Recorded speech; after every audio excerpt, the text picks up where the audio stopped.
Yo, what's going on? Saturday. The weekend is approaching. I mean, it's already here. Got a big stream on today. Big stream on today. Oh shit. Here we go again. Badmandy is now following. Hey, Bandy, thanks for the follow. Welcome. Welcome to the concentration alt armies growing. We're at 582 concentration alts out there, or followers. Oh, Shads. What's going on, man? What do you think of once you have completed the first tune, getting each tune to the skip to get into the new area and do that mat quest and sell off the mats, question mark?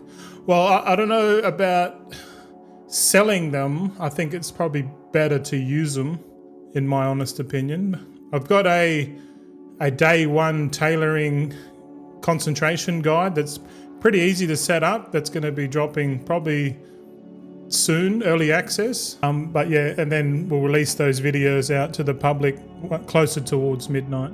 Let's do it, boys. You liking 2026 so far, fellas? Are you loving that shit? I'm all up in it, man. Like, I'm growing the mullet. We're doing the semi-beard again. I don't know. Big health kit coming up on January the 18th because if you boys want to jump on board with the health kick, you know, because we're going to be playing shitloads of World of Warcraft when midnight approaches and into the first season, because we all collectively know that gold making in the first season, especially early access, first couple of weeks, it's all about prep, and the preparation is for the demand that's going to come in. And so in today's stream, video VOD, we're going to edit and upload this to YouTube. So if you do like that kind of stuff and you want to see me do more content around World of Warcraft professions pertaining to retail and midnight, I guess, and the last time, whatever you want to do, give us a like, give us a subscribe, and we'll get into today's video, boys. I'll let you know what I'm going to do. G'day, true seekers and confused admirers. Goldson here, showing you a different mindset regarding virtual wealth creation by setting goals, minimizing the distractions, the power of being focused and consistent. My goal for the war within is to obtain 100 million gold. Join me on my adventure where I can impart knowledge and important life lessons that has made me the person who I am today. Alright, first things first, I'm just going to turn the aircon on because it's starting to warm up, and then we'll talk about more about what we're going to do. Alright, today we're going to be doing, we're going to look into the midnight high quality recipes, and we're going to try and figure out the breakpoints and the milestones of all the profession high quality builds that are going to be in high in demand. So I think every 4 days when we do a Wednesday, Saturday stream, we're just going to go more into the theorycraft of what markets to go into, what to craft. Warshall, hey, streamer is back. Hi there. Hello, Warshall. Happy weekend, mate. I'm not sure if you probably already know, yeah, but it's probably good to go through the list of all the new recipes that are coming. You know what I mean? Let's adjust the music a bit.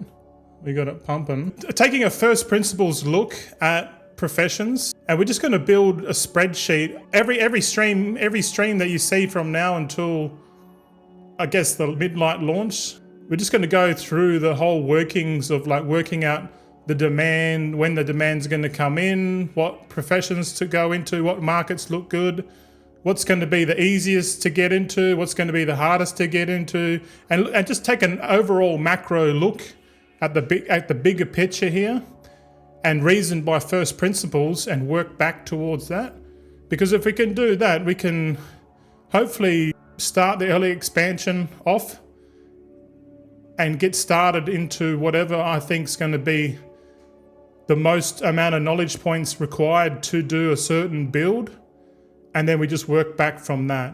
And the goal is to filter out the easy to the hard, and then on top of that, it's like the ones that have like a really, really, really big barrier to entry. We're talking like recipes that drop off the bosses, recipes that come from the delves, recipes that are locked behind renown. Those kind of recipes, we're going to do big deep dives into each profession. Yeah, cool. Yeah, I think so too, mate.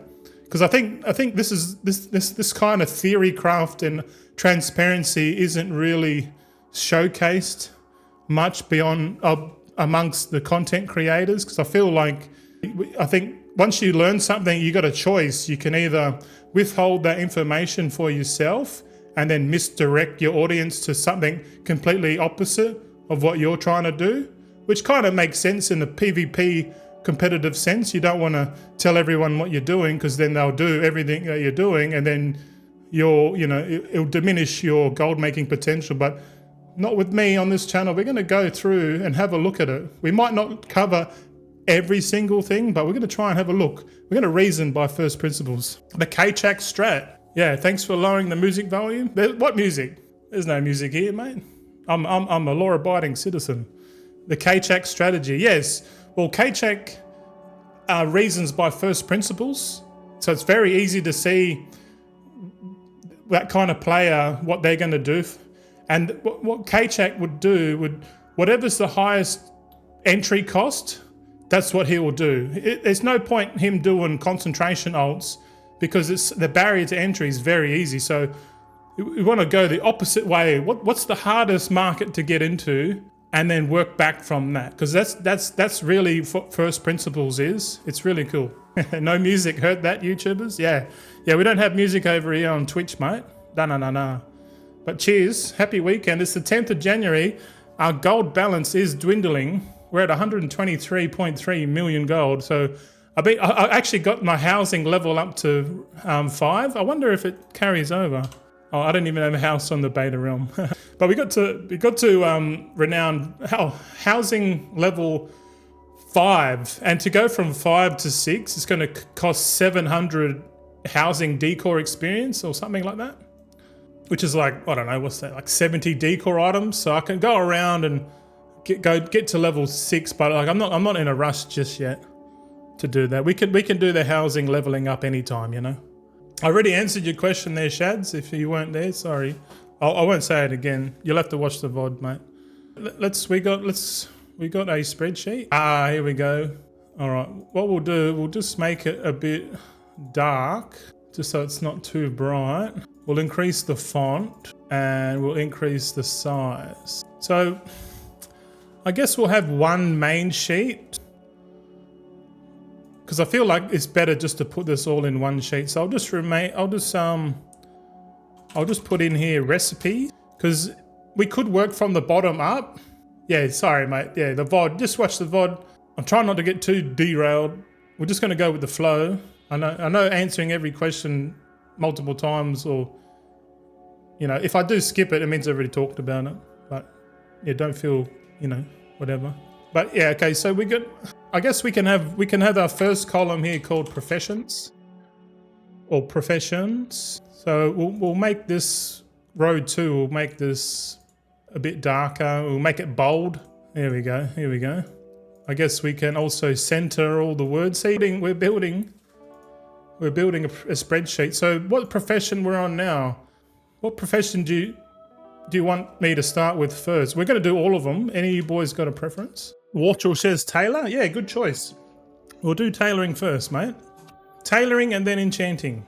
Most of our armies have a heap of them. Yeah, if it takes all stream just to do tailoring, then we'll just take the whole stream to do tailoring. Before we get too carried away, I'm on the beta now. I'm just doing a couple of patron orders, so you better get used to this. So we're going to go into crafting orders, filter unlearned, our filter by time, and we're just going to go through and see if we can complete a few patron orders. I'm getting in the mix of leveling up. I am looking at blacksmithing. Blacksmithing's going to be really easy to get into, but hard to master, I think. We'll see. But first, instead, I find it easier just to do one thing at a time. Like if I do like everything like all in once, I get too encumbered. So I feel like it's best just to, what do you call it? Refulgent wheatstone. Here we go. I know what to do. Most of these patron orders are no good. They're all bugged out. Bugged as shit. We're out of refulgent copper ingots. All right. Looks like we're out of juice. Okay. Forget that idea. Now let's see if we can do a jewel crafting patron order. Go tailoring, enchant, jewelcraft are the most exciting in my opinion. Yeah, man. Look like I've already favorited this kaleidoscopic prism. I reckon this one's gonna be really, really, really good for concentration alt armies, man. This one's gonna be the best use of concentration in my opinion, for sure. Just have a quick look. This prism is used to make, like, I guess, the dazzling diamonds, but the dazzling diamonds is another one we use concentration for. So we'll have one of the four, because I think, to be honest, I think that the primary stat gem is going to be the best one. So this one's 32 primary stat. And see how this one's going to use 965 concentration, which literally takes you 4 days to bloody recharge. So you're doing one of these every 4 days, which is pretty awesome, especially if you've got an army of jewel crafters. You don't even need any knowledge points, any skill, just chuck it in. Just make sure you got a normal quality Eversong diamond and a normal quality kaleidoscopic prism. Hit the button and then off you go. Obviously, having double multi-craft tools and multi-craft stats is going to be the only thing you want to do. But we're going to do concentration builds a bit later on, because right now the adjustment of the concentration is a bit, how you going? It's in this series we're going to focus on guaranteed recipe markers, because that's the ones that people want, you know. But this prism is going to be off its head. Because look, this, like, if you want to craft the rings, like the rings all use a kaleidoscopic prism, and the necks as well. But these probably won't be a focus at the start of the expansion, because jewel crafting, most people, the first thing they craft is usually a weapon, let's be honest. And then after the weapon, then they'll look at embellished gear second, and then they'll, while they're doing that, they'll get tier set, and then the last thing they want to do is start getting the necks and rings and fingers, and then after that it's like putting all the gems and stuff. So I reckon jewel crafting is going to have demand, but the demand's going to come in a lot later. So I think it's better off, like, if I write a complete list and then we just order that list in terms of like what we think is going to, where the demand's going to hit first. And I don't think it's going to be in crafted necks and rings, or gems for that matter. I think we got to focus more on what goes into like the crafted weapons and that, and the staves and that, because you know that when people get their fourth spark, man, it's going to be, oh, looking for staff, or looking for two-handed axe, or, you know, whatever it is. Shad says, does no mats, no build work on the beta? I don't know, bro. I honestly don't know. Probably not. There is a enchanting accessory here with resourcefulness on it, which I don't feel is worth getting that, because resourcefulness and crafting speed is a dead stat. There's no point wasting moxie on this, and we don't even have moxie on these items yet. But we do have kaleidoscopes going into decor, housing decor, but you don't need high quality. So really, I guess the kaleidoscopic prism, unless they're made for something else. Let's go to Wowhead and type it in just while we're here. We might as well.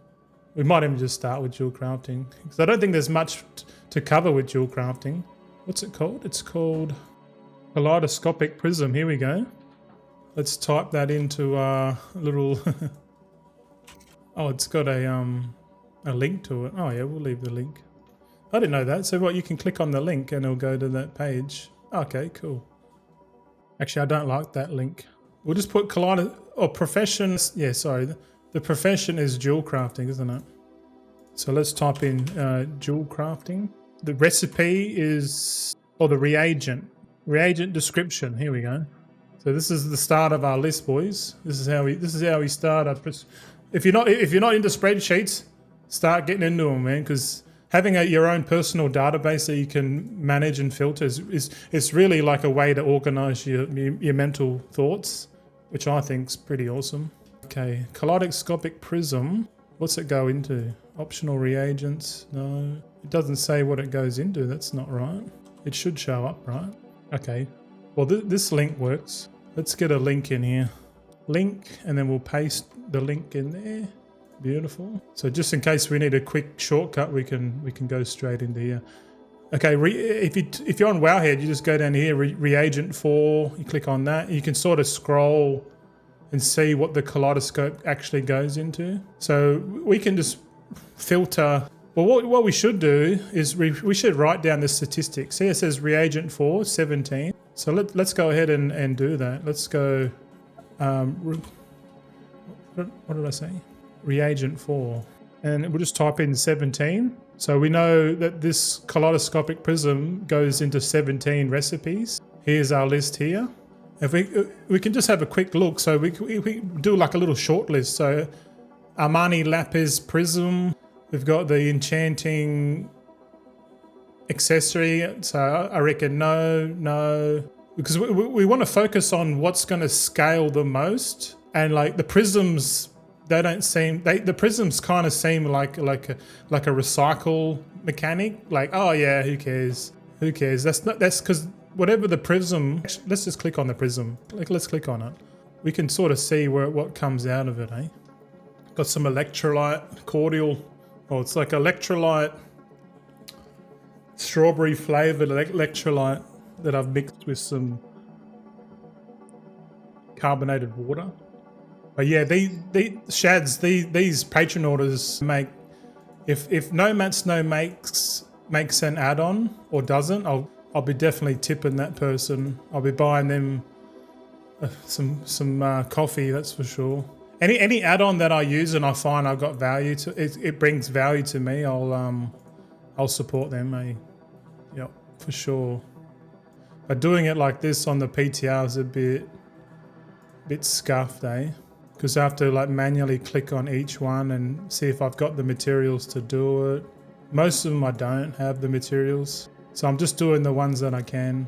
Like this one here. It seems like the patron orders that you get the glimmers for, the glimmering patron orders are a lot cheaper and easier. So if you're doing the slow and steady route in midnight, I definitely reckon just doing the glimmers. And remember, you get 2 glimmer patron orders every 4th day. So every 4 days you're gonna get 4 plus, yeah, you get four knowledge points from the glimmers, and you get two or three shimmering. Oh, like, yeah, I have to work it out exactly, but like if we complete this order here, I'll show you. You can see by the times. So see how these ones here are 7 days. These ones here, I can't really see them, but the ones that the glimmers last 7 days, and the flickers only last 1 day. Yeah, don't worry about that. But we'll get back to jewel crafting in a sec. I just need to finish this. Just fly up to the next table. Yeah, great. Do it. See, like this patron order here for leatherworking, you need the leatherworking crafted materials. So these might be really good to go into, because the only way to get these infused scale woven hide is to like craft it as a leatherworker. We'll go through all of the reagent crafts, so don't worry, and we'll reason by first principles, because that's what you need to do if you're taking a macro approach to all this shit, man. 100%. That's a great add-on. I like the idea of the token. Warshall. Oh, I gave him a token equivalent in gold. Nice guy, Tilo. He's from New Zealand, by the way. Oh, nice. Yeah. I think that's really good. Like, if something gives you value, it makes total sense to support that, because it's considered a vote. You know, like you're voting with your money, and like if you're not providing value to the marketplace, then people just don't vote for you, and they vote for the people. It's kind of like a consensus through purchasing and like donating and stuff. Like it's very, very interesting stuff. Looks like I finished the weekly on this quest. We'll hand this weekly in, and then we'll go straight over to the actual other beta realms, and we'll go through it there, because I've got all characters set up there ready to go. And we'll look at jewel crafting a bit more, I think, because we're already on jewel crafting, and I'm pretty sure jewel crafting's not going to be too heavy to cover. So I've got a jewel crafter here. Here we go. So we're going to log into the Zalatas end game on our blacksmith jewel craft, and we're going to further investigate Armani Lapis Prism. That's the one we're going to look at first. But I already know. I actually don't know what it crafts into, but I'm pretty sure it's going to be like gems. So let's find this prism. Let's type it in. Armani Lapis Prism. Here we go. So we need a Kaleidoscopic Prism. Let's just go ahead and buy 100 of these. Okay, what's in our Armani Prism? Let's go. Pretty sure it's just like a gem. Okay, let's open it. What did we get? We got flawless Armani. Yeah, we got gems basically. So we got 5. Oh, okay. So we got 5 flawless Armani lapis. Let's do it again. Let's see if we get another one. Okay, let's open it. We got 4 that time, and I noticed they're okay 5 4. So like, what are you getting? 4.5 prisms back. And if we use concentration, let's see if it gives us high quality. Yep. It does. It actually gave us 6 high quality flawless Armani lapis. So this one actually might be a good way. But I'm just thinking, if it gives you like 5 or 6 of a certain color, see how it's giving us the blue gems? There's probably other prisms here that give you the red. So let's try that. This is the red prism. Let's open this. Yeah, it gave us 6 of the flawless ones. And if we use concentration, it should give us a high quality one. If it does, then this might be a good shuffle. High quality. Yep. So we got high quality flawless gems. So the prisms, there's 4 prisms, I think. So if we favorite all the prisms, in fact, I think there's like 5 prisms in total, isn't there? Yeah. Okay, we got 5 prisms here in our favorites list. We got 1 of each color, and then we got the rainbow one, or the kaleidoscopic prism. But you see here, to make the prism, you need to put 1 of each color in and 10 glimmering dust. So if you're putting in 1 of each color and glimmering dust, then this kaleidoscopic prism kind of makes sense if you're going to use concentration, because then you're arbitraging 10 normal glimmering gem dust for 10 high quality ones, you know, and then you just take the normal quality flawless Armani lapis. So I guess you can like target farm, like if the red gems at high quality are what people want, then you can just sort of shuffle these other gems along with glimmering gem dust and concentration. But I suspect that you probably can't do it with guaranteed, because looking at this recipe skill is like 700. So this is kind of like okay, I've got all this concentration. We've got a bunch of these cheap gems, but we want to change them to high quality gems. Because I know at the start the haste gems are going to be like really, really popular, and then over time they're going to, you know, as people gear up and they get to haste cap and that, they tend to go with like crit, mastery, versatility. I think versatility and mastery at the end of the expansion is like really good for gems and enchants. So like, yeah, can we craft these? Probably. Let's go back to our little sheet. So the kaleidoscopic prism, I think, yeah, the prisms are good, but are they going to be good at the start of the expansion? Probably not. So we won't worry about it too much. Second on the list here, I wonder if we type it in. No, we just focus on crafting the prisms guaranteed, I think. What do we got here? We got some decor. We're not going to focus on any of the decor. Prisms, the Eversong diamonds. The Eversong diamonds might be a candidate as well. The recipe drops from a delve, I think.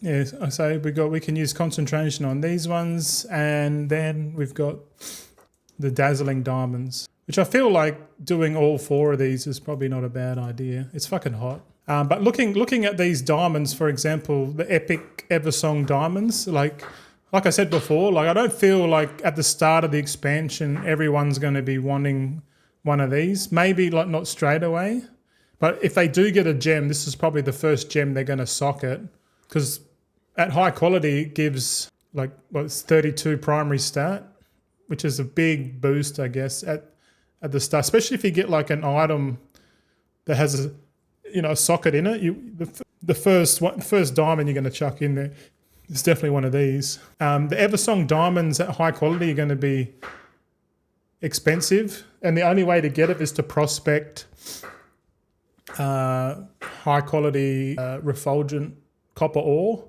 because that's going to be the cheapest high quality to get these diamonds.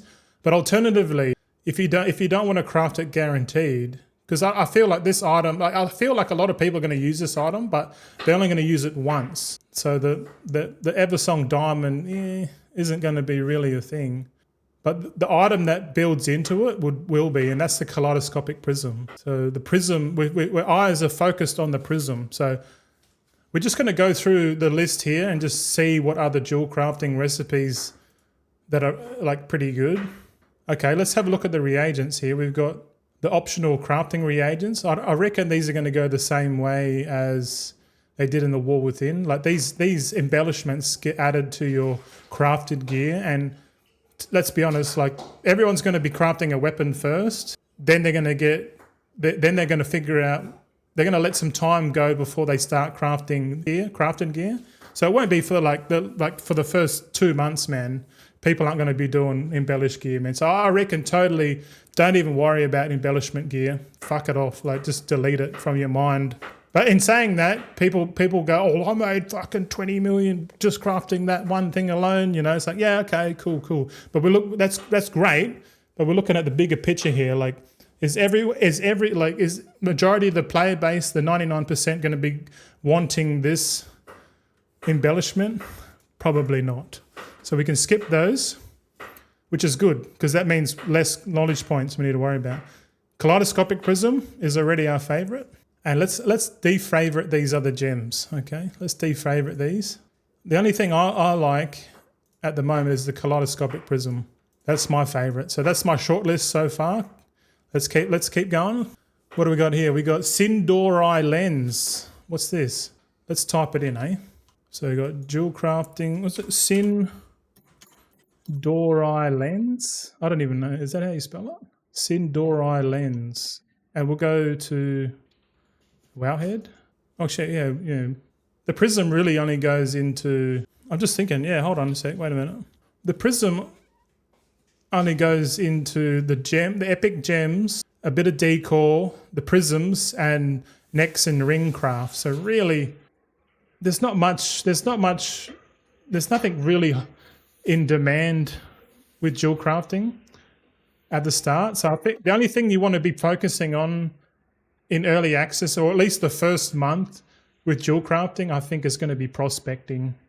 If you focus into prospecting, I reckon, like if you go into prospecting and then you have a bunch of jewel crafting alts, you could prospect a lot of stuff like these gems and the glimmering dust and just send all of this materials to your alts and pump out high quality kaleidoscopic prisms, or just make a bunch of kaleidoscopic prisms, normal quality, and then make these fucking gems, you know, the epic gems with concentration. That might be a play too. So I'm actually going to go down and favorite this one here, the primary stat gem. I think I like this one. This one's a concentration candidate as well. Because, you know, if you're going to put a socket on your gear and it's a main stat, you know, you're going to put the high quality one in there, yeah? So we're going to look at this recipe. If we focus on this recipe, it covers the other 3 diamonds as well. We might as well cover the other diamonds. So the second diamond gives less primary stat, but like more critical strike effective damage, which is very, very min-maxy. I still think the primary stat gem's going to win out. And then we got the Stoic Eversong Diamond, which is like for tanks. So primary stat and armor. I don't know. I reckon most tanks are just focusing on damage to keep aggro. So armor's probably a bit shit. Let me know if you're a tank out there and you think the 10 armor is like game changing. But I reckon DPS tanks are where it's at, in my opinion, especially for like heroic raid and shit. We got another primary stat and 1% mana. This one's really for like the healers. 1% mana, less primary stat. So I think every man and his dog is going to want the indecipherable Eversong Diamond. So right now we've got two recipes favorited. Let's write this down. So we'll put a little column here on the left, concentration. I'll put in here a yes for this recipe here. So recipe here and recipe here as well. So yes, yes and yes. let's type this in here. Hold on a sec. Wait a minute. This is how I work out my shit. I just do a little bit at a time and I just add it to the database of spreadsheets. Once if we can put a thought into each recipe and we add it to a list, and then all we have to do is just go through that list again and just shortlist, and then we can just find out where the highest amount of demand is going to be, and then we can do a build guide and a video on that. I feel like that's the best approach. Yeah. Trashmart says gold. Yeah, bro. Yeah, man. That's why I was like, today I was like, man, I got to make some fucking first principle guide videos, man. Because like, I feel like the other content creators don't do that shit because that's kind of where they're going to go, you know, because it makes sense if you understand the first principles and the macro, and even more importantly, they're trash, the macro. There's no profession shuffle this time. So everyone, we know exactly how many points we're going to get. Like we know the milestones and on where if we're going to get to that. You know, I legit linked exactly what I send you. That's my better book covered first. Oh, nice. Good stuff. I actually haven't opened it. I don't like links too much. That's good. If you can work it out, I can work it out. If we can all just work it out, we sort of know where it is, you know. Where's the route that everyone's going to think, you know? But like, because there's no profession shuffle, it's just a macro game. Like if you miss one day, that means you're one day behind, you know what I mean? So that's why early access is really important, because every day you want to be doing everything you can possibly for that day, knowledge point wise, and then make sure you do it every single day on that character until you get to that threshold point, and then you could be like, boom, all right, we can start doing this market. And that getting to that point is like being the first to market. And if you and the longer the macro is, the more knowledge points and the more roadblocks and all that you need, then that there's going to be less and less people going for that market. So the point of all this is to find out those markets and then just work backwards from it and create a guide for that. Because I feel like that's going to be mad content, bro. Because like all the goblins are all thinking about it, but they want to see it from the perspective of someone else. And what better person to show you that perspective is someone like me, who was just thinking about it too much but hasn't really done it before in the past. But reasoning with first principles with your boy Goldson. Thanks. Yep. Okay, or just type it all back out. Just wanted to save you a lot of typing. No. I'm not going to plagiarize your content, even though you're telling me to. I'm not going to do it. I'm just going to figure it out myself and videotape it, just so I got a bit of a track record of how to figure shit out. And that's the content, because like figuring it all out is most of the work. Once you figure it out, you go, oh, okay, well that's if I have a checklist of everything that I need to do on day 1, day 2, day 3, day 4 until like day 17, and that's the day that we can start doing shit, then all you have to do is just tick that box, man. But like figuring out what steps to do in what order is the most important thing. Because right now we should be doing exactly what I'm doing right now, is finding out all the builds, all the possible routes that people can go, and then pick that route, and then when we go live, start working towards that. And you could probably do multiple markets at the same time, you know what I mean? Which is the K-check approach, which is good. It just means more competitiveness it's going to be more competitive, that's for sure. All right. But that's the aim of the game, boys. It's PvP, economic PvP, bro. Where did we go? We had that thing there, didn't we? Eversong Diamond. Here we go. So I reckon concentration for jewel crafting is going to be pretty good for the alts, man. Because you at the moment you don't need anything to get into it. Like you literally just got to be there. All right. So we've done 2 markets out of 3. So now we're just going to focus on the Sindori lens. Do we think this is going to be a concentration craft? I think off the bat, no. But let's investigate further. What's it called? Sindori lens. All right, let's type that into Wowhead and see what it produces. Because this is a jewel crafting reagent, right? Sindori lens. Reagent 411. Okay, so there's 11 reagents it goes into.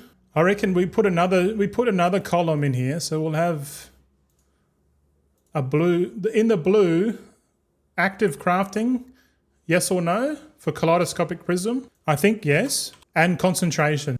Kaleidoscopic prism, it's both a concentration and an active craft. Because it goes into so many reagents at normal quality.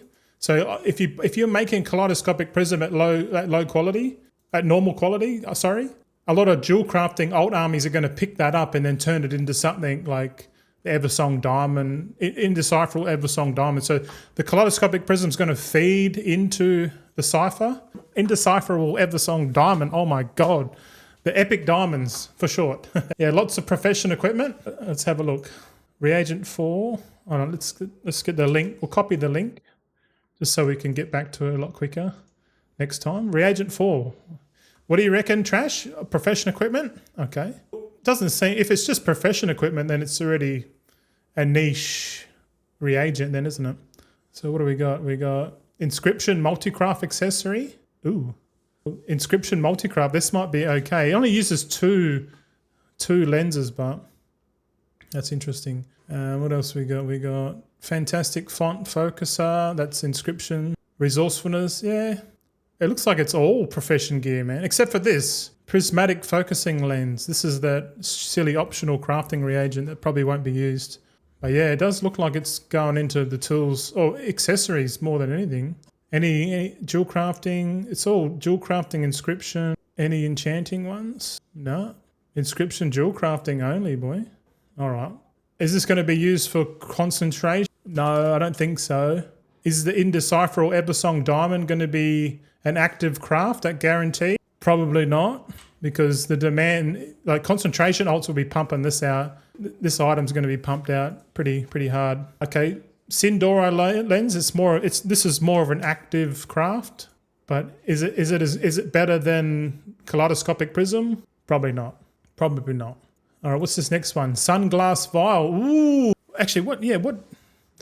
Sindora lens uses glimmering gem dust and crystalline glass. That's actually, this item is going to be pretty cheap to make because crystalline glass is a byproduct of prospecting. So this glass is going to be pretty fucking cheap.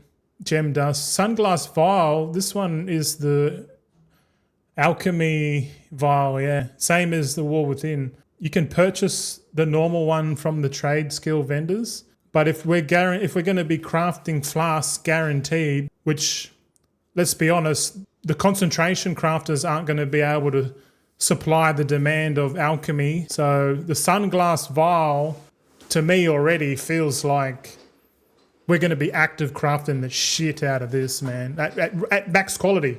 So let's go back to our sheet. Jewelcrafting, what's it called? Sunglass Vial. I'll just type it in. Yeah, this one might be a good candidate, eh? Let's get a Wowhead link on the go here. So Sunglass Vial, let's type it in. This one's gonna go into so many. Yeah, look at this. It goes into 27 recipes. 27. All right. So number one for jewel crafting so far is going to be this one right here. Sunglass Vial. So active crafting, yes. Are we going to use concentration on Sunglass Vial? No. It's a big fat no.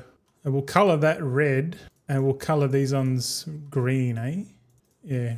There we go. Can you see that? Yeah, okay. You see what I'm doing, right? We're just doing one profession at a time. So if we only had these four, I reckon the best one will be Sunglass Vial. So we put that at the top as number one, just because it uses more, it goes into more recipes, and the Sindora lens will come in third. So let's keep going. There might be a couple more reagents there. So far we've got 4 candidates for builds. Also, if we build for Sunglass Vial, that should be the same points as the lens, right? Let's go into the specialization tree.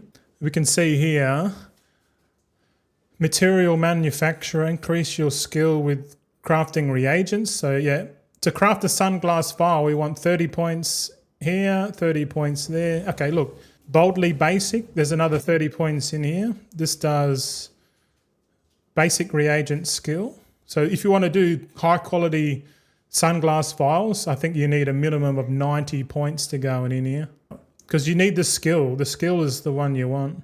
And this tree is all fucking skill. Skill, skill, skill. So what's that? 5, 10, 15, 25, 35, 40, oh no, 50, 70. So that's 100 skill just in this in alone. It says consume 5 less concentration on the end node, which is a bit weird because we're not using concentration for this shit. No chance. No fucking chance. Let's buy some crystalline glass, shall we? Let's see if we can make this. Where is it? We want high quality dusk shrouded stone. So we'll grab 100 of those. Crystalline glass, where are you? There you are. Grab some of that there. All right, so this character is like pretty much a full-on crafter. We'll take off all the tools. If you have all rare tools, that's 40 points on top of this. So just looking at here, add 40 points onto that, that's 617. So we're short concentration. Like how fucking wild would it be that the only way to craft sunglass vials at at high quality are to be fully maxed, fully use all the materials, and you have to concentrate? How shit would that be? I don't think they're going to change this. Like, it doesn't make any sense, because if that's the case, if this is true, we have to use concentration to make sunglass vial, then that means we take our concentration and we spend it at the next step. So the sunglass vial, if we go back to our little sheet here, this goes into 27 items. So it's you don't want to spend concentration on the initial reagents. You only want to spend concentration on the last step. Like the final product is where you spend concentration. Do not spend concentration on the intermediates. That's the biggest fail ever. But if they're making it so you can only make, if they're making it so you have to craft, oh, you right? Shit.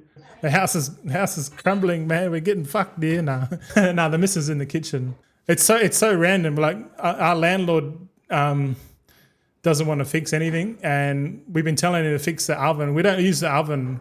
It's like 40-year-old oven, and the door doesn't shut. And the only way to shut the oven door is to put like a pole against the wall and have the pole under the door to shut the door. Otherwise, all the heat just comes out. And I'm like, dude, you should replace things. Like, oh, I don't know, man. The landlord's like, oh, I don't know how to fix it. It's like, oh, well, fuck. You're lucky I don't put a breaching notice in on you. Nah. I'm a good tenant.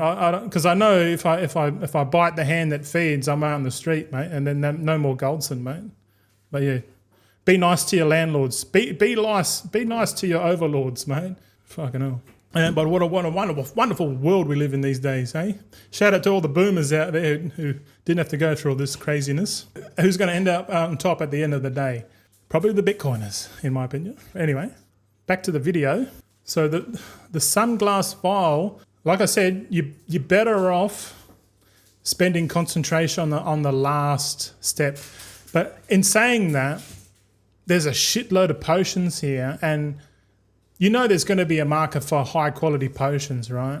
So does that mean we can craft? We need to have a look at alchemy. We need to have a look if you even need high quality flasks to make high quality potions. Because if you can just use high quality mats and like the normal vial, then what I'm talking about is going to be invalid. But if we go through all of the professions and we have a look, we can come back to our sheet and we can change our answer. But so far, sunglass vial is probably not a bad build to go for.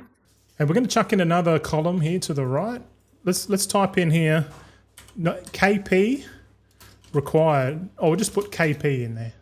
So how much knowledge points do you need to make the sunglass vial at high quality? And we got to make a few assumptions here, fellas. We got to assume that we can do it kind of like the wall within. You just have to have max skill, max tools, or minimum rare profession tools to get that 40 skill. Because concentration doesn't exist if there's no ceiling, and the ceiling's supposed to be guaranteed crafters. So the guaranteed active crafters create the ceiling, the top price, and then the concentration is the bottom price, and the difference between the bottom and the top price is the profit margin for concentration alts. Obviously, concentration alts is a lot slower at making profit, but they're more profitable for every item that they craft. So you can't just sit there and spam like 10,000 flasks, but you can make 10,000 flasks over many months, and you'll still get the gold. It's just slower and a bit more monotonous. But I think over time, concentration alts will become the normal price. And then active crafting is like, fuck that. But at the start, when the demand's high, active crafting is where it's at.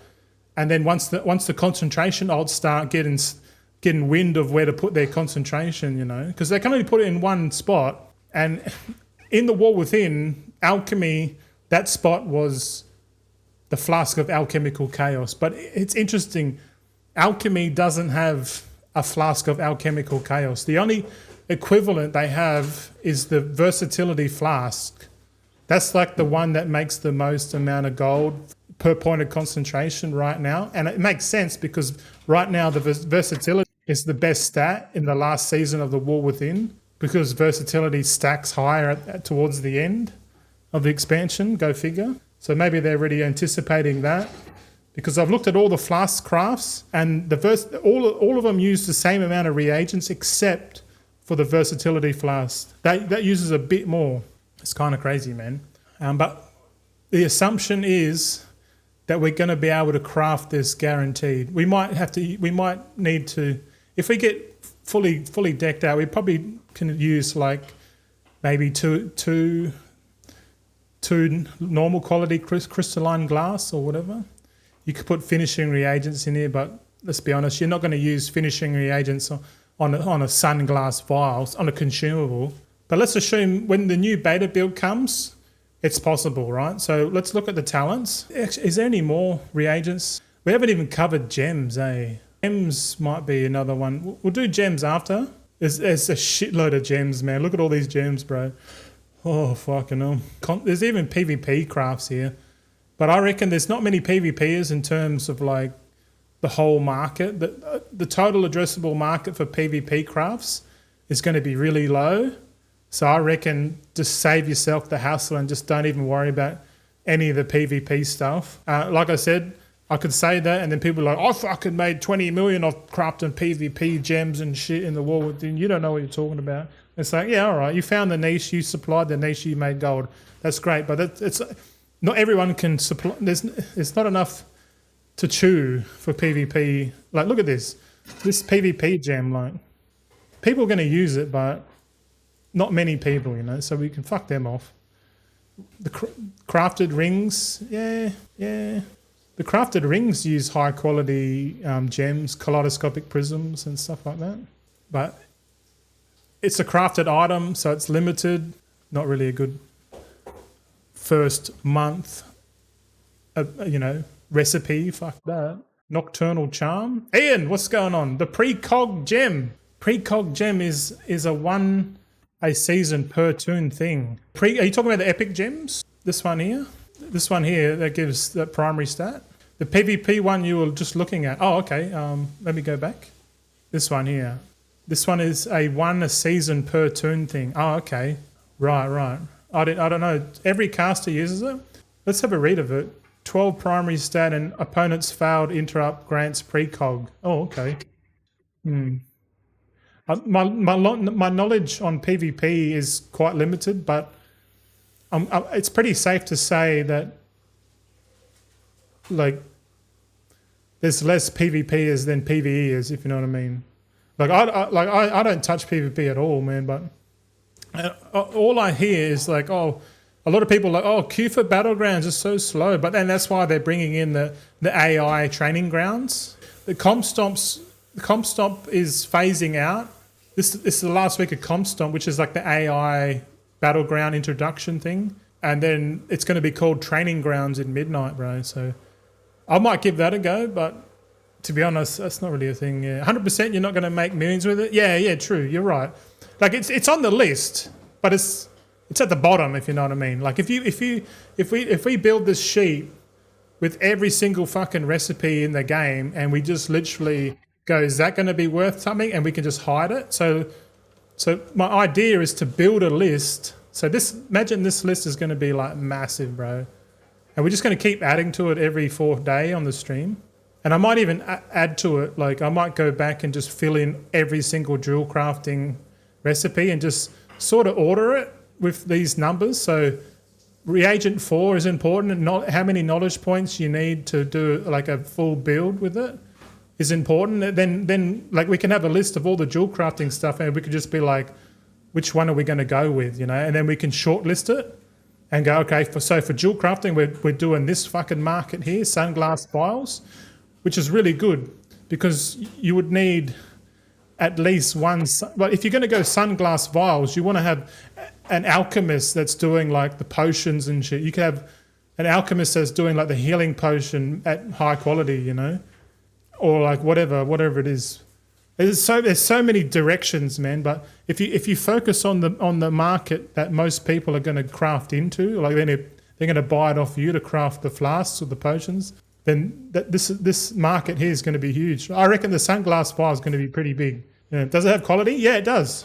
It does. But just before we'll go back to there, I'm just looking down here further. Oh, that's all profession gear. I'm not doing profession gear. Fuck that. Because profession gear is a one-time thing. Once it's crafted, it's done. What do we got? Jeweler's chalice. It's nothing. I don't think this is anything. House decal. No. Okay, let's go. Okay, I think we've figured out the market here. So Sunglass Vial. Let's figure out how many fucking points we need, bro. So we'll go specialization. This is reagent. So assuming we need max points here, so that's 90 already. So I'll just type in 90. T, and then what's this one? Thoughtful throughput. We definitely need this. So we can multi-craft. We definitely want multi-craft on the Sunglass Vial and resourcefulness. We don't need ingenuity. So this. What's this do? Improve, gain ingenuity. This first node doesn't give any skill, so we don't need all the fucking points. Jewel crafting is 15% faster. Ooh, that's cheeky. You cheeky, putting 15% behind there. What's this? So we got ingenious. No, we don't need that. We need multi-craft. Yeah, multi-craft. Definitely want points in here. Yeah, 30 points there for sure. No brainer. And then resourcefulness, we definitely want resourcefulness because if we're going to be using high quality materials, we want max resourcefulness as well. But yeah, on the tools, we're going to have double multi-craft for sure. Yeah. Might not need that with the Weaver buff plus POS. Well, the Weaver buff is only for Kazalgar professions, remember? You can't use it in midnight. But let's see how much crafting speed have we got right now. Like We've got a default 20%, bro. Unless it's changed in the past week, it works. Oh, really? Well, we get 30% from the Dragonfly one, so that's 50. So we need to find another 25. You get another 15 from the file of enhanced ambidextry. That's another 15. And then we just need 10. We just need something that increases it by 10. Because to me, I reckon we can get to 65 crafting speed. But crafting speed, isn't really the main factor here, because if you just got a jewel crafter on a second monitor, a little bit less crafting speed's not going to kill you. It's the cost at what you get these materials at. And it looks like here, to be competitive in this market, you're going to have to produce your own crystalline glass and your own dust shrouded stone. And the cheapest way to get these two is to prospect high quality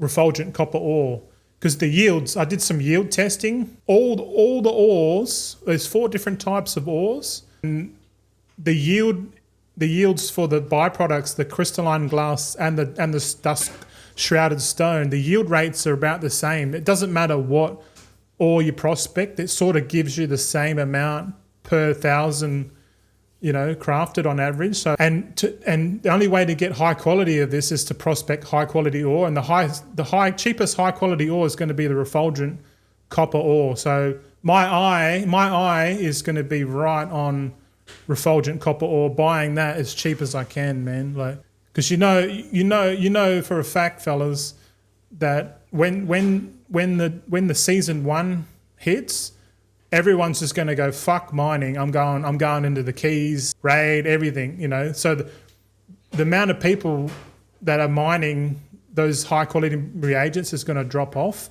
and then when that drops off, the price will go up.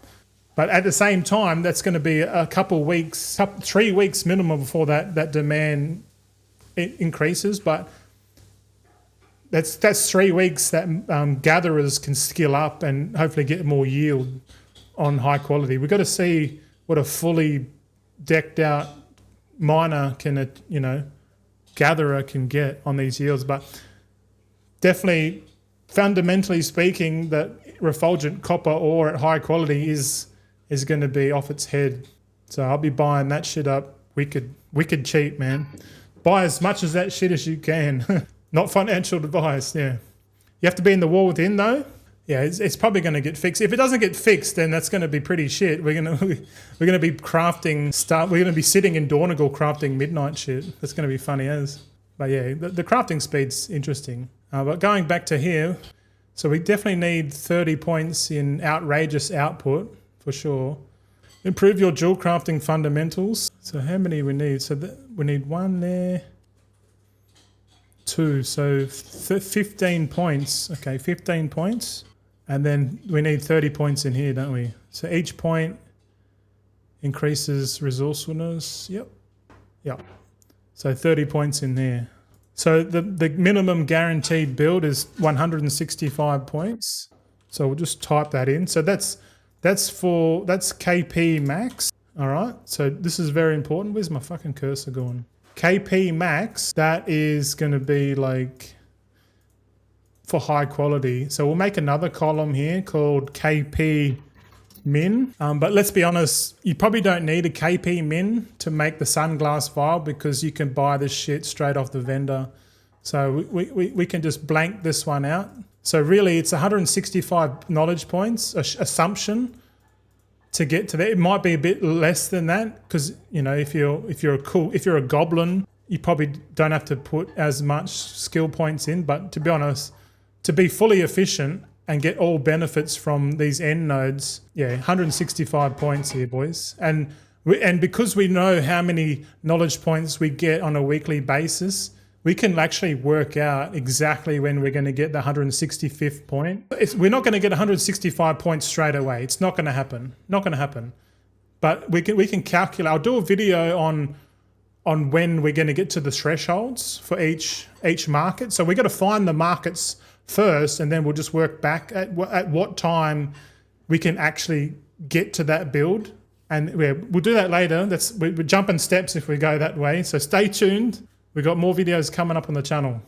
More streams. If I do make videos like that, it's going to be early access on YouTube, and then we'll release that once launch comes out.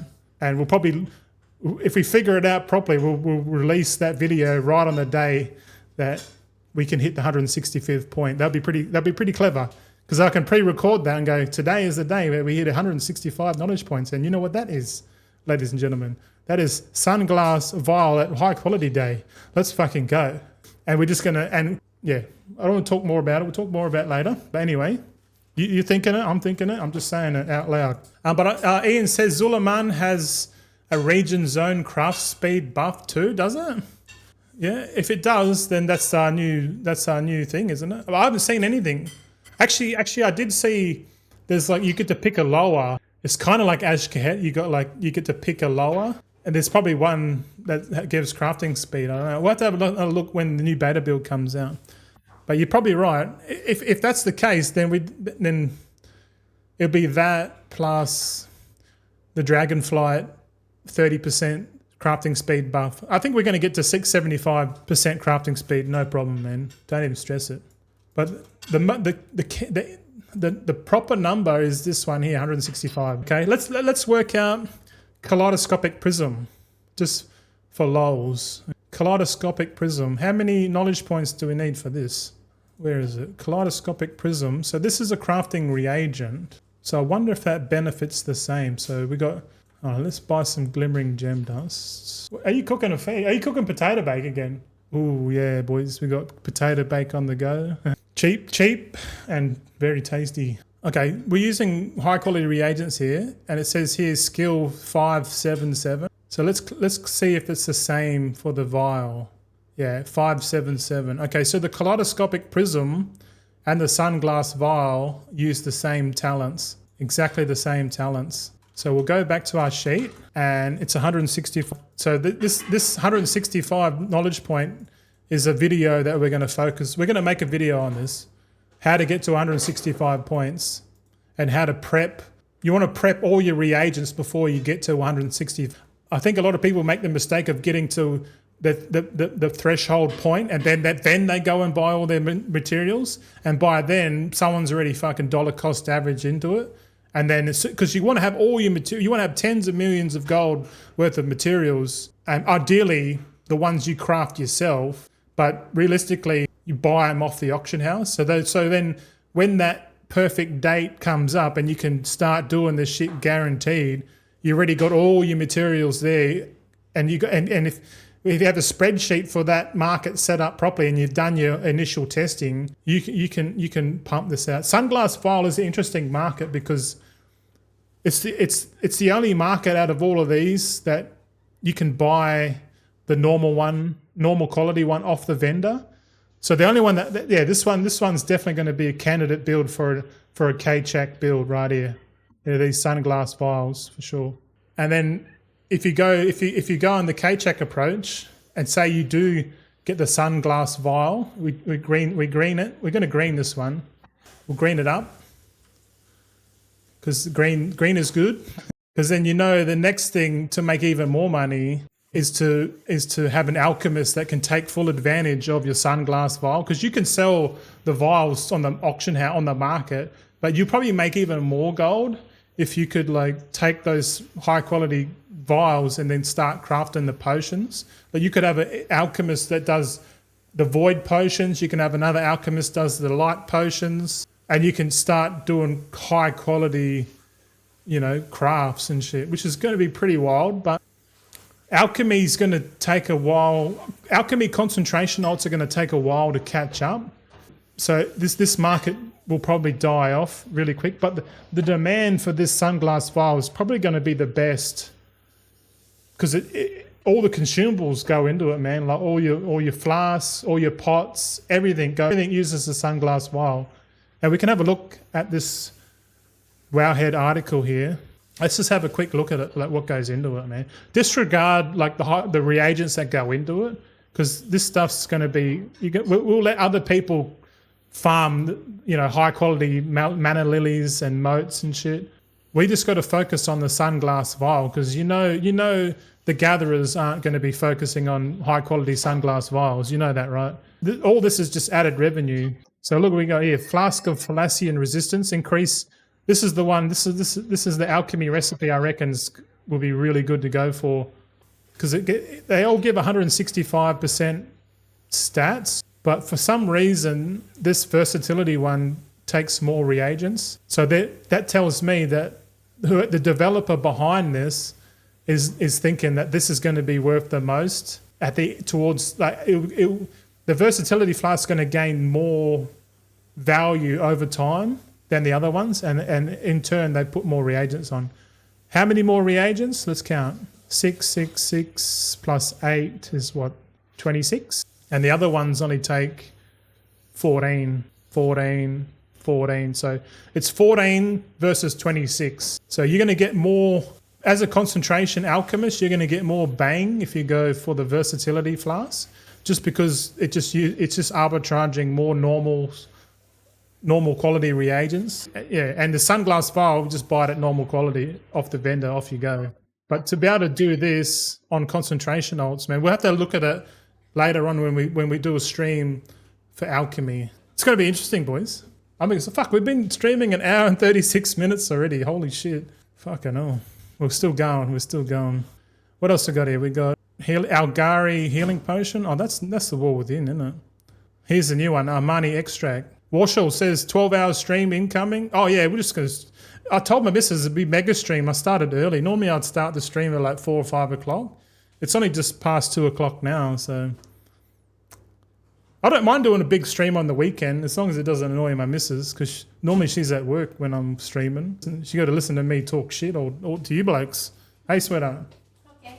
Got to pay for that GPU? Yeah, true. That's still coming, eh? I made the mistake of choosing Australia Post. It's like Australia Post was like $0, and if you wanted it like within 2 days, it would have cost an extra $26. Star Trek Express, and I'm like, nah, fuck that. That's like a Vietnamese banh mi and iced coffee right there. Fuck that. So I made the decision, but like when the GPU comes, we'll set that up. Or we might just keep it in the box, like you said, Ian, because you reckon that GPU might be worth a bit of money. It might be a little investment there, sweetheart. Either way, investment on the channel or investment in IRL when no cunt can afford computers. That's definitely the way we're going, man.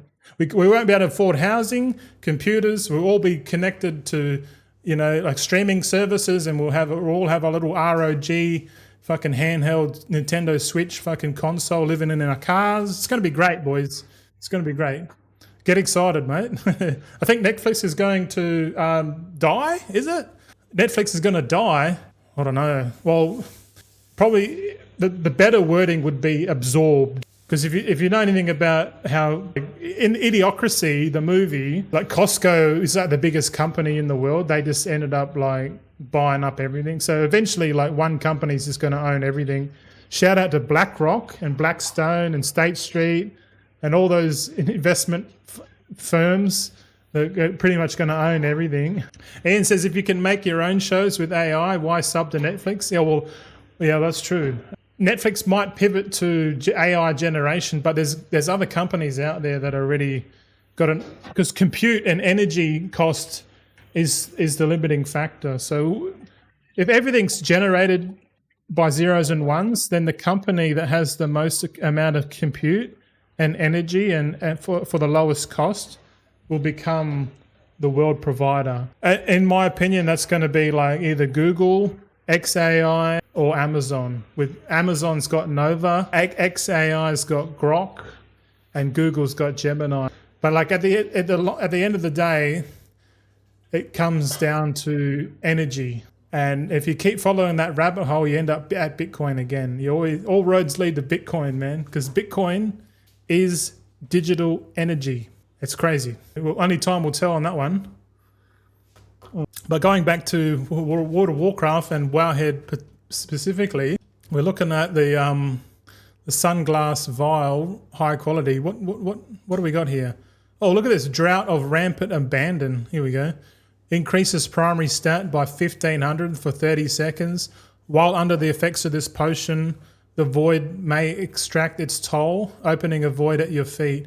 Oh yeah, this is your DPS pot. This is the one where you get the most amount of primary stat, but it's kind of got like a risk reward.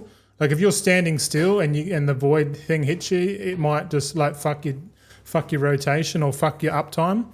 But it does give you more primary stat. I like this one. This DPS pot is pretty cool. It's like for the min maxes out there. So this one's a candidate for the Sunglass Vial for sure. So, and how many materials does it use actually? Tranquility Bloom is 8. So 8 plus 6, that's 14 items. What's the flasks? The flasks are 14 as well. So fuck boys, are we using concentration to make potions? Fuck knows. When we get to alchemy, we'll suss that out later on. But let's just continue. I'm just trying to have a quick look. Falling speed, yeah, we don't need high quality for falling speed. So potions, the flasks, high quality. We got the profession vials here. We got finesse. So finesse and deafness. This one might be a candidate for gatherers who want to use high quality files. There's a profession one here for ingenuity. Yeah, I don't know about that one. That might be only used for jewel crafters or anyone that's using concentration alts. It's actually pretty good. It gives you ingenuity and crafting speed, so that's pretty cool. And that uses 17 reagents. File of perception. Oh, what do you do as a gatherer? Do you go finesse or perception? They both give deafness. I think perception files are going to play a role because of the price of the the nullstone equivalent. Is it the thorium ore? Dazzling thorium ore or some shit? Perception might be the go. early on. So that's another market. We'll do this when we get to alchemy. We might do alchemy next. I don't know. We'll see. This one here, Light's Potential. This is the second DPS potion that people might use. And this one increases your primary stat, but it doesn't have any side effects. So this one might be used, the casuals might use this one a lot. It's really good because this one's a light potion, whereas the other one, the Drought of Rampant Abandon, is a void potion. So you could have two alchemists, one going into void potions and another one into light potions. So you can craft these two. I reckon that would be an awesome, because DPS, high quality DPS pots, man, pretty good. But at the same time, do people just, like, how many people out there use high quality? Or do you reckon people just use the normal quality more than anything? If people use the normal quality just because it's cheaper and it gives you a boost, maybe the normal quality ones have more sale rate than the high quality stuff. Don't know. But either way, it's going to take less points to do the minimum build because you don't need to guarantee them. You just need to take points into like multi-craft and shit like that. Like fuck skill. Who cares about skill, man? Ian says, I feel like high quality pump sales until Race of World First ends. True. I reckon you're right on that one, man.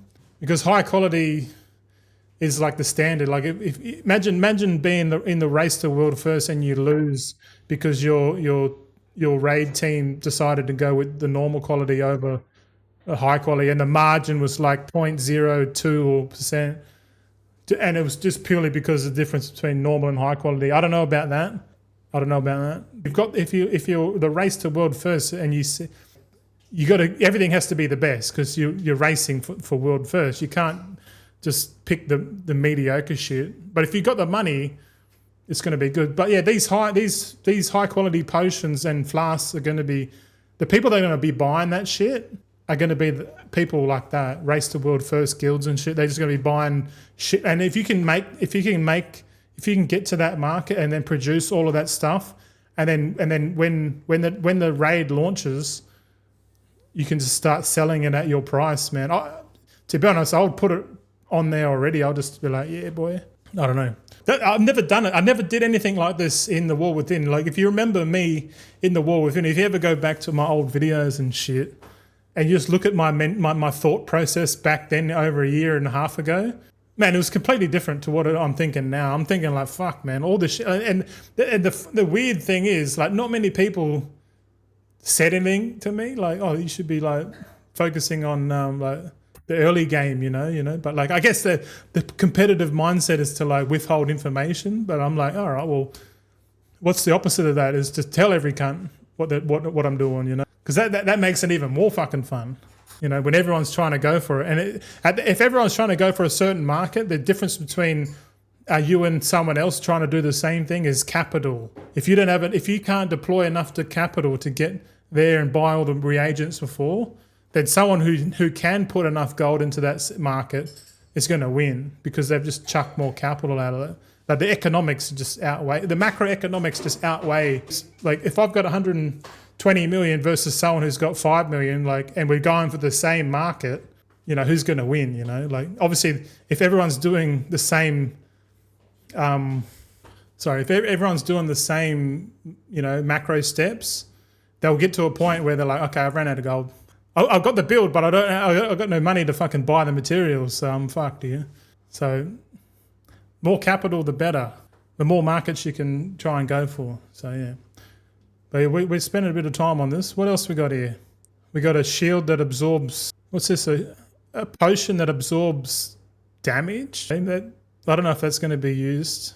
I doubt that's going to be used at all, but I could be wrong. But mana potion, yeah. Or weapon oils. I guess we'll cover weapon oils later on. Oh, the Race to World First would use it. The shield, absorb shield. Yeah, it's pretty cheap to make too. Azurite.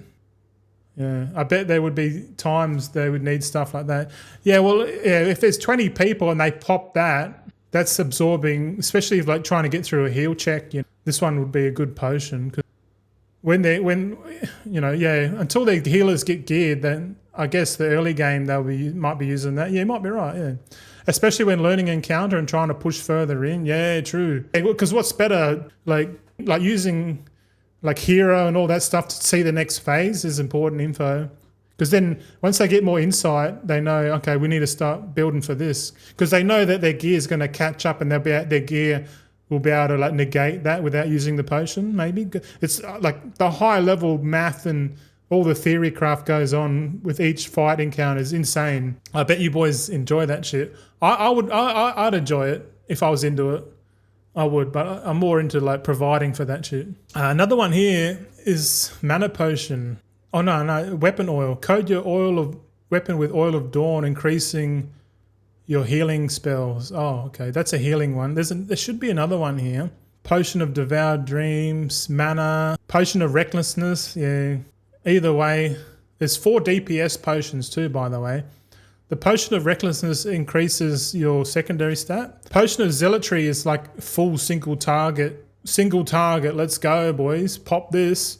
Because it just increases like the damage taken by like 10%, which is crazy. Crazy, man. Crazy for like a DPS window, man. Potion of zealotry. I can see this one. Oh, and this one uses 10 Azurite. And I've noticed that the Azurite is like the rarest herb. You know what I mean? Like I've been gathering on the beta for ages, man. I've got fuck all Azurite, man. I'm always chasing Azurite. And what's the other one called? Argent Leaf, yeah. So Azurite and Argent Leaf are uncommon, whereas Tranquility Bloom is... Yeah, Tranquility Bloom's uncommon, isn't it? No, common, and then the uncommon Azurite, Mana Lily, Sanguithorn. Oh, yeah. Okay. I guess I need to move. I need to stop farming in Eversong Woods, for fuck's sake. But there's a high chance that I don't do any gathering when we go into midnight. I don't think it's not worth the time, especially if we're going to be going for these big boy markets, eh? Which I kind of feel compelled to go into the market, like, because I consider myself a big boy in training, if you like. So yeah, this is me doing my thought process, so you boys can see how I think. And if you think similar, give us a like. If you don't, give us a dislike, and let me know what you reckon. Oh, look at this. You need Sunglass Vials for cauldrons. But then again, if you're making cauldrons for your guild, you'll just use concentration to make. So I reckon that's dead in the water. But either way, this sunglass market's going to be pretty hot, man. Pretty hot. Yeah, that's a definite. If we put it in green, it's definitely some market, a market that we're going to do with Jewelcrafting, for sure. All right. Let's look at the knowledge points required to do the Kaleidoscopic Prism. Let's do it. Kaleidoscopic Prism uses the same points. Yeah, all of these, actually, all 3 of these, no, sorry, these 2 here use the same points. So Sindorai lens is 165. Let's find out the minimum is. How do we find out the minimum knowledge points? What do you mean? The minimum knowledge points is like not crafting it. Like, can we get the same effect, like the same multi-craft, the same resourcefulness, and we just don't worry about the added skill? Is it more or less points? I think it might be less, but let's have a look. We definitely need outrageous output, man, because that gives multi-craft. So 30 points in there for sure. That might actually be the first node that we complete here is outrageous output. Because multi-craft's king, eh? Do we technically need resourcefulness? I guess so, yeah. Resourcefulness. Resourcefulness is not as important as multi-craft, but still important. So what's that 30 points in there? So 30, but you technically probably don't need it. Because look how much resourcefulness we got, 14 points. We got 14% resourcefulness, 14% multi. Fuck, we're going to have so much multi-craft if we have double multi-craft tools, eh? It's going to be off its head. Because if you're racing, you sort of just need like the epic tool, because the epic tool at high quality gives more multi-craft stats. And then the profession accessories, you know, if they just give resourcefulness, but really we just want like the cheap El Cheapo rare one that gives us the skill. Oh, no, actually you don't even need the skill. No, I'm jumping the gun here. No. We're jumping the gun. We'll just go back to knowledge points. What do we need? Fucking dickhead. So to unlock these 2 nodes, we need how many points in here? Because, yeah. So what's that? We need 15? 15 points. Okay, so 15 points for multi-craft and resourcefulness. And then with this one here, we technically don't need all of these points, eh? Like, we probably need to get to here. Oh, no, we probably don't need to get... We probably don't even need to put points in here at all, man. Because look, boldly basic. This one is to increase the skill of crafting reagents. Remember, this one just gives pure skill, and we don't need skill at all. We don't need less concentration. So we don't even need to put 30 points in here at all, bro. Like none. So fuck that off. That's the tertiary node, so we don't need the tertiary node. The secondary node, do we need it? Okay, it gives you skill. For every point you put in here gives you skill. Let's have a look at the tree nodes. Skill, multi-craft, okay. I guess we need 5 points in there, minimum, because multi-craft. More skill, ingenuity, skill, multi-craft. So we got 2 multi-craft nodes here. So what's that? That's 25 points to get 10 multi-craft. That's a lot, eh? We probably don't need that, but I guess we got to do like a max build, a minimum build, and a medium build. You know what I mean? Like if we work out the minimum build, the medium build, which is this one here, because like spending 25 points just to have 10 extra multi-craft doesn't seem worth it at all, especially when early game knowledge points matter a shitload. 10 multi-craft isn't going to like move the needle fuck all, man. So you could probably save points there. So I guess we need to go back. We need to make 3 columns. We need a KP minimum and we need a KP medium. So we need like three different fucking builds, you know. The minimum build is like kind of like early access kind of build. That's what I reckon. And the good thing is that, we'll work out the medium build first and then we'll do a minimum build, eh? Because that's going to be interesting. That's what I want to figure out. Because if the goal is to make Sunglass Vials, the Kaleidoscopic Prism, like at low quality, but in mass, like how many knowledge points do you need? Do you really need all these points? Because I think a lot of people, myself included before, used to think, oh, okay, I'm not going to craft anything until I get the full build, and which I think's a big mistake because everyone's thinking, oh, there's no point me crafting until I've got like the 165 points, and they mentally tell themselves, okay, don't craft. But at the same time, there's probably someone like, you fucking dickheads only need, you do realize you only need like 40 points to start crafting this, you know, early access, you know, like a couple first crafts, go and get your treasures, buy the uncommon tools, and you're roaring.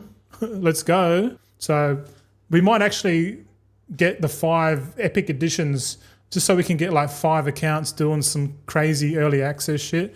Because if we can figure it out, early access, and make a guide on it, that might be something useful for you boys to get into. Don't know. But that's something I'm thinking about, man.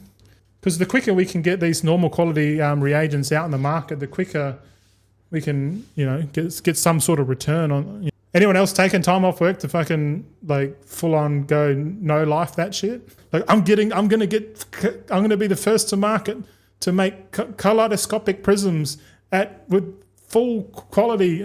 You know what I mean? That's the excitement. Anyway, that's what I'm thinking. That's what I'm getting. At least one.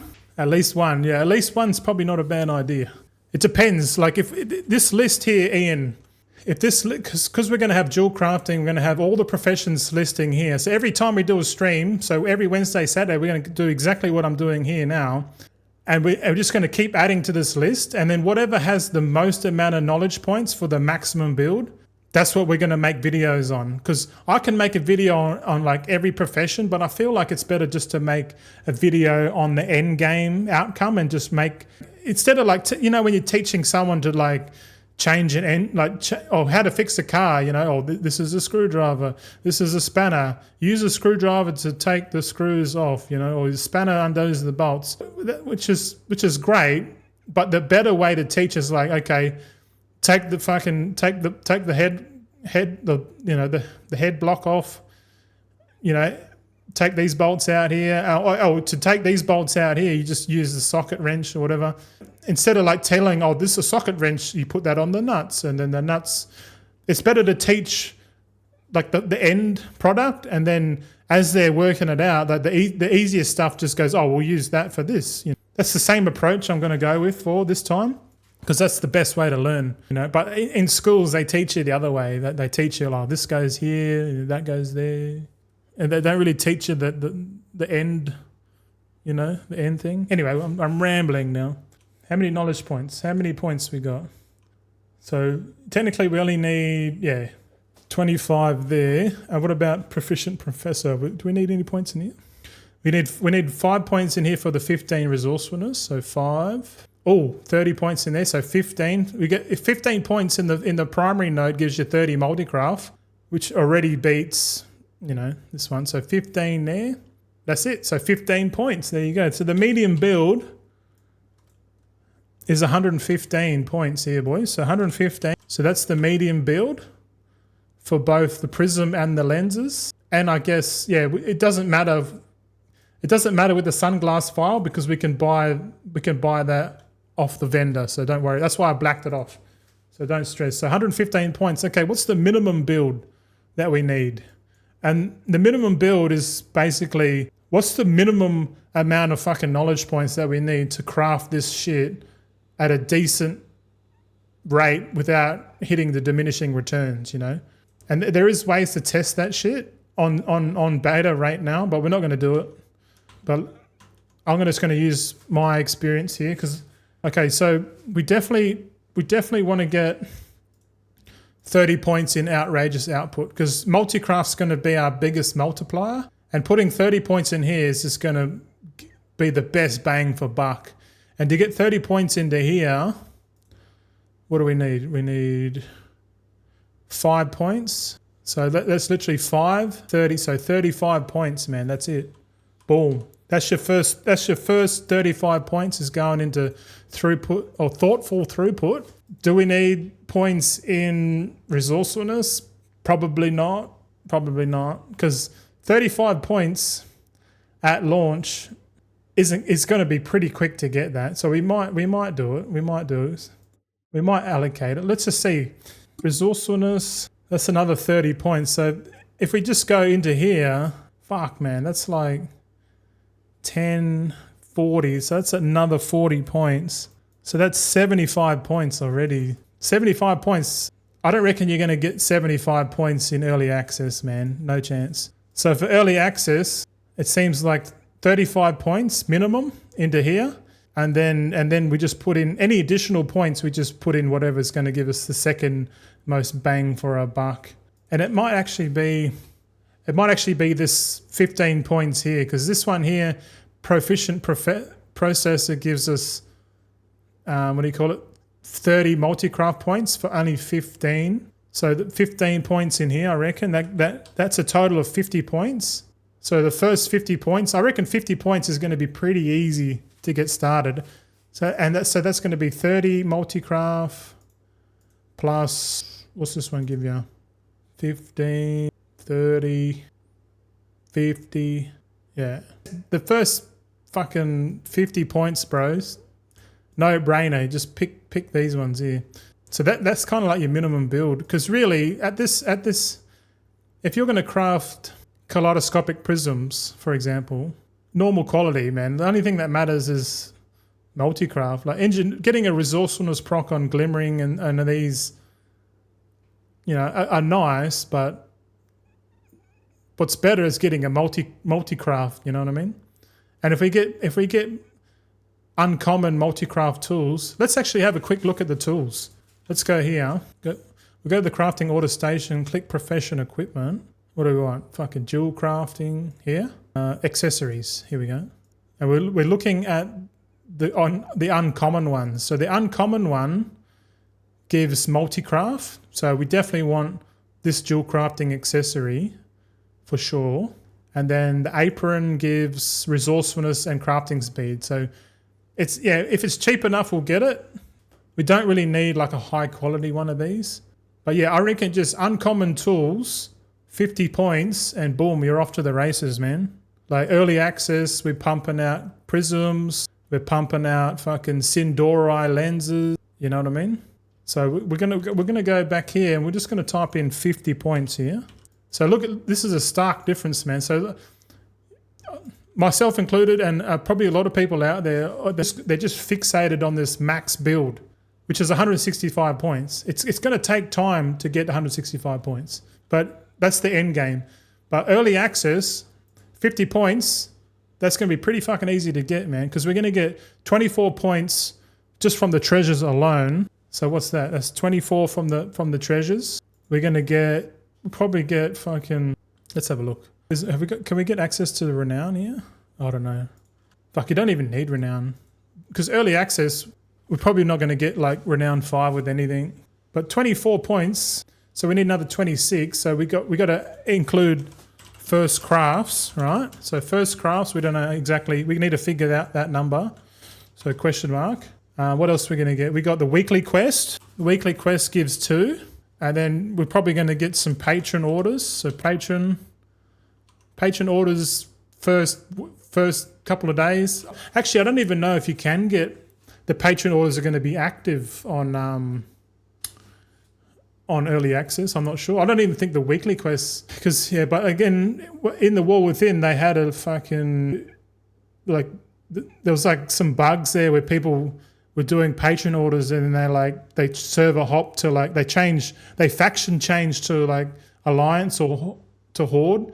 And that like gave people another refresh of patron orders, which is a bit of an exploit. But if that happens, that's pretty fucked up. I know weekly knowledge point stuff in early access. Yeah, we need to test that, but it's pretty hard to test it, man. So if we can't test it, then the same bug's probably going to be in effect, because I don't reckon they fixed it in the War Within, because it happens so quickly, and like the development time needed to like fix something like that would have been like, fuck it, not worth the time. And then that same code is probably going to go across to here. So there could be like, if you start an alliance, do everything as you can, and if there are patron orders, do them, and then server transfer. Faction transfer. It gets really exploity, man. But I don't know if we're going to do that. I kind of wish they just made it fair, because it seems like they're really going with the fair model, like the whole profession shuffle not being a fucking thing, you know. But yeah, I like this. But like Kaleidoscopic Prism definitely feels we can orange this one. I reckon I like this one. So the green is like the main one that we aim for. But the early access Kaleidoscopic Prisms, 50 knowledge points. We probably don't even need 50. 35 will do. But okay, so let's assume that the only thing we get is treasures and first crafts and the renown. If we go crazy, the renown gives you 10. So we're already at 34. If we can get 16 first crafts, we're at 50. So 24 knowledge points from the treasures here. And then you get 10 knowledge points from the renown. And then 16 first crafts. I'm pretty sure there's going to be more 16 first crafts, right? For sure.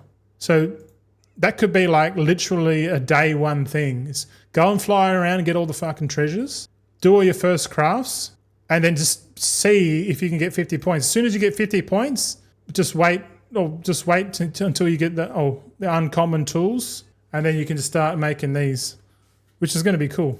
But let's go back to the Kaleidoscopic Prism here. So we go back to Wowhead. Yeah, this one's going to use, to do this, you need a prospector. So it's all fun and games if you want to make a kaleidoscopic prism, but you need the materials to build the kaleidoscopic prism. And these materials here all come from prospecting, right? And prospecting, I've already sussed out prospecting, man. Prospecting, where is it? Well, I've got a fucking sheet here. Hold on. Give us 1 second. All right, here it is, boys. This one's going to freak you out. This is my Jewelcrafting prospecting notes here. I've got some notes here. A few notes, but just pay attention to... I'll bust it up here. Have a look at this. So these are the yield rates for prospecting, right? I guess I'll show you. I'll show you what I mean. I'll showcase it here, just so you get an idea of what I tested on the beta realms. So I was testing prospecting like day one, early access prospecting, and I found out that you got to have like 3 different prospectors, man. 3 different prospectors. You have to have one prospector to do brilliant silver ores. No, not even that. Hold on a sec. Where's the page? Where's the overview? Oh, here we are. Here we go. Here we go. This is the one you want, boys. So I've got... make it bigger. All right, take your eyes to the fucking screen, man. This is important shit. So we've got 5 different builds for prospecting, and you can see the first 3 only require 25 skill. 25 skill is the minimum skill that you need to start pumping out diamonds. If you want a good yield on diamonds, option build number 2, 25 skill points, because you need 25 skill points to unlock the knowledge, the spec tree, and then putting 40 knowledge points into prospecting. 40 knowledge points, and you can start pumping out diamonds, Eversong diamonds. This is based on 1,000 crafts. So out of 1,000 ore, I got 17.8 diamonds. And for an extra 30 points, same skill, I got 18 fucking diamonds. So it's like the minimum is 40 knowledge points for prospecting, right? Can't test just logic based off the wall within. I think you can, because the only thing they're going to change is the numbers. Like it seems like they've got the ratios correct, but the yield is different. But I guess you're right. And this is a preliminary test. So all I have to do when we get the candidate build is redo this test and see where this... The only reason I'm doing this, Ian, is to find the diminishing returns. I wasn't talking about early access, KP, not jewel crafting. Okay. But you see here, it doesn't... At the moment, the average... Here, I'll color it so it's easier. In the light blue, this is for 1,000... I'll make it better so you can see it. So this is based on crafting prospecting 1,000 of each ore. So silver, tin, copper, thorium. Thorium, just forget it. We're not doing thorium because that's just going to be stupid. But I guess for the sake of the test, you can see here the glass that comes from all 3. The average is like for every 1,000 ore, doesn't matter what ore you prospect, you're going to get an average, the same average on glass and stone, and it's about 22% stone out of 1,000 and about 15% stone out of 1,000, and the rates are very similar from a full build to like one build as 40, and like look at the diamonds. So from 40 knowledge points, you can get 17.8 diamonds with only 40 knowledge points. But if you waited until you got 150 knowledge points, you're getting 18.94. But like you can get to 40 knowledge points like within the hour of early access. So you can literally be early access within the first couple of hours, be prospecting on 4 accounts if you wanted to. Just set up 4 prospectors and then just start getting glass and stone. And then that glass and stone, because that's the reagent used to make the prisms and all that shit. Ian says, what are diamonds used for? Are people going to want them in early access? No, they're probably going to use it. The people that are using these diamonds are the ones that are trying to rush their skill level. And rushing skill level doesn't mean shit anymore. What matters is the knowledge points and the moxie. But yeah, the diamonds aren't really... You can see here... If you've got no knowledge points, you don't get any fucking diamonds. See how I put it red? For silver, tin, and copper, no knowledge points, just 25 skill, just to unlock prospecting, or you know what I mean, like basically nothing. You don't even get any diamonds, but you will get diamonds if you prospected thorium with no skill or no knowledge points. But you're not going to do thorium. But the most important thing is here currently the rates are the same for the byproducts. The rates are exactly the same. Doesn't matter skill doesn't matter. You're still getting the same glass and stone, like 15, 22% per 1,000. It's crazy. But the sweet spot is here, 70 points. This is the sweet spot right here. And once you get 70 points in, and we can have a look, I'll show you. So 70 points, this is literally the sweet spot here. That's the Goldilocks zone. Once you get 70 points, you can start pumping out diamonds. Yeah, and you get more yield. But where is it? So we'll go to build 3. Let me find build 3. Hold on. Build 3 is 75 points. Yeah, here we go. Yeah, so it's 25 skill, 70 knowledge points, no tools. All these tests were done without tools. So it was literally just raw knowledge points and minimum skill, right? Skill doesn't mean shit for prospecting at all.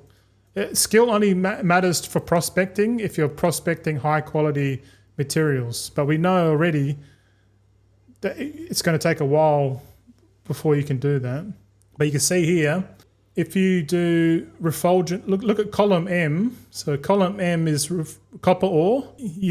Copper ore doesn't produce flawless gems, uncut gems. So if you do copper ore, you're just going to get the normal uncut gems, which are the shit ones. So really, the only thing you're going to be refulgent, the only prospecting you're going to do is probably going to be more into the brilliant silver ore and the umbral tin ore. Because the umbral tin ore and the brilliant silver ore, you can get both the normal and the flawless versions, and you want to get all the normal ones get crushed into fucking the gem dust, you know. So yeah, if you want the cheapest fucking crystalline glass and dust shrouded stone, refulgent copper ore is your best bet, but for efficiency, I think it's better to prospect the brilliant silver ore and the umbral tin ore first. And then later on, when you got a full build, that's when you start prospecting high quality copper ore. Because yeah, it's crazy, man. Because like, look at the yields here. Look at Eversong Diamond in this row here. Look at the yields. Copper ore, you're getting 6.5 diamonds per 1,000, and for umbral tin ore and brilliant silver ore with this build, the average is pretty much the same. Like 10, you're getting about 10 diamonds for every 1,000 ore prospected, which is the diamonds are going to be everywhere, man. Like there's going to be so many, like the diamonds are going to be dirt cheap if they keep these ratios as it is. Like, just remember, this build only requires 70 knowledge points to get. And for every 1,000 ore, you're getting 11 diamonds out of it. That's crazy, bro. That's crazy. But at the same time, you're getting all of these as well. You're getting the flawless ones. And the flawless ones are important because you need one of each color, right? You need one of each color at flawless to make a fucking prism. See the prisms here? The prisms you need flawless for one of each. So to make the kaleidoscopic prism, you need to have 2 prospectors. One for silver ore, one for tin ore. And then you'll need another jewel crafter to go into, the build. This one here, 50-point build. Because you want to prospect your own materials and then turn it into the prism as well. So really, you have one jewel crafter 50 points, and then you have another 2 jewel crafters with 70 points. That's the sweet spot. It's crazy. It's fucking wild, man. Like just note you don't need the big boy builds, man. Like this early, the first 2 weeks, it's going to be around 70 to 100 points, man. But the thing is, we're going to get up to the diminishing returns point really fucking quickly. And then after that, it's just kind of like, bonus resourcefulness, and then eventually then you hit the thresholds for like guaranteed quality, high quality stuff. But I don't reckon you need full builds. Like the uncommon tools is like, if you had uncommon tools, you actually get more of a yield than these numbers here currently. What are the prisms for? The prisms are for, it's better to show you. We did cover it, but it's probably good to go back because we've been talking about it for a while. The prisms go into those epic gems. You know what I mean? Those epic gems, which I think aren't going to be like too sought after. Like people are going to get it, but like they're not going to be like crazy expensive because there's going to be way more gems on the market. And to get the recipe for these, the four recipes come from delves. So the people that do the delves are going to get the recipes, and then jewel crafting concentration alts are going to come in and buy and make these at high quality. Yeah, Samantha, take us out. Yeah, let's fucking rage! Hey, Met raided with 42 viewers. hey, thanks, Matt. I wasn't expecting a raid from Matt on the weekend. Hello, how's you going? Welcome in, raiders. We got water. Drink your water. Very important. I can see Matt going, yes, sir, water. Oh, we're experiencing what it's going to be like crafting early access in midnight. Midnight. Matt says, "Hey bud, not much. Just gonna have a rest up a bit and hydrate up in there. Yeah, get your water, get it going. I'm out of cold water. I'm trying to drink as much as I can, but not too much. I'll piss myself. I've been standing for 2.5 hours, so this is kind of a record for me. I'm just pacing back and forth on my standing desk. So my knees hurt, but I realised my knees hurt is because I got too much weight on there. That's good. Yeah, the water's good. The knees situation, not so good.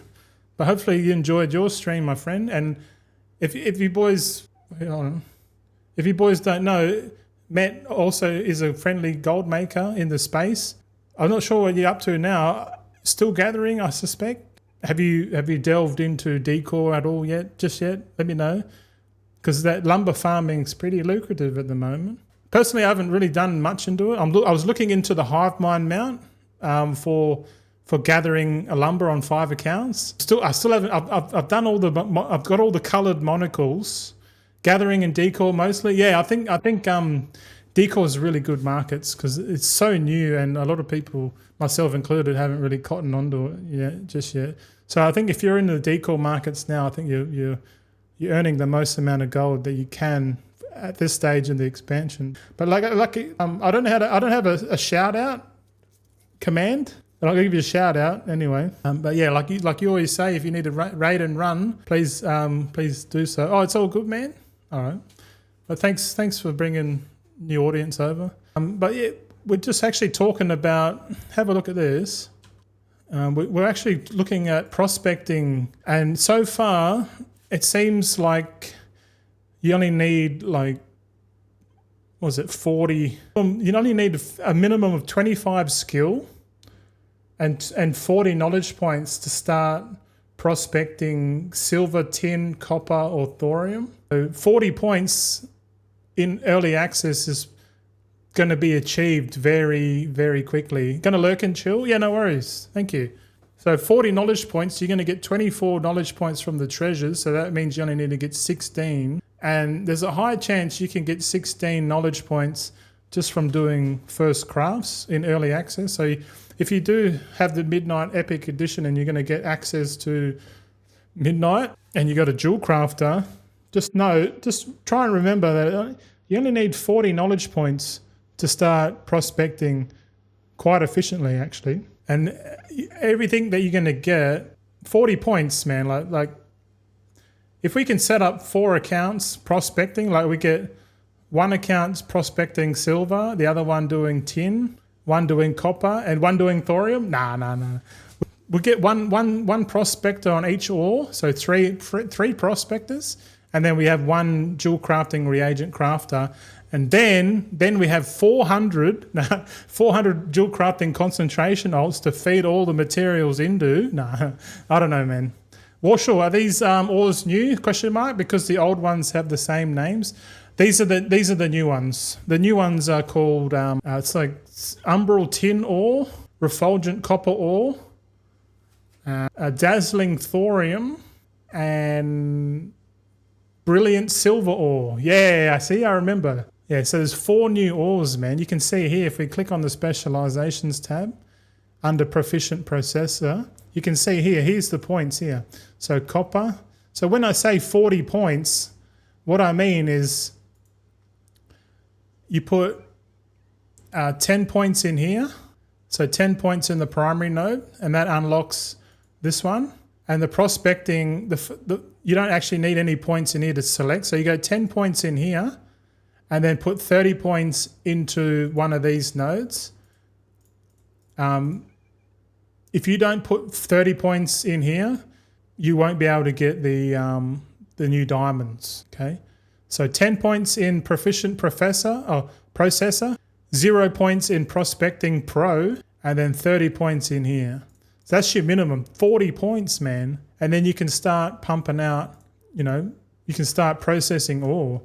Because here, I still haven't done the 4th build, but the idea was to get 5 builds, all with different skill and knowledge points, and then do the same processing of 1,000 ore, and just see where the diminishing returns is. Because I was gonna do this test and then put these builds into a graph and sort of have a look at a graph and sort of see where they all converge. And wherever they converge, that convergent point, that's your diminishing returns. Because in early access, before the 3 days before the actual midnight launch, there's only a certain amount of knowledge points that you can get.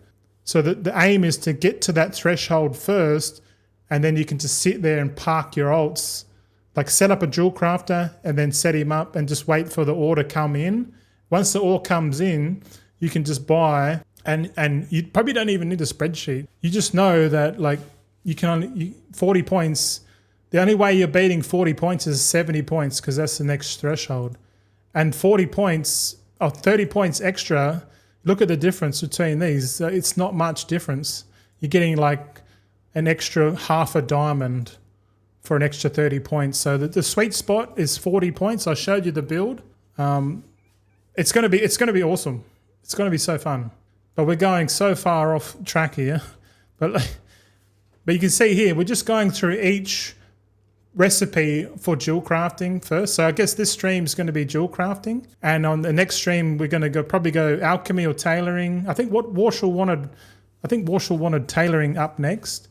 But the idea is that we're going to make a list of all the professions, all the markets, and we're just going to filter, like make a short list, make a short list and go, okay, so far for jewel crafting, Sunglass Vial at high quality is definitely a market that we definitely want to go for. It can be enchanting, you choose. Oh, yeah, it'll be all of them eventually. Because I got to record the stream. Hopefully we're recording. Thank God. Yeah, we're recording. Hello. So the idea is to work out all of the professions, all of the potential markets, and we've got here on the left-hand side we've got active crafting, and then we've got concentration crafting. So crafting the Sunglass Vial with concentration, probably not a good idea. So if we're not doing concentration, we're going to do active crafting. Then next we got the Kaleidoscopic Prism. It's going to be good for both concentration, because if you click on the Kaleidoscopic Prism, it's a reagent for multiple necks, rings, for like crafted necks and rings basically. But that might not be too much of a priority at the start. So if you're a jewel crafter looking at spending your concentration, I feel like the best bit is probably going to be either the Prism or the Eversong Diamond. And the diamond is this one here, the primary stat diamond that's unique. So the first gem people are going to put in their gear is going to be the epic one, let's be honest, because that gives the most bang. I actually need to sit down. My knees are hurting, man. I need to sit. Fuck. Oh, my knees, bro. Oh, man. What a load off. Yeah.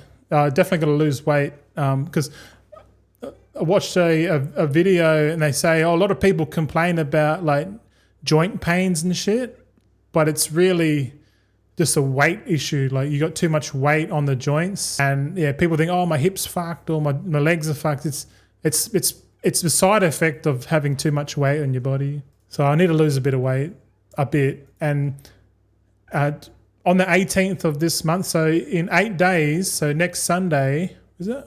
Yeah, next Sunday, we're starting a 40-day steak or carnivore challenge, strict carnivore challenge. So no dairy, nothing. Just bacon, eggs, steak, beef, turkey, chicken, lamb, pork. Just 40 days strict carnivore. And then on the 40th day, I've timed it. So the 40th day is early access. So we're going to have 40 days carnivore challenge, and then we're going to roll straight into the midnight early access. We're going to be streaming early access like flat out. So my plan is to do all of this cognitive load now with all this working out of the videos and the guides and sort of just give everyone like a breath of fresh air. Like, okay, all right. Because like when midnight comes, people are like, oh, what am I going to do? What am I going to do? Oh, well, I'm going to show you what I'm going to do and what you can do as well.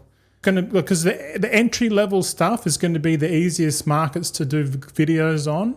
Like doing the video on the Sunglass Vial and 65 point build, how to min max the shit out of that, probably isn't going to be for everyone. But the early access prospecting and reagent guide for jewel crafting, definitely going to be a win there for sure. Ian says write down the duration, beat it next time. 2.5 is ages. I have no idea what you're talking about, bro. Write down the duration, full stop, beat it next time. 2.5 is ages. Yeah, sorry, I don't fully understand it. Sorry. Oh, how long you were standing for? Oh, 2.5 hours. Yeah. Okay. I'm with you now. Sorry, context switch up there, man. And beat it next time. Yeah, okay. Yeah, 2.5 hours standing is my knees were in pain, man, for the last 2 hours. I was trying to fight through it, but like I realized like fighting through it, I'm just putting more excessive load on my joints, whereas if I attack the fundamental issue is the added weight on top of the joints and the lack of nutrition, because like if you put too much weight on the joint, you're like this, and you're not eating enough like meat, and you're eating fucking like seed oils and sugar and carbs and fucking veggies, and you're eating no meat. There's no nutrients to replenish the wearing the disc. In between you see all these people getting like knee replacements and shit because they're overweight and they're not feeding their body enough nutrition. Then the cartilage just fucking wears out, and there's nothing there to like, and then it becomes like bone on bone, and then they try to inject. I think they inject some sort of gel in there to like, because if you can't afford a knee replacement, they got to inject something in there to like. But then you're constantly just getting injections, and oh man. But the fundamental is just like lose fucking weight, eat nutritious food to replenish the cartilage and shit, and it goes with all the spinal stuff as well. I know hands down that carnivore is the proper human diet, but you try and tell someone that who's like thoroughly enjoying sugar and carbs and spaghetti and bread and milk and all that shit, and then they end up spending more money on like down the road on like doctors and shit to fix them, it's a shit system, man. But they'll never tell you that shit. Wocky says spaghetti is the best of all. Yeah, who doesn't like spaghetti, bro? Who don't like that shit? All right, so, okay. See how I've put orange here for the kaleidoscopic prism? That means, yeah, we can craft this. The Sindori lens, are we going to craft this? Probably not, because it doesn't go into much. The Sindori lens only really goes into profession accessories, which isn't really a market that we want to go into. But the prism's going to be okay. But long term, our jewel craft is going to just be pumping out sunglass vials and prospecting. That's it. That's the two markets that I see for a jewel crafter long term is pumping out sunglass vials and actively, prospecting actively, and then spending concentration on either the prisms or the Eversong diamonds. That's it. So literally, if we add a column to the left and we just type in like number, so we'll just go 1, 2, 3, 4, and we'll make that like 80 or something. So what we'll do, we'll make our short list already.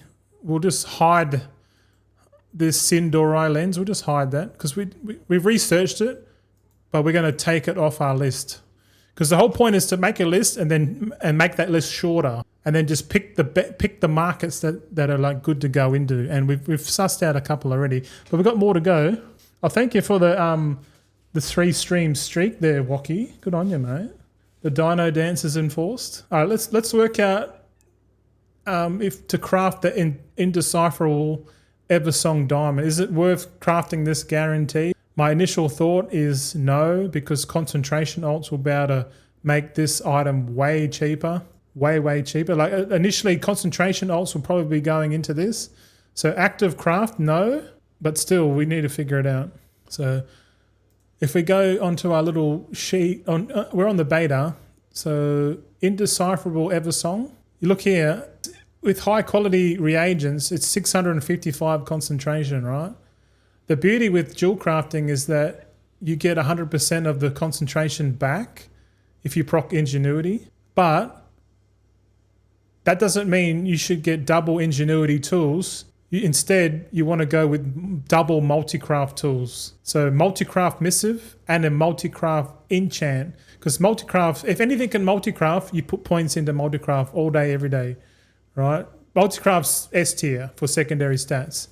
But some crafts don't use multi-craft at all. But with Jewelcrafting, everything you make with Jewelcrafting is got multi-craft on it. So Ingenuity isn't going to be a thing at all. So double multi-craft. We got tools here. Got a multi-craft tool here we can put on. So we're already at 21%. We don't even have. Can we get a multi-craft enchant? Yeah, there's enchants here now. Look. Equipment enhancement. Let's see if we can buy the multi-craft enchant, hey? Where is it? Come on. My eyes are blurry. I can't even see this. There's so many enchants here, man. Oh, yeah. Multi-craft enchant. Here we go. So we got it. Let's enchant this bat. So we're at 21% multi-craft. Take note. And we're going to chuck on a multi-craft enchant. So 21%.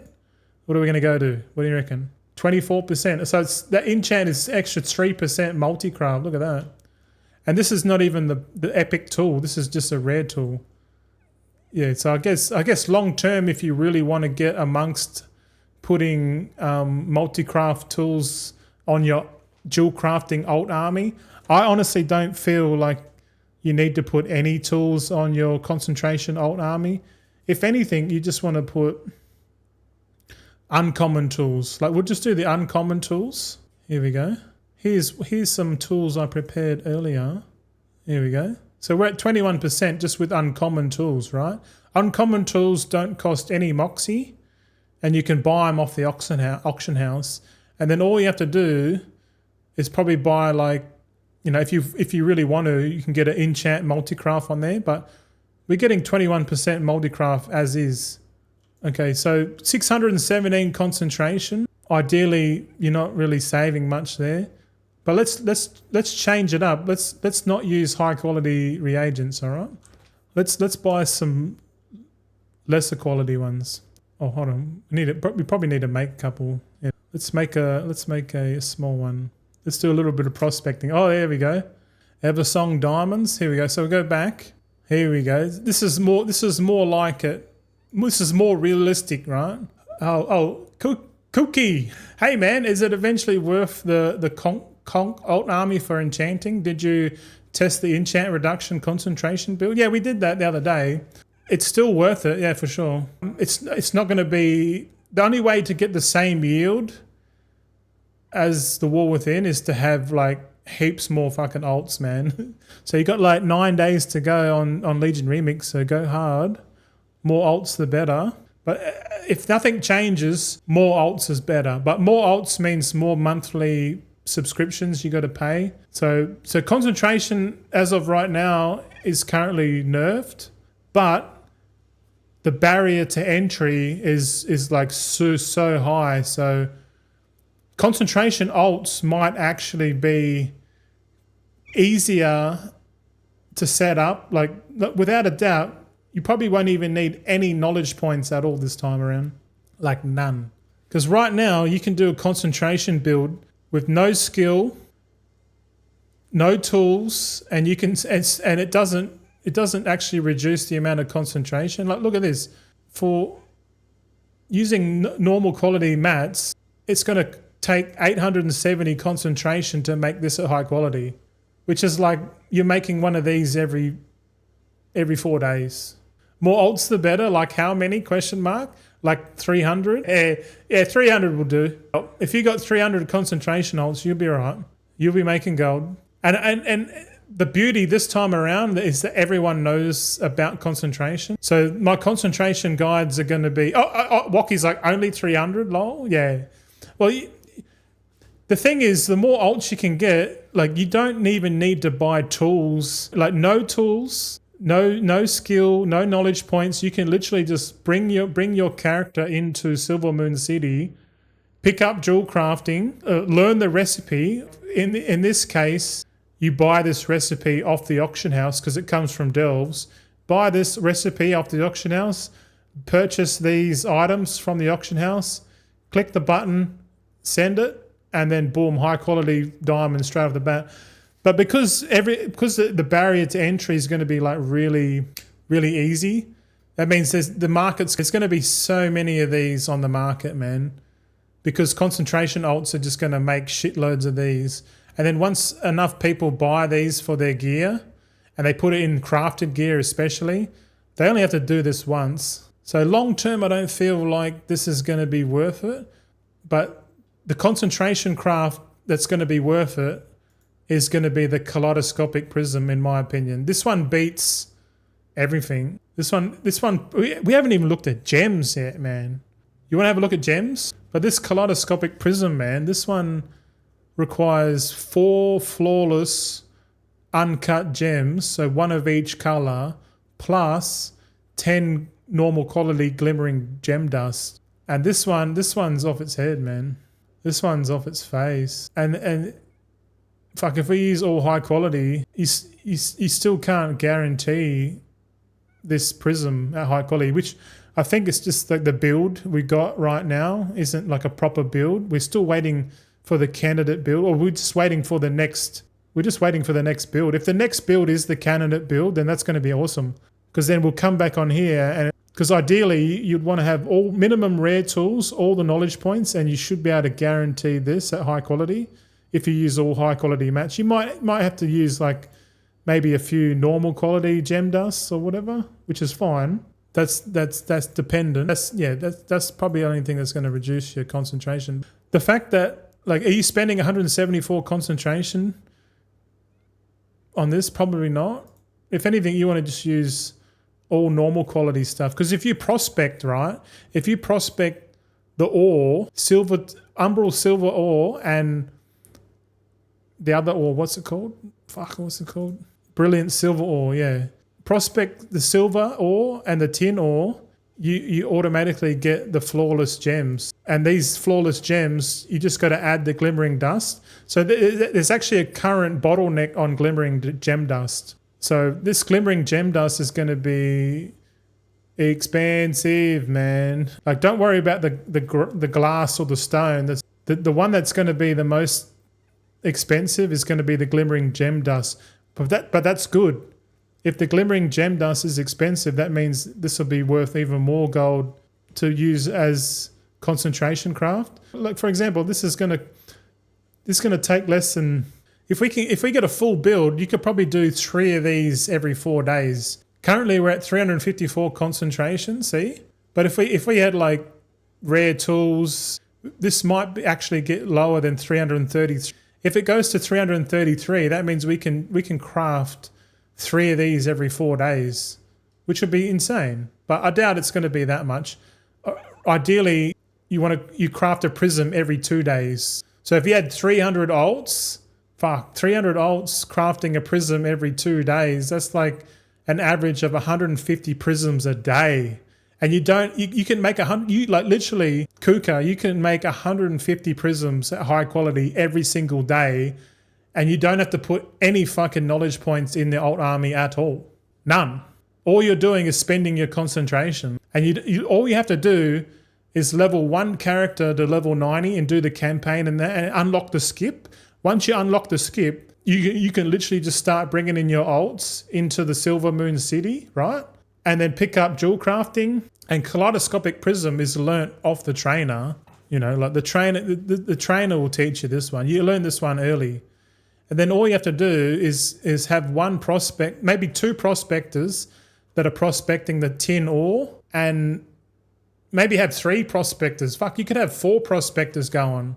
You could have two prospectors doing, you know, the copper, and then or you can have two on each. Doesn't matter. But the idea, you don't want to be buying these off the auction house. If you can just buy the ore, process it because you only need 40 points, right? This is the crazy thing. You only need 40 points to be able to start prospecting, and then you take those gems so you're sort of feeding your own alt army, and the goal is to produce a shitload of these kaleidoscopic prisms, for example, right?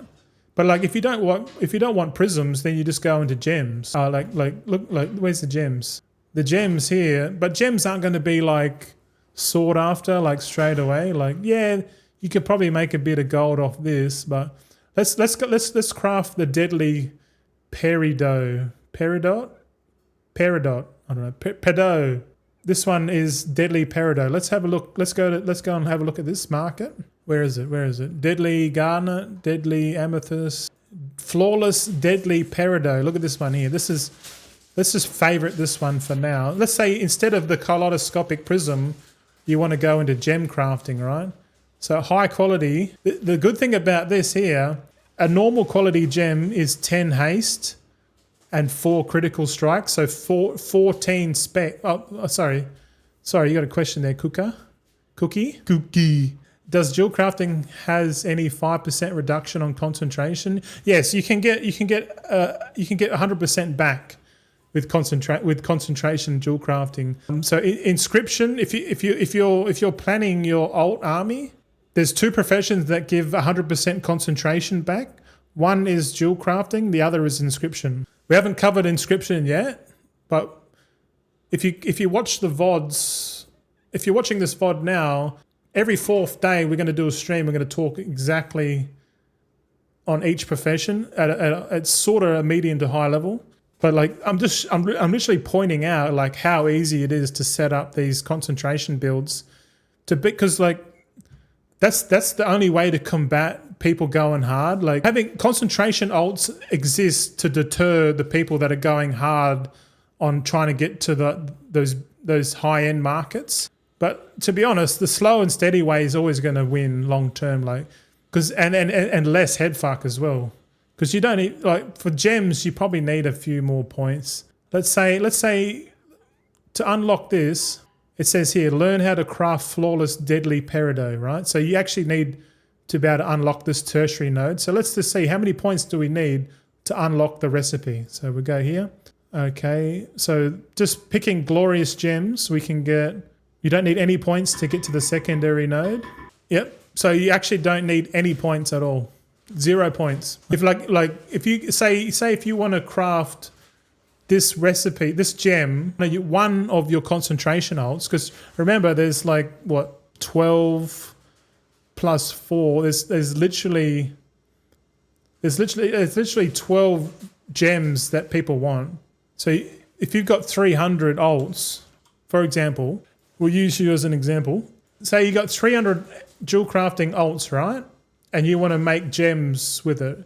So if you want to make one of each gem, because each gem has different stats, and you don't even need any knowledge points.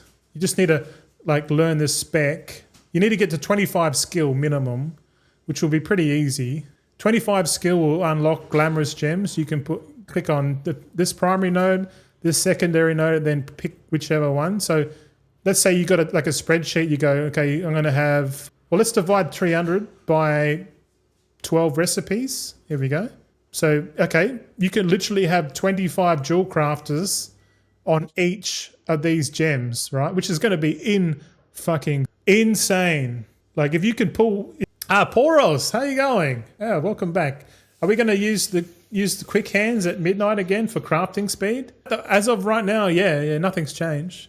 But there is a new addition, is the file of enhanced ambidextry from the War Within. Also, Ian said that the Zulaman area might have a zone specific crafting speed, but for concentration, crafting speed doesn't matter at all. You don't even need any knowledge points, man. Like this is what's crazy about concentration. You can literally, like, I'm just putting myself in Kuki's like mind. He's got like 300 alts, or she, I don't know what you are, but if you've got 300 alts and you just go, all right, well, I got 300 jewel crafters. Let's make 25 of each fucking gem, because you can see here you got these secondary gems which only give like main stat, but they don't. The ones on the end here are the ones that are the most powerful gems, and there's 12 different types of them. So you've got like a clean 25 per fucking gem here, man, if you want, and it doesn't cost you any points at all. No points. You don't even need profession tools. You know, all you need to do is log in, get to 25 skill, and that's it. GG. You don't have to do any patron orders. You don't need to do any weekly quests. You don't even need to get the treasures at all. So the barrier to entry, as of right now, is that concentration alt armies are back, baby.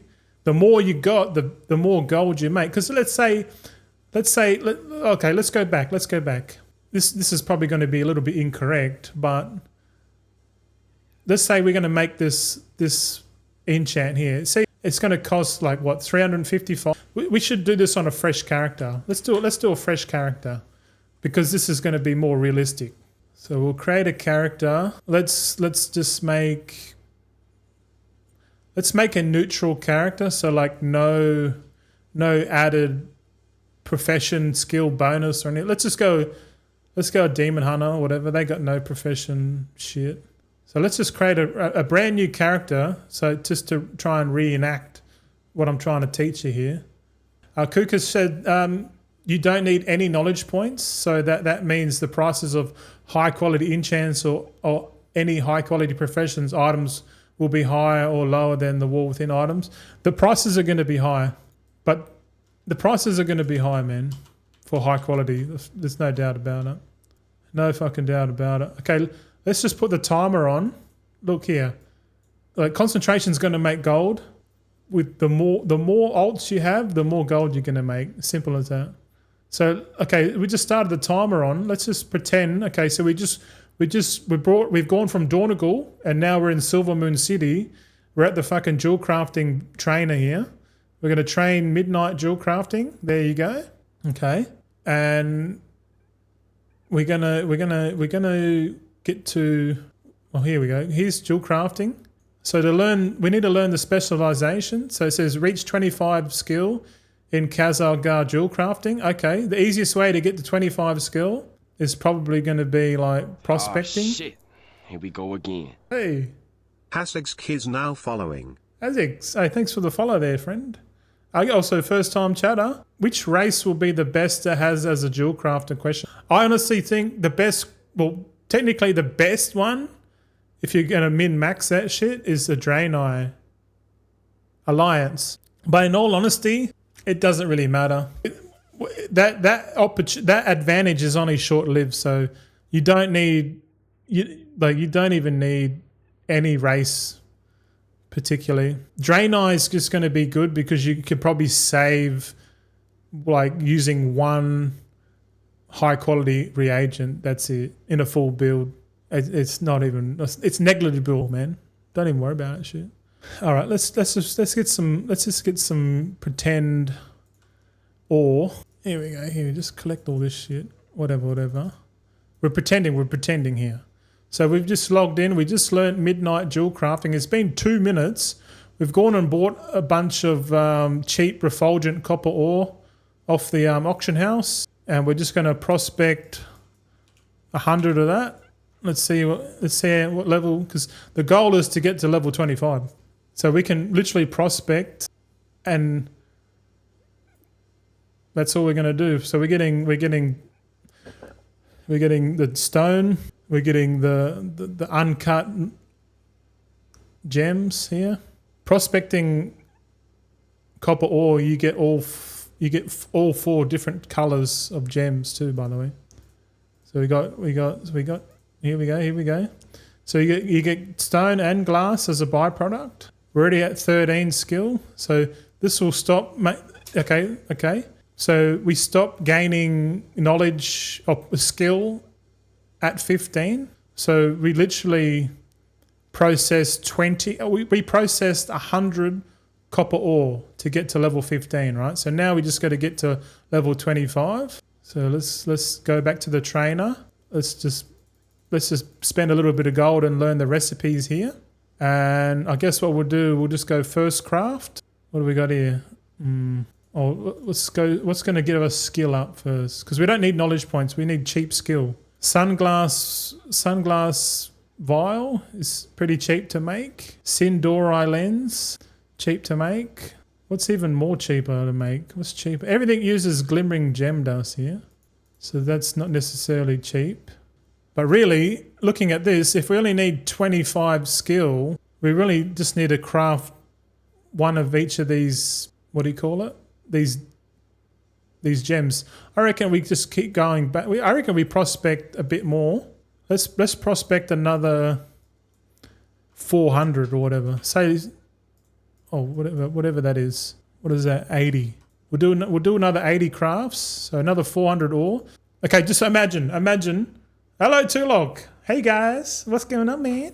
What are you doing? Looking at some, some jewel crafting shit. So we're just showing how easy it is currently in the current beta build to set up a prospecting, a concentration jewel crafting ult straight off the bat. Like, so we with no skill, nothing. The goal is to get to skill 25. Obviously, if you were a drain eye, you would only need to get. You already got that extra 5 bonus, so maybe drain eye, but like it's really min-maxy. I wouldn't even worry about it too much, bro.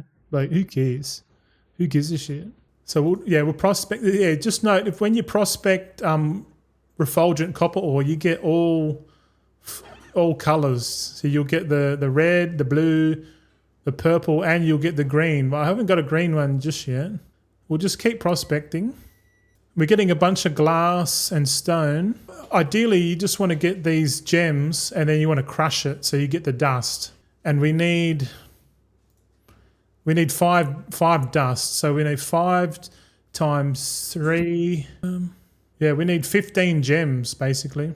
15 gems minimum. So probably 20 gems minimum. So we'll keep going. We got another. Oh, here we got some green ones. So a minimum of 3 gems turns into like 1 dust. So we need 15 gems, but we need a minimum of 3 each. So far we've got 1, we've got 2 there. So that's 2, 3, 4, 5. Okay, we literally got enough. We'll go a little bit more. We'll prospect the rest of this. What's that? That's fucking 21, eh? Let's go. We'll prospect. Let's say 400 to 500 ore is all you need to set up this.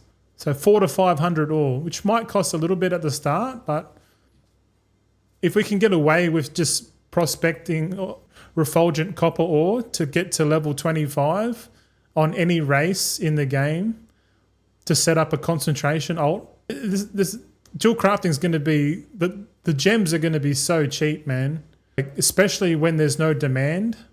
So if the gems are going to be really cheap, you could save all your concentration gems for like later when like two months in. Imagine just banking like mad concentration for 2 months straight and just make all of the gems, and then after 2 months when the demand comes in, you start selling all your fucking gems, man. You'd make so much gold. But like it requires patience. Remember, we have no setting. Yes, not yet. But we're not talking about that. We know that there's going to be demand for gems, but it's just not going to be at the start. It's going to be delayed profit. So if you're impatient, you're going to be selling to people with deep pockets, like me, I guess. Like I'll probably be making a few of these gems myself because I'm going to have a bunch of jewel crafters as well.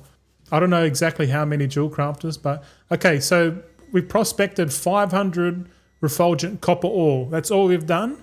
Now we're going to crush all of these, or not all of them. We need at least one left. So let's crush the green one. So we'll crush that one. Boom. We're going to, oh, we got 3 glimmering gem dust. That's good. That's good. Okay, let's crush 3 of these. Here we go. 1, 2, 3. There we go. We'll crush some blue ones, 2 blue ones, and then we'll do 1 red one. We got like 13. We got heaps of stuff now. We got more than enough. So we've got enough to make 6 gems. Okay, let's go skill up. So you see these ones here that give like 2 skill. Look, and we got to 19 skill already. We actually gained skill from crushing. So we only need to get 6 knowledge points now. So we'll go. Oh, we need some jeweler's tools. 1 second. Let's buy a quick jeweler's tools. Where are they? Jeweler's tool set. Boom.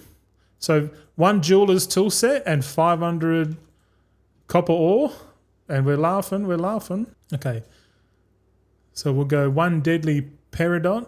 And you get a first craft bonus, but you don't really care about knowledge points. So you can just go, you could probably use your concentration straight up if you want. But nah, I reckon save it. So we'll craft 1 of them. We'll craft a deadly lapis, 1 of these. A silver moon lupes. No. We've got to craft things that we have materials for.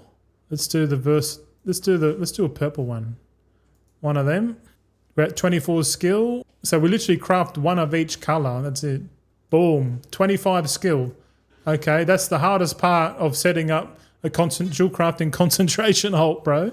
We've spent 500 gold or 500 copper to get to 25.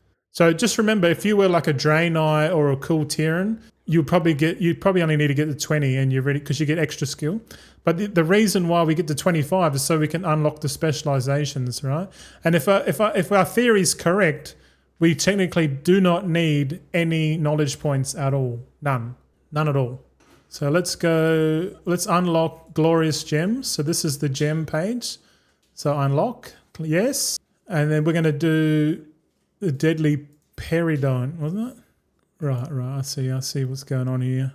Oh, sorry. Ian says, oh, sorry. I missed a bit of chat here, boys. Tulok says, so no many gems will be needed. Heaps of gear leveling up, all had sockets on it. Yeah, I've noticed that. I assume it stays like that. But I guess if you want an extra socket, they're going to have something. Shout out to Blasphemites. Nah. Oh, good. Maybe they have removed setting and they added sockets on the gear. We'll see what happens. But there is the galactic PvP setting, which if they've got a PvP one that adds sockets, the PvE is going to have a sook. Assume that there's going to be a setting. Ian says maybe simplifying just by having them on the gear already. Maybe. Like Burning Crusade and Wrath of Lynch King. I'm not sure, man. Didn't Jewelcrafting come out in BC? I was doing some research for my slides. Yeah. In that case, it is even better for Jewelcrafting. We'll see. Maybe not just 1 socket on each neck and ring. If it's the same as the wall within, it'll be 2 on the neck and 4 on the rings. And that's not including like gear that has, like the PvP gear, that's like another 3 sockets you can have on top. But anyway, like sockets are really min-maxy, man. Like people aren't going to be doing it straight off the bat. But that's okay because we're going to test both concentration builds right now. Tulok says, if I remember, Mantius was talking about the possibility to add sockets somehow, but I can't remember how. Yeah, it's the galactic PvP setting that comes from PvP, war chests and stuff. But it's only used on PvP gear, and it's only good for Season 1 too.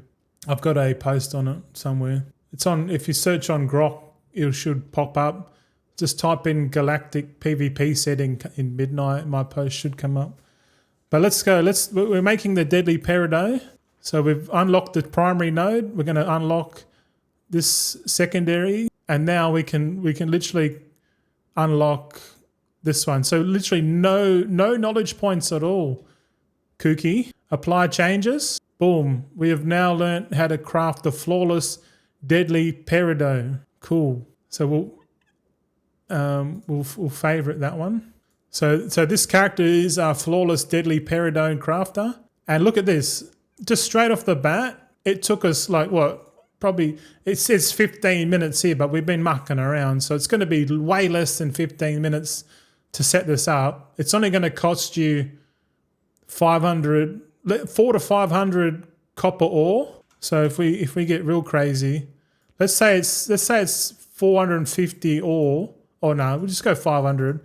500 copper ore times your 300 alts is 150,000 copper ore. And if copper ore is like fucking, I don't know how much each. Fuck knows. 50 gold each, maybe? 7.5 million divided by 300. So you're looking at about 25,000 gold setup cost. If the price is 50 gold per normal quality copper ore. So 25,000 initial setup cost per alt, but then you can literally pump out high quality, gems. This is a haste crit gem. It's got 12 secondary stats on it. And look at this, concentration 468. And if we start off with 1,000. So literally every 4th day you can come in here and press the button twice. Off you go. So you can make, and if you do want to spend more money and get tools and multi-craft and that, I don't reckon put anything on it, just because it's just going to cost. It's already costing you 7.5 million to set this up. This is all hypotheticals if you were going to do it, but like Tulok and Ian are saying, like the demand for the gems aren't going to be crazy at the start, but eventually they will. So rushing this might make a bit of gold. You might get, if you get your 7.5 million back, because and the people that are buying your epic gems are just like the race to world first people, or people that are like hell min maxi on PvP and stuff. Like the PvPers are going to be buying this for sure because they want any edge that they can get. So really, you could be just selling these high quality gems, to the PvPers and the race to world, or the hardcore people, because they'll pay for that shit, and like. And you got to use 3 motes of primal energy. You got to buy a flawless, these things you just buy off the auction house. This is just revenue, because the profit in this is the difference between, 5 glimmering gem dust and 1 flawless Harandar peridot. What's with these fucking names, bro? Tulok says, how much do you need for the meta gems worth to use conk on them? Well, the meta gems is interesting. Let's see if we can purchase that. Or we can just go down here. The meta gems, the one that people probably want is the primary stat one. This one here. And this one uses 950 concentration. So it's literally one meta gem every 4 days. But if you had 300 of them, you're literally making 75 meta gems a day. It's going to cost you like, the recipe. See, the recipe drops from the midnight dungeon. So if your sole purpose in life is to provide the primary stat gem to everyone who wants it for the midnight expansion at the start, you could definitely do it. But it's going to require you to be able to go around and purchase all of the recipes up cheap. The recipe is going to drop from the midnight dungeons. So that's either hit or miss straight up. Like people, they're just going to be like, oh, well, I want 100,000 for it. And then someone's just going to go, it might be just like too many of recipes. If there's heaps of recipes, fuck. Because it's going to take ages to be able to craft this guaranteed, bro. You need mad points to do this. Did we work out how many points you need? No, we haven't. We haven't worked that out. Should we work out how many points you need to like guarantee craft this at high quality? Let's do that. Yeah. Indecipherable Eversong Diamond. Let's go back to. Oh no, we'll stay on this character. Oops, excuse me. Okay, let's just use the boost. Here we go. We're learning everything here. 950 concentration is crazy. Yeah, this is out of all the concentration crafts, Tulok, the midnight, the epic gems use the most. There's nothing else that comes even close. Where the fuck is it? Yeah. They all use, like, even with 100 skill, like, it's still, like, over, you're only crafting one of these every 4 days, concentration-wise. And I think that's probably not a bad thing, because the demand for this is going to, like, spike up, and then over time it's just going to go, the demand's just going to go less and less for this. But yeah, you can still make, the whole point of concentration now seems like we can craft something at high quality. The demand might not be there as much as what we would think, but I've already sussed out the best concentration is going to be for the prism, because the prism at high quality gets crafted into, like, the necks and rings and shit.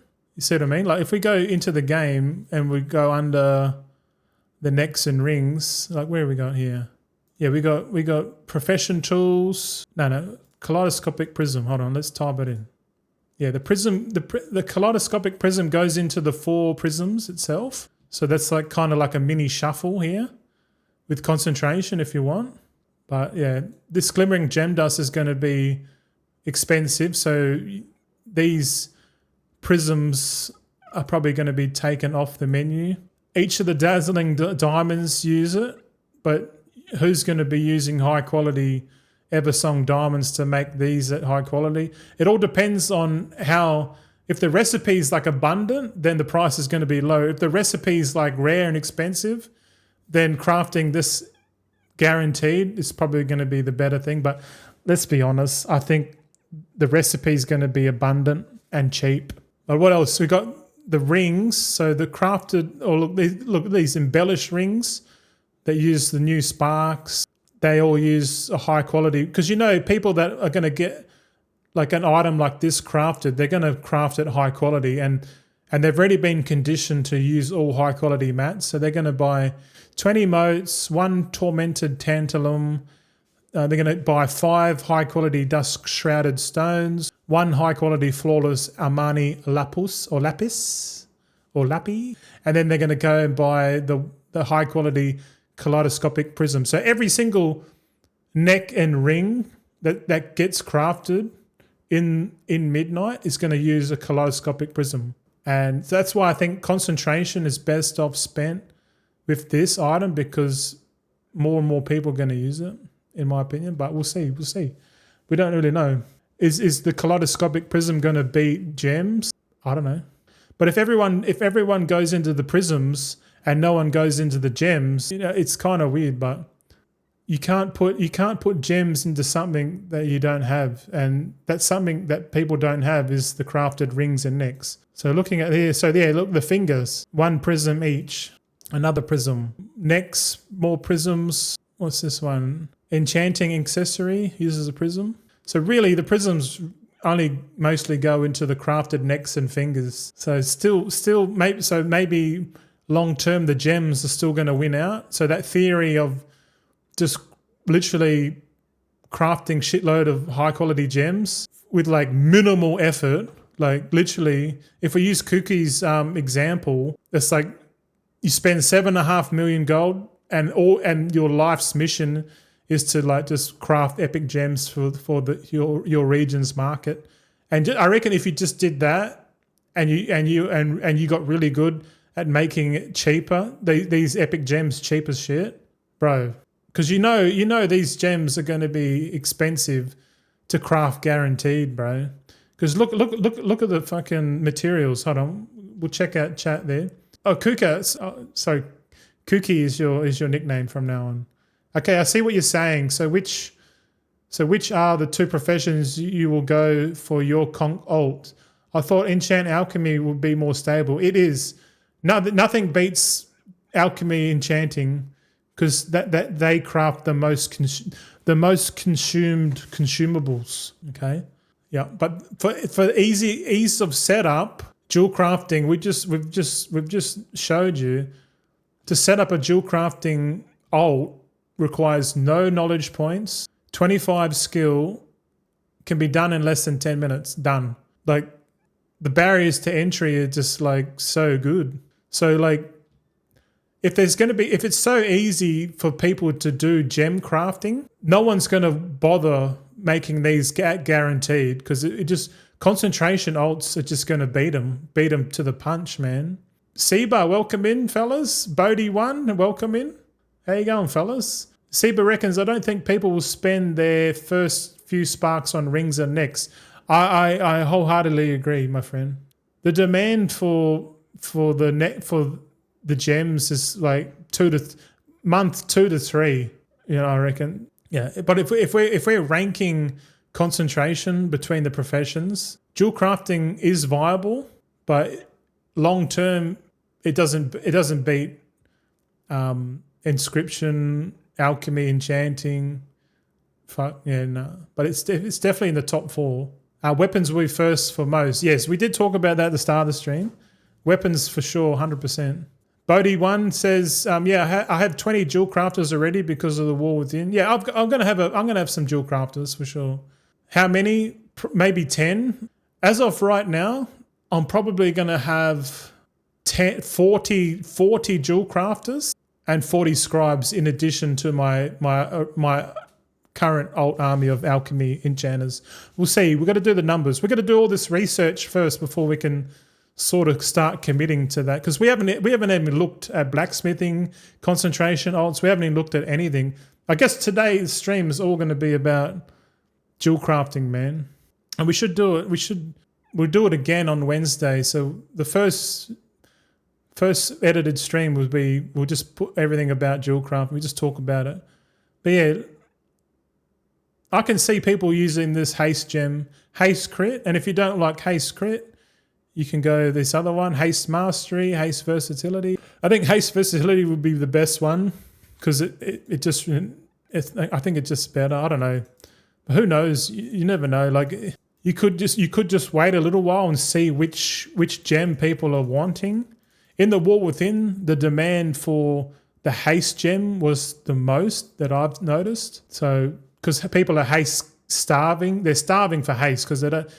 And the only gem for haste if you're like not at your soft cap yet, I guess, or you haven't reduced your global cooldown enough to where you're happy with your rotation. I think most people will go the primary stat meta gem and then haste gem straight up. But only time will tell. That's just my opinion.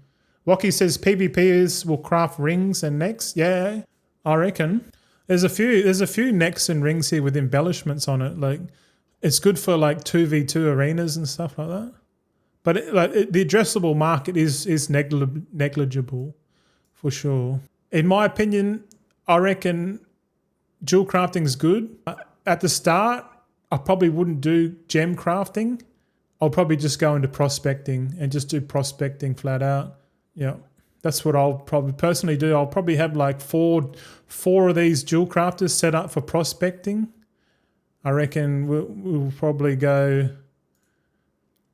have two in silver scrapper and 2 in tin investigator, and we'll have none in copper and none in thorium. So we'll have four going into this. And then, I don't know, man. We could have 1 in copper, but everyone's going to go copper, I reckon. But we'll see. I honestly don't know where it's going to go.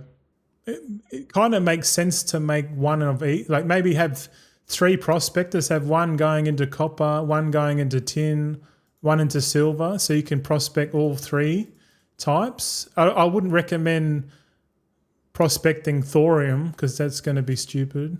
I don't know. I still haven't worked out my plan, I don't know what I'm going to do. Might even just have 1 prospector on 1 account and then have another account do like tailoring shit, and another account doing engineering or inscription, have another one doing alchemy. I don't know. What are you going to do? Are you going to do anything? Oh, you haven't done any, put much thought into it just yet? Kooky says on the 20th of January we'll be able to have access on Midnight Professions. Yeah. Right now, I've tried to copy a character over to the Midnight pre-patch realm, and you got no access to the professions at all, which it means they're hidden. So they're still working on it. So everything that we said about concentration these rates might be totally weird, but we don't know. I'm just letting you know my current observations, because once we get that new beta build, we'll probably revisit and just check. But I don't know, man. But you could go into like crafting necks and rings for people. That's another avenue. But personally, I'm not going to go into gear crafting at all, because it's not like scalable to the point where I'm quite happy just leaving it AFK doing something. Whereas prospecting is really good, because you can just set it up and have it on like another monitor and just, like because if you got multiple accounts, it makes sense to do that rather than trying to craft necks and rings and weapons for people. But that, not in saying that, like, you probably make good money just selling your services on the street. You know what I'm saying? I don't know what else to think about. Oh yeah, let's go back to here. Let's finish off our sheet. How many points do we need to craft this item at max? Okay, let's do it. I reckon we go back onto our other character who's got all the knowledge points there. I've been playing StarCraft 2 with my missus too, by the way. We've both got StarCraft 2 and we've been playing each other. Fuck, it's been fun, man. She's like doing cheese strats. I'm trying to do like crazy cloak shit, like Terran versus Terran. And yeah, it's fun. It's fun playing with the missus, eh? Yeah, I'm so competitive. I'm trying to beat him, but she's like, she just brings in like a bunch of Marines. I'm thinking of a long game, and she's like, I'm gonna kill you short term. I'm gonna fuck you up. And she just comes into my base with all these Marines and shit. I'm like, oh fuck. And I'm sitting there trying to. I'm thinking too long term in the game and not thinking about the short term. And like, because I'm not thinking about the short term, like defense. She could rush me with Marines. I've been thinking of like building gas, more bases, get air support, and like by the time I set up that, she's already in my base killing me. I'm like, ah, shit. So it's like, it's the same thing like with Midnight. Like you can be thinking of the long term and you totally forget about the short term stuff. The short term stuff's where it's going to be this time around for sure. And we're going to stream it because fuck it. Why not? So let's go open up Jewelcrafting. What is it? Indecipherable Eversong. Okay, let's take off all of our equipment. So I don't even know if we can fucking craft this guaranteed, man. Like looking at this now, like this guy's fully decked out, right? Even if we had the 40 skill from our tools, we're only going to be at 350, and we are already using high quality reagents. See, and we literally cannot craft this without using concentration.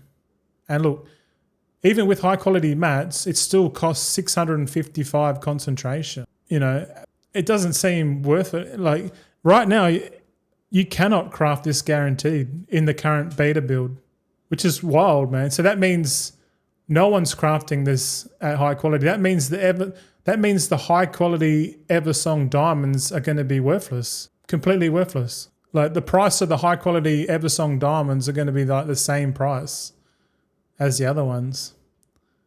Because if you type in here Eversong diamond, it only goes into these meta diamonds. Nothing else goes into it, I'm pretty sure. Can we type that in, actually? Hello, sweetheart. Are you playing? What you up to? Oh, you're cooking pasta bake, eh? I mean potato bake. Yeah, boy. Okay, let's click on the Eversong diamond on Wowhead. Yeah, look, the Eversong diamond only goes into these 4 meta gems, and the Eversong diamond at normal quality is going to be way more abundant. But are we going to be using high quality Eversong diamonds just to reduce our concentration a little bit? I don't know, maybe.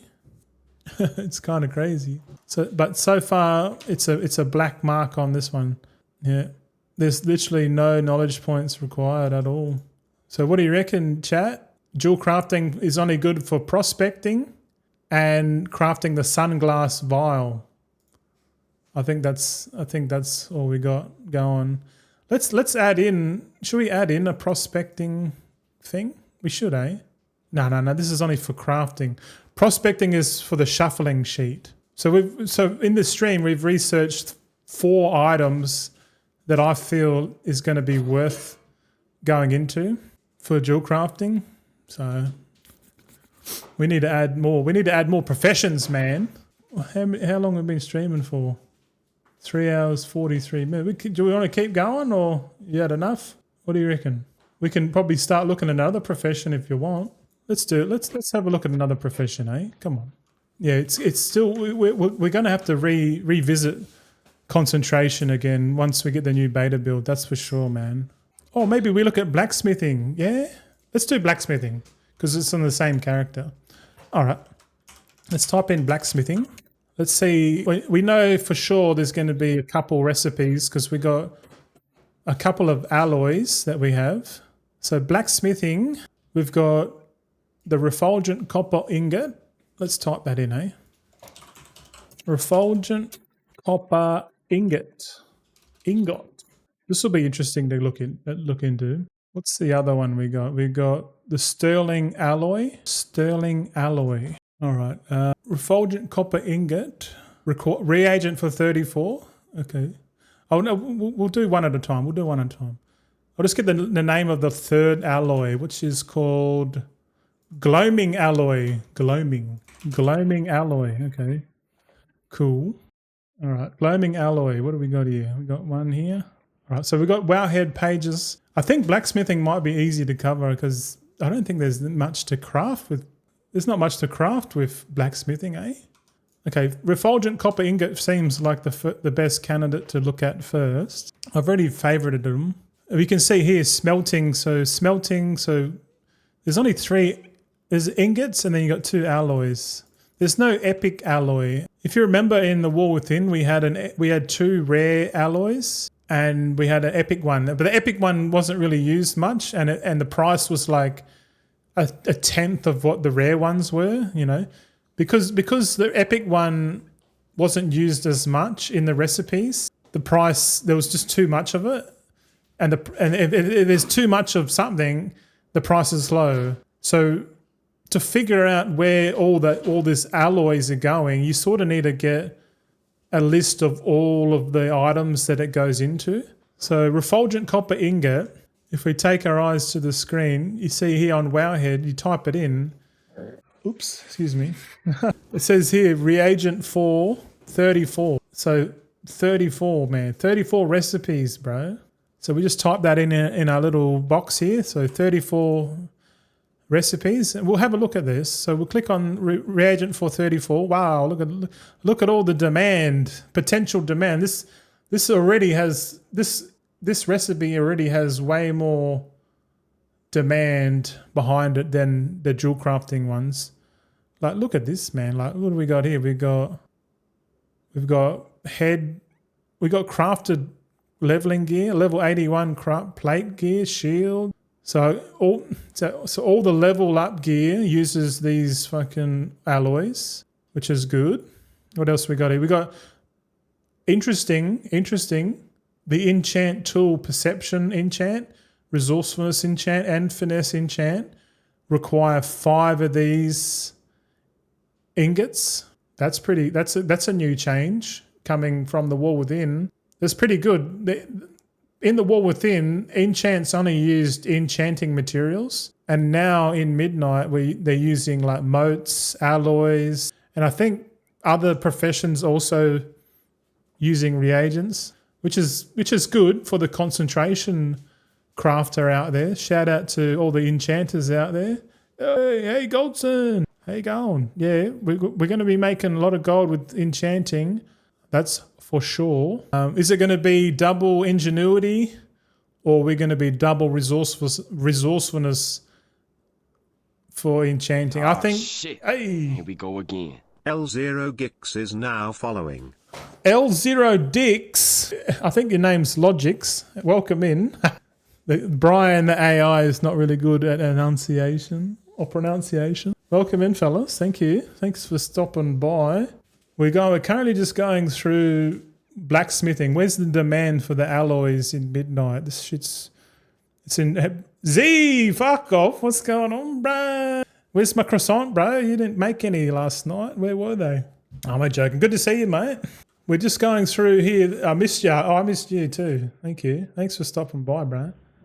We do stream on the weekend every Saturday this time. So just put that in your fucking notebook and smoke it. All right. So initially we're looking at the Refulgent Copper Ingots, which is the basic alloy or, reagent that blacksmithing crafts. And blacksmithing only has 3 reagents. So this is going to be pretty fucking easy to cover. Okay, so the title of the video is going to be like exploring jewel crafting and blacksmithing. We'll see. Well, essentially, we're creating a short list. We're trying to figure out where the demand's going to be for like these items. So I reckon straight off the bat, looking at this, the demand for Refulgent Copper Ingot is going to be way more than the demand from anything that jewel crafting, does. So a bunch of level up gear. Like looks like we got level 90 plate gear, level 81 crafted gear. Like this is all going to be good for catch up gear for people when, once they hit level 81 and level 90. And I'm pretty sure you can get like a full set of crafted gear at level 90 and you'll get 206 item level just from spending a bit of money in the auction house. So I reckon early on, because think about it, the best... Zero_Oz resubscribed for 3 months. Alts rise up. Alts rise up. Thanks for the resub there, brother. Appreciate that, man. Alts rise up. Yeah, we're just looking at like alt armies. I think alt armies for jewel crafting are going to be a thing, but they're probably going to be. They're currently sitting on the bottom of the ladder, but we've only looked at jewel crafting, so we're going to make like a little bit of a tier list video as well, like what I reckon is going to be hot and what's going to be not. But I kind of already know that enchanting alchemy is still going to be the best. Like, just because consumables, bro. Like you think about it, people would buy this like so if you hit level 90 and your gear's shit and you want to go into content, the best boost is to go on the auction house and spend a bunch of gold and literally get kitted out with 206 item level. They'll get you the best boost. But if you got no money, you're doing world quests and shit like that. World quests give 226, I think. So I don't know, man. Like this might be short-lived. I'm not sure, but it actually doesn't require that. It only uses flux, which is a vendor reagent, and fucking look, like 2 ingots, like nothing, man. You'd be crafting this cheap. Anyway, move on. We did realize that these normal quality copper ingots go into like the enchants as well, 3 enchants, which is nice to see. It also goes into crafting the alloys. So yeah, these alloys at high quality are going to be a thing, man. We'll look at that in a minute because it's important. What else we got here? We got a 2-handed axe, level 90. Yep. Okay, so we're getting weapons, we're getting gear. Refulgent razor stones. Are we doing stones? I don't know about that one. Repair hammers, weight stones. I don't know if people use... I think the demand for this is not going to be too great. I think if anyone's going to put stuff on their weapons, it's going to be the haste crit enchanting weapon oil, man. Or the weapon oils from enchanting. They're the ones that people are going to use. Yeah, bro. Trashmart, what's up? It's the amount of copper ingots that you use as you're going through blacksmith that is the biggest part of the profession. Yeah, it looks like if you want to first craft everything, you're going to have a shitload of copper ingots, man. Oh my god. Refulgent copper ore is going to be flying off the shelves, man. Like I reckon if you're going to make if you've got fuck all capital to get into professions, man, gathering copper ore at the start of the expansion is going to be insane because you're right, man. The amount of demand for this ore in jewel crafting alone is huge, and blacksmithing copper ore is like the bismuth of the wall within. Like it's going to be the most abundant ore. It's currently used in jewel crafting and blacksmithing a shitload. Yeah, crazy, man. Z says, I made millions from the alloys in the first few weeks, man. Hey, hype train. Hype train started. Yeah, get yourself a hype train there, buddy. Hey, thanks for the hype train. I don't even know how that the hype train thing works, bro. I don't know how it works. Does it just send it? Yeah, I don't know. Yeah, crazy. Thanks, man. So sorry, Z said, I made millions from the alloys in the first few weeks of the war within, I suspect. It fell off hard, but getting in early cornering one market is sick. Yeah, we're going to be talking about that. We'll talk about that for sure. Yeah. Stay with me, brother. Stay with me. We'll cover all three of the reagents, the two alloys and the ingot. All right. So, oh, look at this. Look at this. Look. So it goes into the sterling alloy as well as the gloaming alloy. So to make the other alloys, you need more ingots. So fucking ingots everywhere. And then last, you got a blacksmith hammer, toolbox, leatherworker's knife, leatherworker's tool set, tailoring needle accessories. Fuck, the big ones here. Look, pickaxe and sickle. These are for your gatherers. Gatherers are going to want this crafted as well. Like gathering tools are going to be big, and a skinning knife. So yeah, this one's definitely a win, man. Like, okay, I already know that this is going to be immediate green. Like crafting the refulgent copper ingot is going to be off its head. Okay, we got to decide: is crafting the refulgent copper ingot going to be used? Are we going to use concentration for this, or are we going to mainly use it for active crafting? I don't think we're spending concentration on copper ingots, man. I don't know about that one. Let's go with no for the concentration and yes for active. We'll see what the prices are, but I don't know. But you got to spend your concentration on something. What are you going to spend it on? It might be because in the war within, I got 5 blacksmiths and they all craft the same alloys. Like I don't know, one alloy that I forget the name, but I literally just log in and spend my concentration making that alloy, then I log off. I don't really. It's been profitable every single time. So maybe an alt army of blacksmiths. I don't know.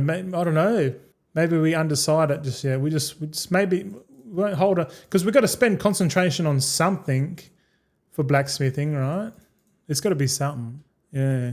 Trash said, yep. Once you hit alloys, it gets nutty. I like it. Actually, going by gathering data so far, the amount of copper nodes in comparison feels a bit lower. Oh, really? I've noticed I get a lot more copper than anything else. But I guess it's a limited data set, so we don't really know. Because I've really just farmed in Eversong Woods. I haven't really gathered in the other zones, so I don't know. I don't really know. Trash also says those greens are big for the skill break for max rank materials while gathered. Big skill, yeah. Those uncommon tools, man. We could be crafting those and selling them cross realm, man. Because if people, you already know for sure. Everyone who's gathering are gonna want those profession tools, man. Skinners, herbers. Fuck, you go the fishing rod too. Chuck that in there. But that's engineering.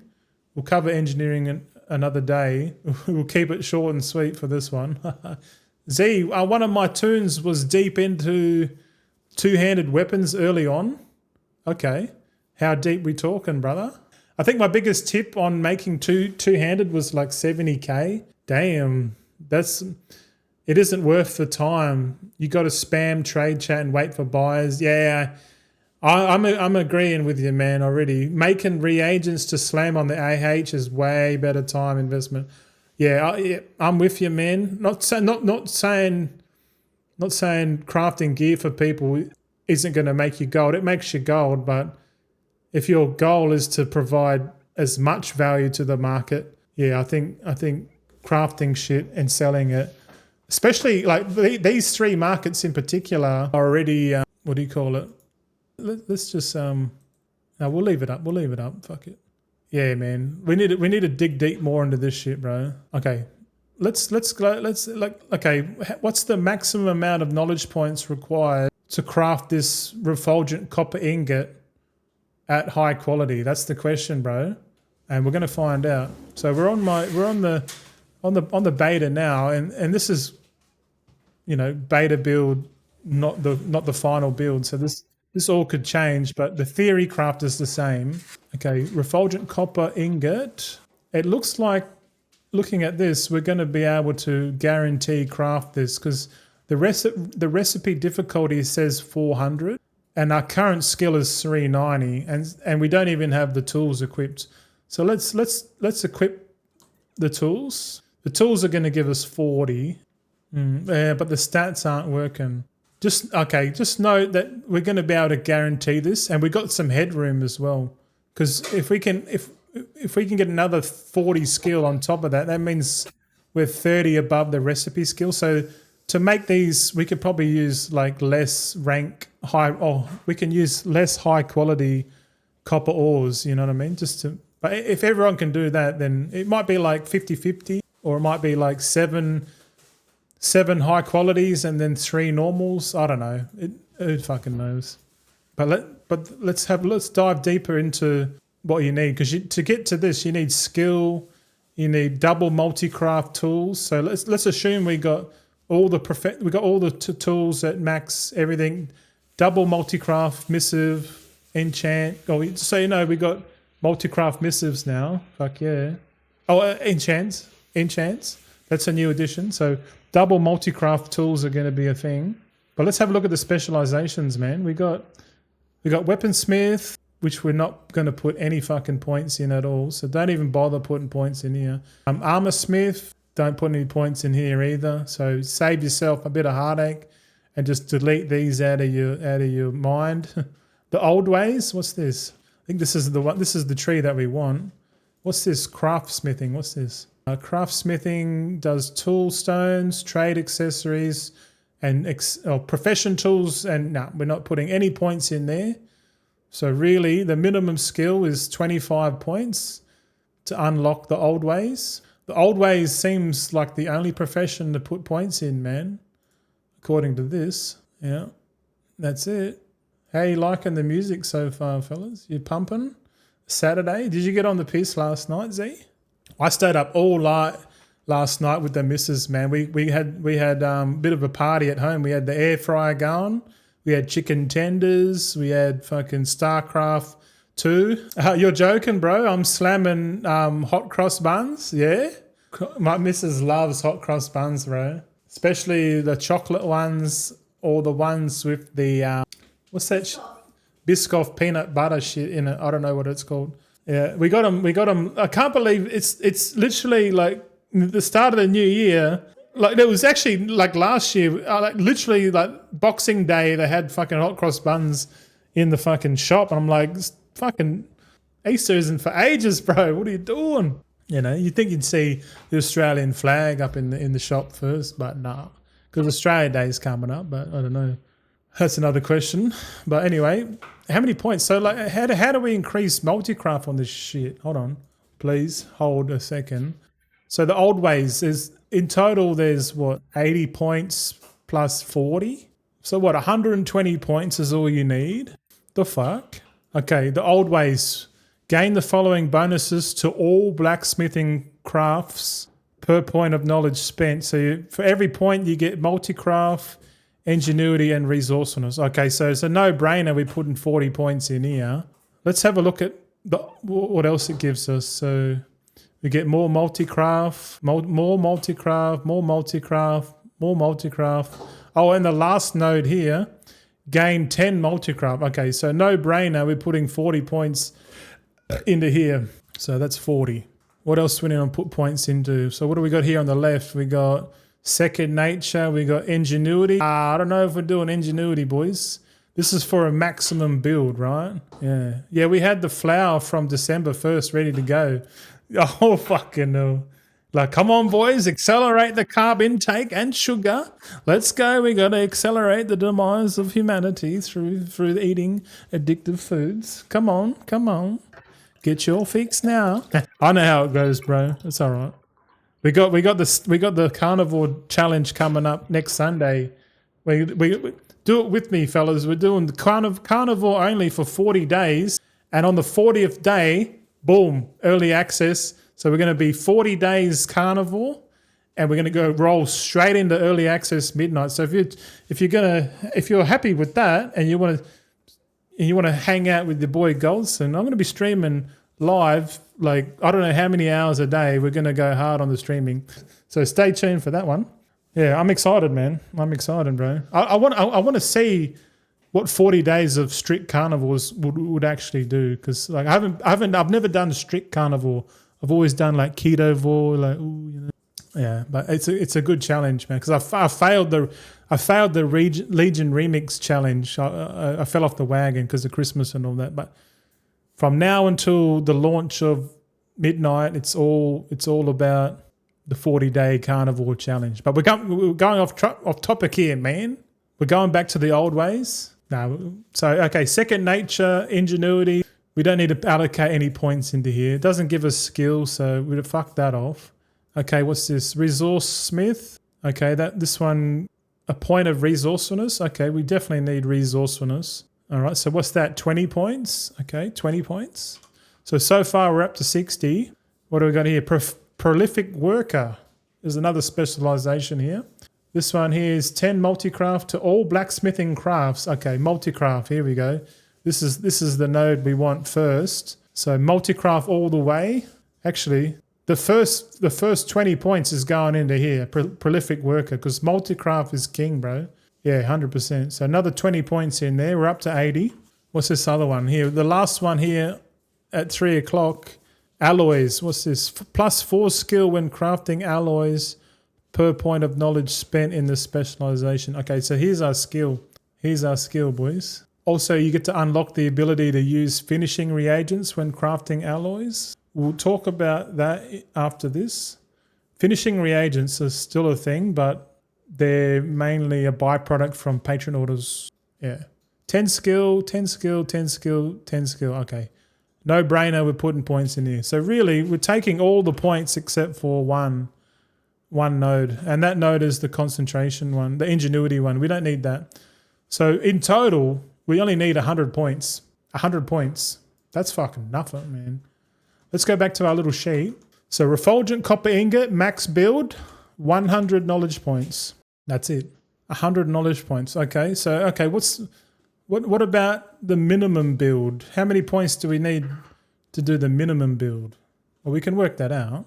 So the minimum build, like I said, the first 20 points you want to put into the multicraft, so that's 20. So definitely need 20. So the minimum build, the medium build is like we don't care. We only care about multicraft and resourcefulness. We don't care about skill because we're not going for guarantee. So you don't need to put any points into alloys because that just gives you skill. Skill. This node here is only for if you want to craft guaranteed. So we're not going guaranteed. Oh, actually, no, we will. No, we're not going. Guaranteed is 100 points. Okay, so 20. What about in here? We definitely want 40 in here. So already that's 60 points, eh? 60 plus the resourcefulness one, so 60, 80 points. So it's 80 points here for the medium build. All right, Goldson. What about the minimum build? How many points do we get? Because I'm not going to wait till fucking we get 80 points before we start smashing out Refulgent Copper Ingots at normal quality. No. We want the minimum build. What's the minimum build going to be, boys? I reckon the minimum build would be 60, I reckon. Oh, no, actually, 20 points in multicraft and then as many as you fucking can in the old ways. So 60 points would be the minimum build, I reckon. 60 points. But really, the minimum build is 20. If the minimum build is 20, let's work this out because if we get the treasures, that's fucking 24 knowledge points straight up, right? We're talking minimum build for early access, right? Because early access, we don't have access to like the weekly quests, the profession treaties, like the patron orders and all that stuff. It smells really good, sweetheart. I can smell it now. Ooh, we got roast. Are you roasting pumpkin? Oh, we got roast pumpkin. It feels like a Sunday, all right. Normally Sunday roast, but we're doing it on Saturday. It's always good to be proactive, I guess. So treasures, 24 points from treasures. Early access, we're going to get a bunch of first crafts as well. First crafts, yeah. How many points for first craft? I don't know. We can figure it out, but there's looking at blacksmithing, there's going to be a shitload of first crafts. What else can you get? I guess if you go hard on renown, you can get the renown points, which is 10. So already, what's the sum on that? So already without first crafts, we're probably at 34. First crafts, we go, what, 16? We're at 50. We're at 50 points roughly. We don't know exactly how many first crafts, but let's say we get 50 points on the first day. Oh, fuck it. Let's get rid of the renown. Let's say we got 40 points on the first day. Like literally the first day of early access. We got 40 points to spend. Where are we putting them? And I reckon we get to 25 skill first, then put 20 points straight into prolific worker, because that's going to give you the most bang for buck. Because multi-craft's all you need. Fuck resourcefulness, because we want to pump these. We want to pump these out in the market, or use them for ourselves. Ideally, you want to be crafting your own copper ingots and then using those ingots to craft the gear. If you want to go the gear crafting route. Crafting your own gear and then distributing that gear across all the other realms in early access is going to make so much fucking gold, man. Heaps. Because just think about it, when the freeloaders come in, when all the people that haven't paid for early access, when that influx of people comes in, they're going to have token ready. They're going to be like, all right, boom, straight in the auction house. Prices are, if they want like, the profession tools, or, profession tools is going to be the most important. Imagine selling those straight off the bat. I can't imagine how much gold you're going to make. But this is definitely take into consideration. So we got 40 points. So we put another 20 in here. So 20 in here. I'm just trying to think now. Do we go into resourcefulness? Yeah, not sure exactly. Let's have a look at resourcefulness. We got 14% resourcefulness. I still think multi-craft's better than resourcefulness. So I guess we can put 20 points into here. Yeah, and anything bonus, you just keep adding. Just keep putting points into. Yeah, I reckon day one we can get 40 points pretty easy, man. So look at that, like 40 points straight off the bat. Get you 40 points, and then if you get any more points, you know where to put it, right? You put 20 here, then you put 40 in here, and then after that, then you go into resource smith. So 80 points. 80 points is all you need to smash out maximum, ingots. Like 80 points, man. You get that in the first week, bro. I reckon. Nah, probably second week, but don't put too much emphasis on resourcefulness, man. Like fuck resourcefulness off, because the idea is to just get as many of these out cheaply enough via multi-craft, So I reckon we do this. Banger.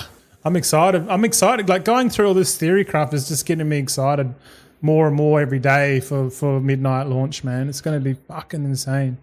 Because look, we're going to have one blacksmith that's just going to be.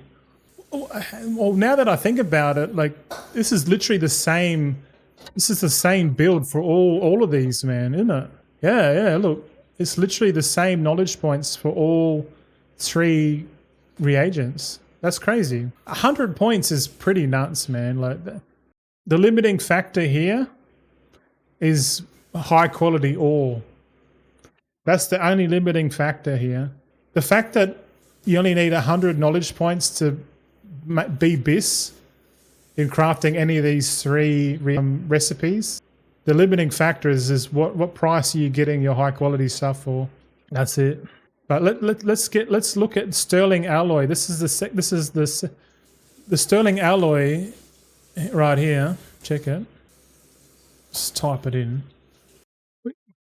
We want to stop it. I'm trying to get to the page where it shows you how many. Yeah, reagent 4. Oh my god. You can't see this number, but I can.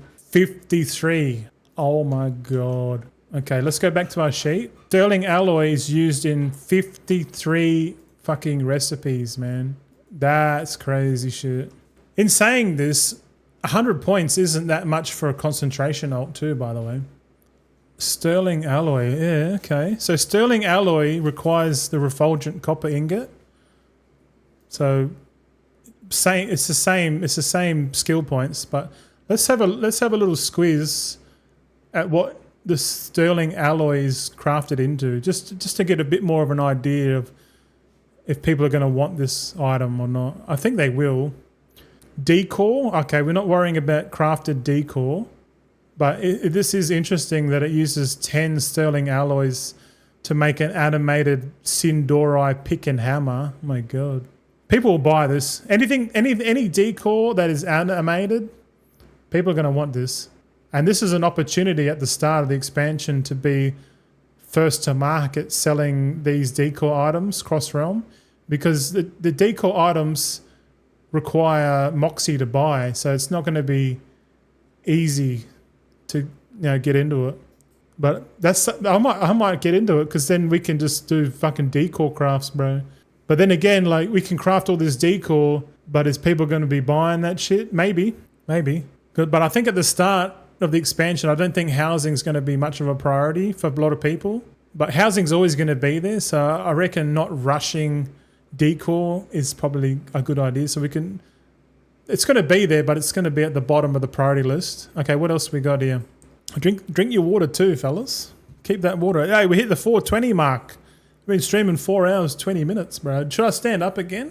I should stand up again, eh? No, if I stand up, I want to close the stream. I want to finish off this.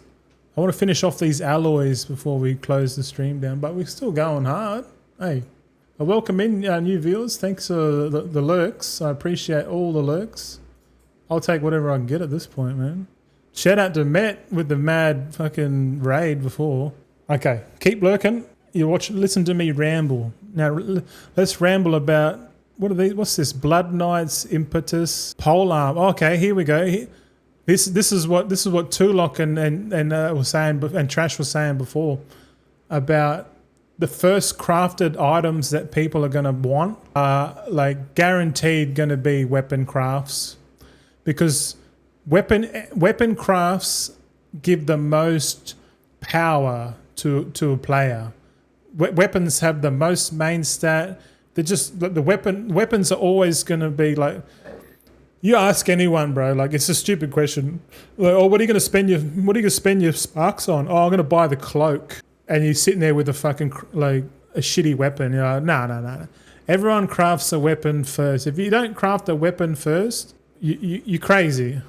Unless you're, like, running the min-max gauntlet and trying to get, like, a myth track weapon out of the fucking vaults on the first week, But let's be honest, like, you're going to have more bang for a buck crafting a weapon. And look at this. Like, pole arms, like, I'm personally going to be crafting this for myself because I'm a monk and I'm a windwalker / brewmaster. And this pole arm is probably going to be the first thing that I craft on my monk in Midnight. And, like, how many classes use pole arms? Like, you got survival hunters, you've got monks, you got druids, fucking paladins, warrior. Everyone, like, a lot of classes can use pole arms, man. And the fact that, oh, look, it uses both gloaming and sterling alloys. So there's actually a lot here. What are we looking at first? Sterling, eh? So looking at this, it uses 6 sterling alloys and 10 gloamings. So fuck either way, these weapon crafts are going to use, like, 16 alloys to make one pole arm. What the hell? That's a bit, I thought, yeah, pole arms, that's a blacksmithing. Yeah, these are blacksmithing things here. What do we got here? We got a two-handed mace. That's like Ret Paladin territory, Trash says, I'm glad you are starting to see the hype digging through everything. Yeah, I like this kind of stuff. Normally I'll do this, like, by myself, but it's actually more fun showing everyone this, because I think doing the theorycraft is 90% of the work. No, probably not 90%, but it's over half, let's be honest. But yeah, like I'm just thinking, like, demand, like, because look, there's tormented tantalums, which is the delve reagent. And then we got the dazzling thorium, which is kind of like your nullstone equivalent. You've got the silver moon weapon wrap, which comes from leather workers, because they'll be making that. We'll probably cover leather working another day, and then look at this. The weapons use more like, and you know when people are crafting weapons, they're gonna want rank 5. And the player base has been conditioned so much already that they're not going to buy anything but high quality alloys to go in here. When they make an order, they're going to put like, I want rank 5, and they're going to put everything like high quality materials. And like just high quality gloaming alloys and sterling alloys are going to be off its head at the start. So I might have to take my question back about using concentration, man. Like concentration might actually be viable for blacksmithing alts. Shit, because you think about it, like because to craft one, to craft one of these sterling alloys or gloaming alloys, you need to craft the copper ingot before it. That's crazy. You know how much fucking copper ore you know how much copper ore is going to be required to make like one polearm? We could probably work it out, right? Let's go into the game. Sterling alloy requires 3 copper ingots. So what's that? 3 and copper ingots require 5. So that's like 15 copper ore right there. So 15 copper ore for 1 sterling alloy, and you need 6 of them. So that's like 15 times 6 minimum. So 90 copper ore already. And the gloaming one is fucking how much? The gloaming one requires the same amount, but you only need what? You actually need more. You need 10 of them. Fuck. So 240 refulgent copper ores minimum. Like what the fuck? Bro, my brain's going hectic right now because this is just for one item, man. Seabar, what's up, man? Those 2 eminent weapons will take 2 sparks, so no crafting them until week 3 or 4. Yeah, that's all right, but people will wait. Like I'll wait to the third. I'll wait like 6 weeks until I get craft that. No problem. But you know, like people will hold off their sparks until they get enough. You're absolutely correct. And because we know the spark cadence, we sort of know when the demand's going to come in. You know what I mean? So once we know when the demand's going to come in, you know, we could be pre-stacking these alloys, like when there's no demand. You know what I mean? Like we can be pre-stacking all this stuff, and then when the demand comes in, that's when we're like, all right, time to sell, bitches, because you know the demand for the high quality alloys is just going to go through the fucking roof, and that's what they want. That's what Blizzard wants, because Blizzard wants shit expensive so people buy the token. You know, it's all cyclical, but we can take advantage of it in game as well. So don't stress. But like, I'm not stressed. What do you mean I'm stressed? I'm not stressed. You stressed? It's like you're reading my mind. Yeah, man. Well, reasoning by first principles is kind of what we're doing. And like we're all thinking. I'm just saying it and letting everyone know because it's good. It's a good. What do you call it? Like a like-minded. Like a feedback loop, kind of like an echo chamber a little bit. Like you're thinking it. But listening to someone else talk about it, you're like, yeah, I'm on the right track here. Let's go, boys. Come on. This is good. I'd rather do this than withhold knowledge. Like I could like figure this stuff out and then put it behind a paywall, and I'm like, fuck that, man. I'd rather just tell every cunt how it works, because it's the process of understanding how to use like Wowhead, how to use, you know, like just trying to work shit out. Like that's pretty fun trying to work it all out, I reckon. We're out of juice, boys. We're out of the juice. Hold on. Here we go. So many alloys for housing. 2 lock. Yeah, man, look at this. There's even more decor. Look at that. Yeah, you're right. We're going down the list, but yeah, it looks like alloys are these are gonna be like the normal quality alloys, man. I'm still thinking about doing decor farming and crafting at midnight. It's like imagine going around like fireboxing Thalassian lumber and just getting all your own materials and just posting these items up on the servers, man. I reckon some people would buy it. I reckon it would be pretty lucrative, eh? But I don't know, man. Like these alloys look, this decor looks fucking expensive, man. Looking at this here, fucking expensive. Look, 5 dawn crystals, 15 radiant shards, 10 sterling alloys. Like what the fuck? That's crazy shit, man. Let's keep going. We got more. So we got two-handed maces. Like that's Ret Pally Terra. I don't know if warriors use. I think warriors use swords, eh? So a two-handed mace might be Death Knights and Ret Pallies, yeah. So there's and you know everyone's playing melee, bro. Like there's more melee players than casters, put it that way, and they all use weapons. So this is gonna get pretty crazy, bro.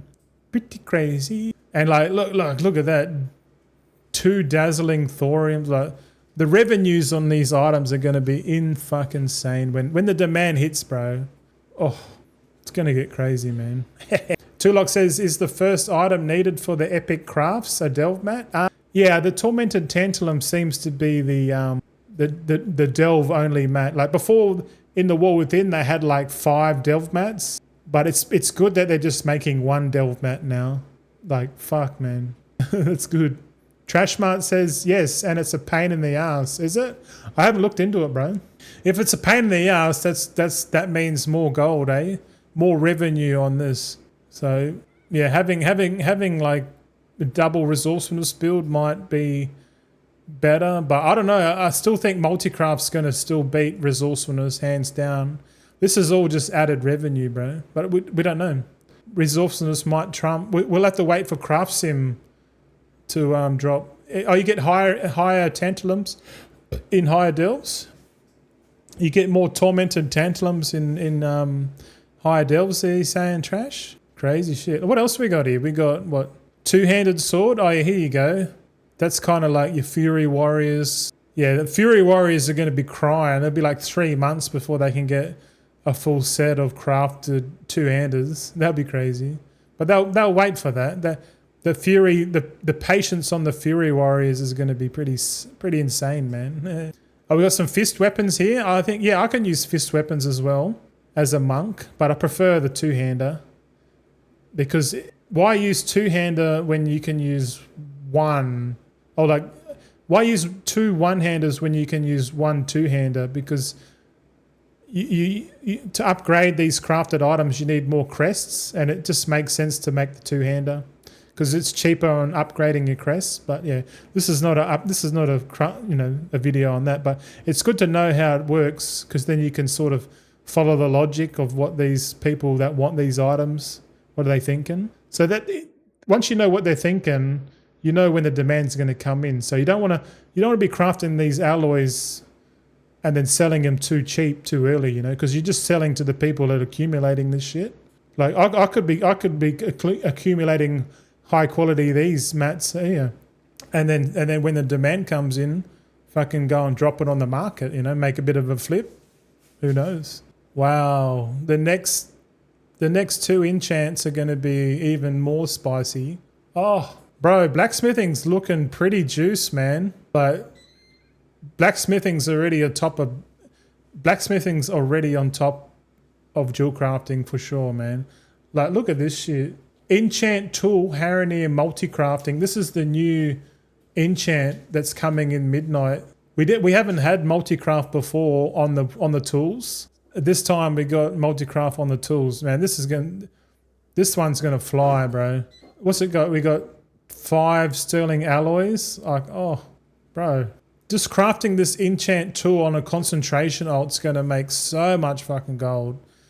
Cause it's crazy, dude. Like you got 2 dawn crystals, 10 radiant shards, 20 ever singing dust, sterling alloy. But crafting enchants with double resourcefulness tools are going to be a thing, man. Using concentration for sure. Like ingenuity tools are out, bro, 100%. Because having resourcefulness procs on this stuff is going to be more than ingenuity. Like for sure, man, for sure. And if you go double resourcefulness tools for enchanting, I know we're going off subject, but if you got double resourcefulness tools for enchanting, that means you can guarantee craft this enchant as well if you want. So you got the option there to do both, which is cool, man. I like that. Sindoride Deafness, so another enchant tool for gatherers. I don't think Deafness is going to be popular at the start, but maybe later on. We'll see. What else? We're still going down the list, man. We're still on sterling alloys, man. What we got here? One-handed axes. Oh, yes. One-handed axe. Yep. Agility. There's a dagger here. Agility dagger. So that's your rogues, demon hunters, fucking everyone. Mostly. Yeah, look, we got more fucking, what do you call it? Decor. Fucking decor, bro. Decor's a sleeper, man. Big time, eh? I swear to God. We've got shields here, crafted shields. I don't think crafted shields are going to be a thing. Maybe for a couple of shamans and that, but tanks, I don't know, man. We'll see. Tanks might do a crafted shield if it's got the right embellishment on it. I'm not sure, but majority of the market's going to be going leather, like druids, monks, demon hunters, rogues. Like they're your popular melee classes, man. And the fact that the demon hunter devourer, bro, like crafting intellect swords and axes with that is going to be fucking sane, bro. Waki, I often need to craft shields as a shaman. Yeah, you got a sad face there, mate. I understand, bro. That's why you pick a class where you just wear a two-handed, bro. Be a druid and get a polearm, man. Don't be a bitch. Nah, it's all good. Shamans are pretty cool, but yeah, to play all specs, I don't think there's one class that you can just craft one weapon for that does everything, can you? I don't think there is, eh? DPS only classes you could? I don't know. Hey, Chosen's in here. What's up? What's up, brother? Every expansion I go into shields first? Really? Yeah, oh, that's right. Chosen to Choose is proficient in gear crafting. If you boys don't know Chosen to Choose, go and follow him over on Twitch, man.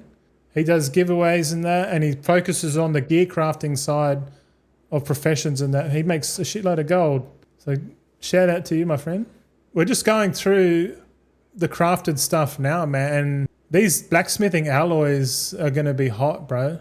And like I know if you're going into gear crafting, double resourcefulness is going to proc so much gold, bro, for crafting stuff. Like at the start, you probably won't even need to, go for a tip, especially if you're on server and you get to market first for like say the intellect warglaives or whatever, because everyone's going to be doing crafting the intellect fucking demon hunter spec, because that's going to be broken. The new devourer spec's going to be busted, and everyone's going to be gearing up those. But the thing is, if you gear up the devourer, you have to make another lot of weapons for the agi side. It's kind of crazy, man. But we got more shit here. Murder Row Fishhook. This is a dagger. So yeah, more decor. Fucking. There's a profession blacksmithing chest. I guess some people would need, but not many. Look, even more. Look, even more weapons, man. Look at this. Swords. You got plate, wrists, head. Yeah, I guess you got all the plate slots for all the paladins and all that. But yeah, I think most people are going to be crafting their weapons first, man. Which reminds me, we got to cover inscription, because I know inscription get to craft the bow for the hunters now. In the War Within, we didn't have any bow. It was all guns, I think we got a choice now. We got guns and bows, I think. But we'll have a look at engineering another day and inscription. Okay, so we've got all the epic crafted gear. Yep. So all of this is going to be demand rank or high quality gloaming alloy and sterling alloys are going to be off its head. We got that. Look, we got even more fucking professional accessories and tools here. Holy shit. Blacksmith hammer, toolbox, leatherworking knife, tool set, tailorers, Yeah, important one here is the rare pickaxe, sickle, skinning knife. Yeah, not so many alloys, but still high quality will probably be needed. And then you got epic tools and oh man, so you got like three different types of profession tools and accessories. 3 different qualities, it's crazy, bro. Chosen says, yeah, everyone needs the weapons. Also, inscription bows is a huge boost to the inscription profession. I agree, man, 100%. Trash says, because of the addition of the majestic reagents, less alloy when you need those. Less alloy when you need the majestic. Oh yeah, you're talking these majestic claws and fins and furs, or majestic hide, majestic claw and majestic fin. These ones here you're talking. Oh, you're saying because they take these, they require less. Ah, yeah, that makes sense. Looks like all the profession tools and accessories use those skinning reagents, which is good. I think that's good. All right. If we go back to our sheet. It's got that like you, 'cause you got that something that I need. Hughes resubscribed for 11 months. Few bucks towards the aircon smile. A few bucks towards the aircon. Thanks, Mantheus. 11 months. Shit, is it 11 months already? Far out. You're one of the top 10 subscribers on the channel, mate. The aircon, yeah, today's, it's 31 degrees. It's not as hot. But the last couple of days, bro, has been up to like 40. But like the eastern states of Australia have been like way hotter. Like Wacky, yeah, what's Wacky saying? 43 degrees, like that's stinking, man. Over in Perth, I don't know. We're at 31 degrees, so that's a big difference. So I've got the aircon on too, Wacky, but I probably don't need it on, to be honest. I might turn it off for a little bit. 28 cents per kilowatt, man, it's hurting me. Okay, aircon's off. We'll see. I saw you had, what's it called? Negative like 16 or 18 degrees the other day. Fuck, I know. That's crazy shit. But thanks for the resub, man. Thanks for joining us for the lurk. You can just, everyone's just lurking and listening to me ramble. So, but we're pretty much going through. First, we started off with Jewelcrafting. We're just having a look at what markets are good to go into, and we've deduced that the Sunglass Vial with 165 knowledge points is a build that we should do a guide on to get 165 knowledge points is the threshold to make these Sunglass Vials at high quality. And yeah, this one's going to be a hot market. So active crafting, Sunglass Vial, also prospecting. And if you want to go into concentration, I feel like the Kaleidoscopic Prism with 50 points is probably a good candidate for concentration crafting. So I've highlighted that in orange. The Sindori lens uses the same knowledge points, but the fact that the Sindori lens is only used in a few profession accessories, probably not going to be a big money maker. So short list. And the Eversong Diamond is on the list, but concentration alts are going to attack this one. So we're just building a short list of each profession. That's all we're doing, and we've done jewel crafting. So if you do want to, because I know jewel crafting's your specialty, if you do want to watch the first half, I'll edit the stream and chuck it up for upload, so you can watch it. Like, because we go pretty deep into jewel crafting territory, man. Like looking at the median points required, minimum points, all that kind of stuff. But the big one here is the Sunglass Vial, man, because it's a reagent for 27 recipes. Yeah, this one's a good macro one to go for if you're going to log in daily and try and get there quick.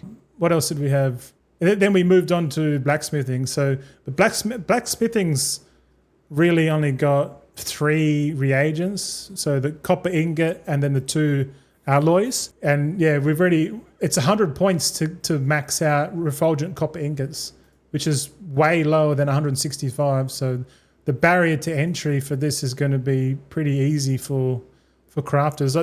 I guess the minimum points is 40 points. And a good thing about blacksmithing is that all 3 crafts use the same skill points, which is cool. I'm fucking drinking. Wacky says Southerly is due a few hours, thankfully. Yeah, over in Perth, mate, we got the Frio Doctor. If you don't know what the Frio Doctor is, it's basically a free aircon that comes over, and cools Perth. The Frio Doctor, man, that's like the most interesting thing going for Perth. Yeah. You don't get the Frio Doctor over your way because yous are on the other side of the country. Matthew says, looks like a good way to break it down. Yeah. We're just reasoning by first principles. We're just trying to find where the demand is going to be for each of the active crafts. At the same time, looking at potential concentration and just working back. So looking at like what it takes to make this and then working back, because that's reasoning by first principles. Okay, so this is where we're going to be.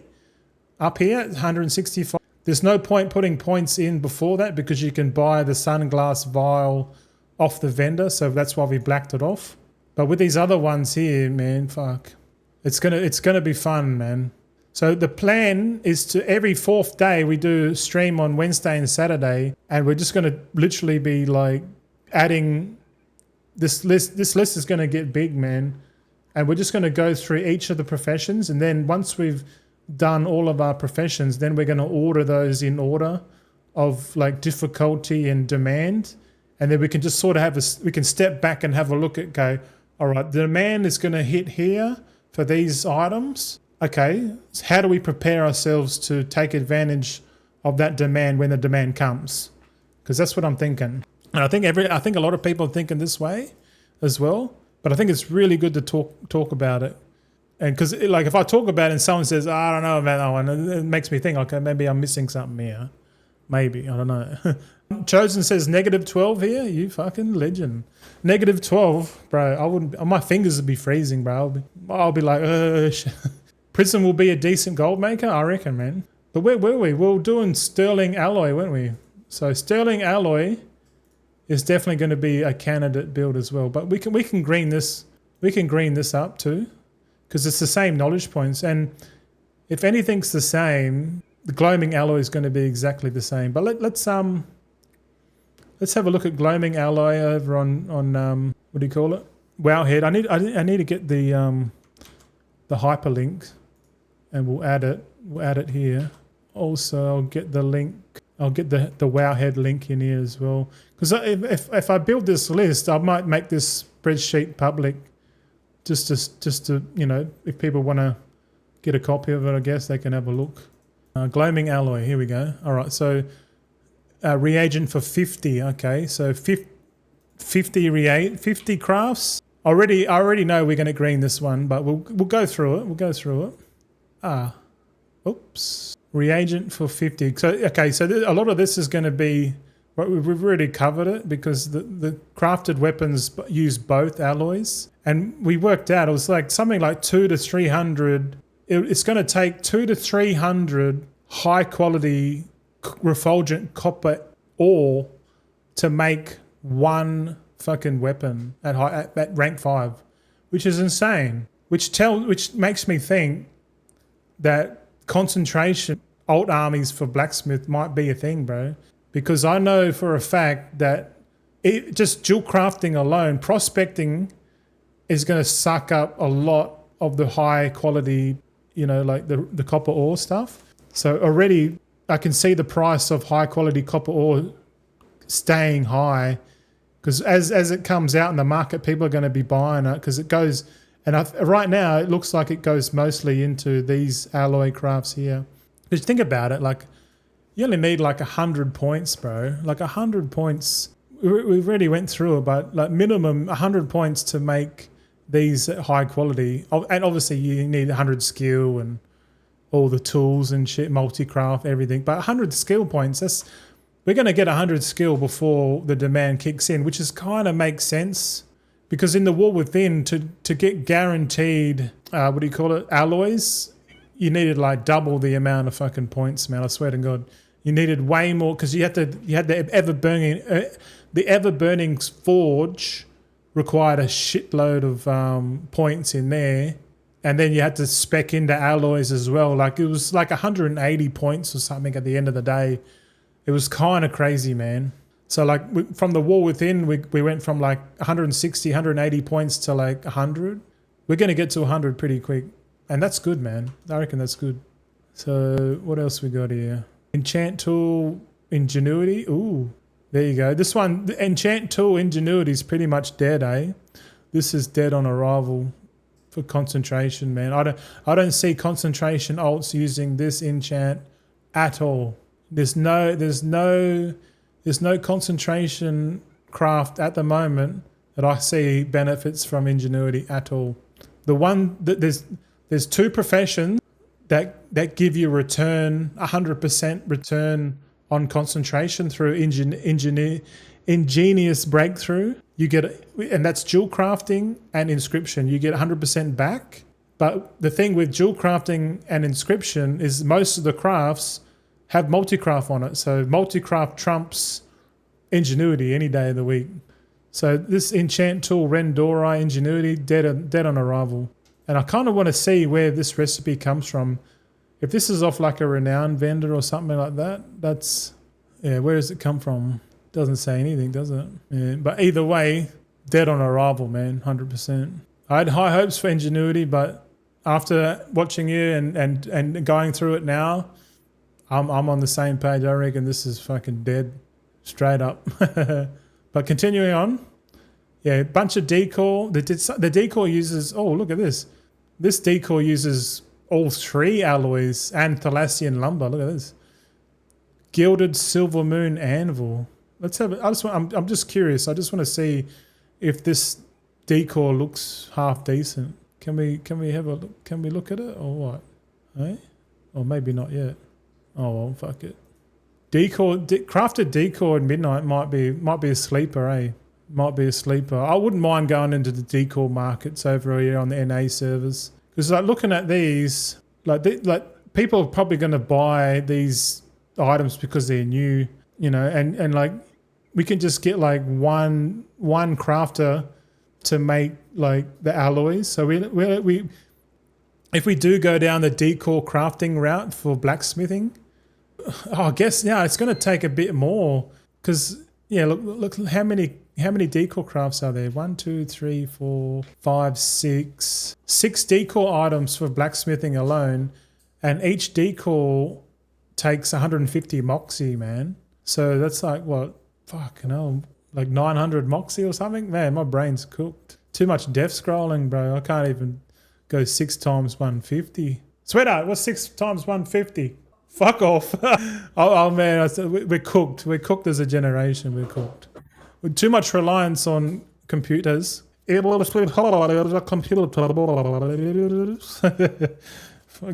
outsourcing everything these days.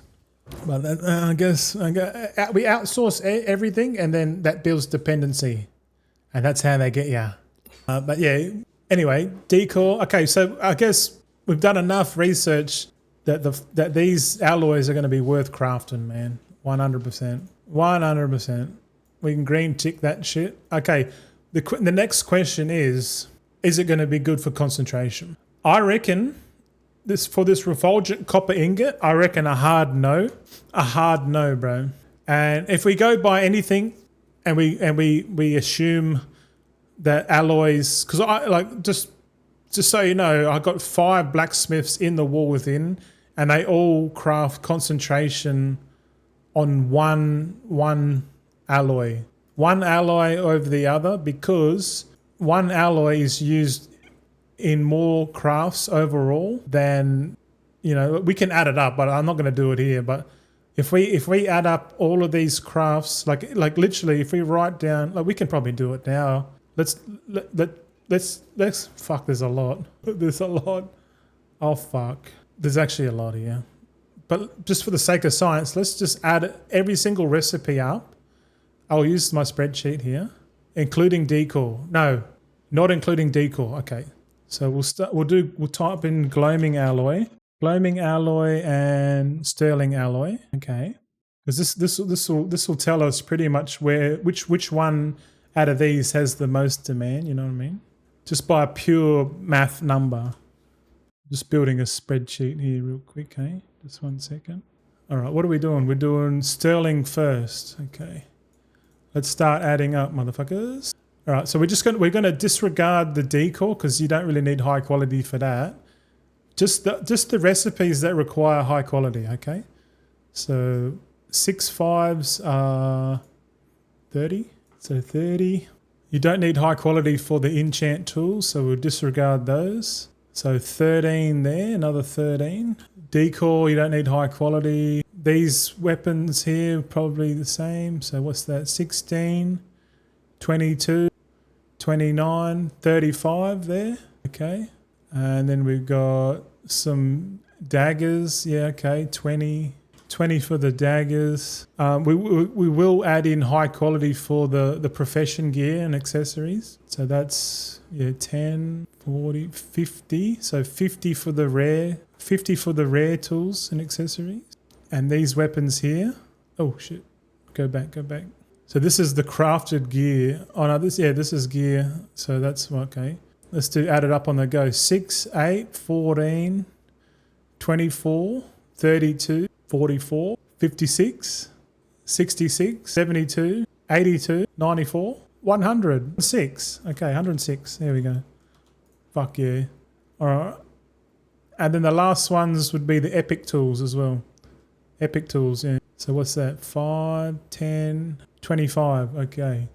So I won't tell you the number first. We're going to add up all the gloaming ones now for high. We're basically trying to find out which alloy is going to have more demand based on how many crafts it goes into. I know they probably have the same amount of demand, but when it comes to like concentration, I only literally stick with the one concentration alloy craft the whole expansion. There was times where it was profitable to do the other one, but I was like, man. But like the thing is, it's kind of weird. Like if everyone uses their concentration alts on blacksmith and then the other one gets starved, then the other one that gets starved, people will be using guaranteed to make it. I don't know, man. Or ideally, if you had like 100 alts, you could probably go 60 on one alloy and then 40 on another one to sort of offset it. I don't know. Yeah, it's a bit crazy. Like just trying to work it out. Matthew says, I remember one was more for PvP gear and another was more for PvE gear. Interesting. I haven't noticed that just yet. Just going by what we just had a look then, man. It looked like just weapons, decor, and profession. Oh, actually, wait a minute. I think, yeah, just scrolling down here, I just see a bunch of PvP gear. All right, I think you're onto something here. But that was an alpha observation. Okay. What happened there? Nothing. I'm tripping. Okay, well, let's investigate. Gloaming Alloys. What do we got here? Let's just count it up. But yeah, that's a good picker. I didn't even think about that. I didn't even notice until you said it. But yeah, what's all this? Shield, sword, dagger, mace, axe. Yeah. This seems like all the plate and weapon gear. Yeah. This would be crazy market to get into, man. Imagine flipping decor like this on Cross Realm, eh?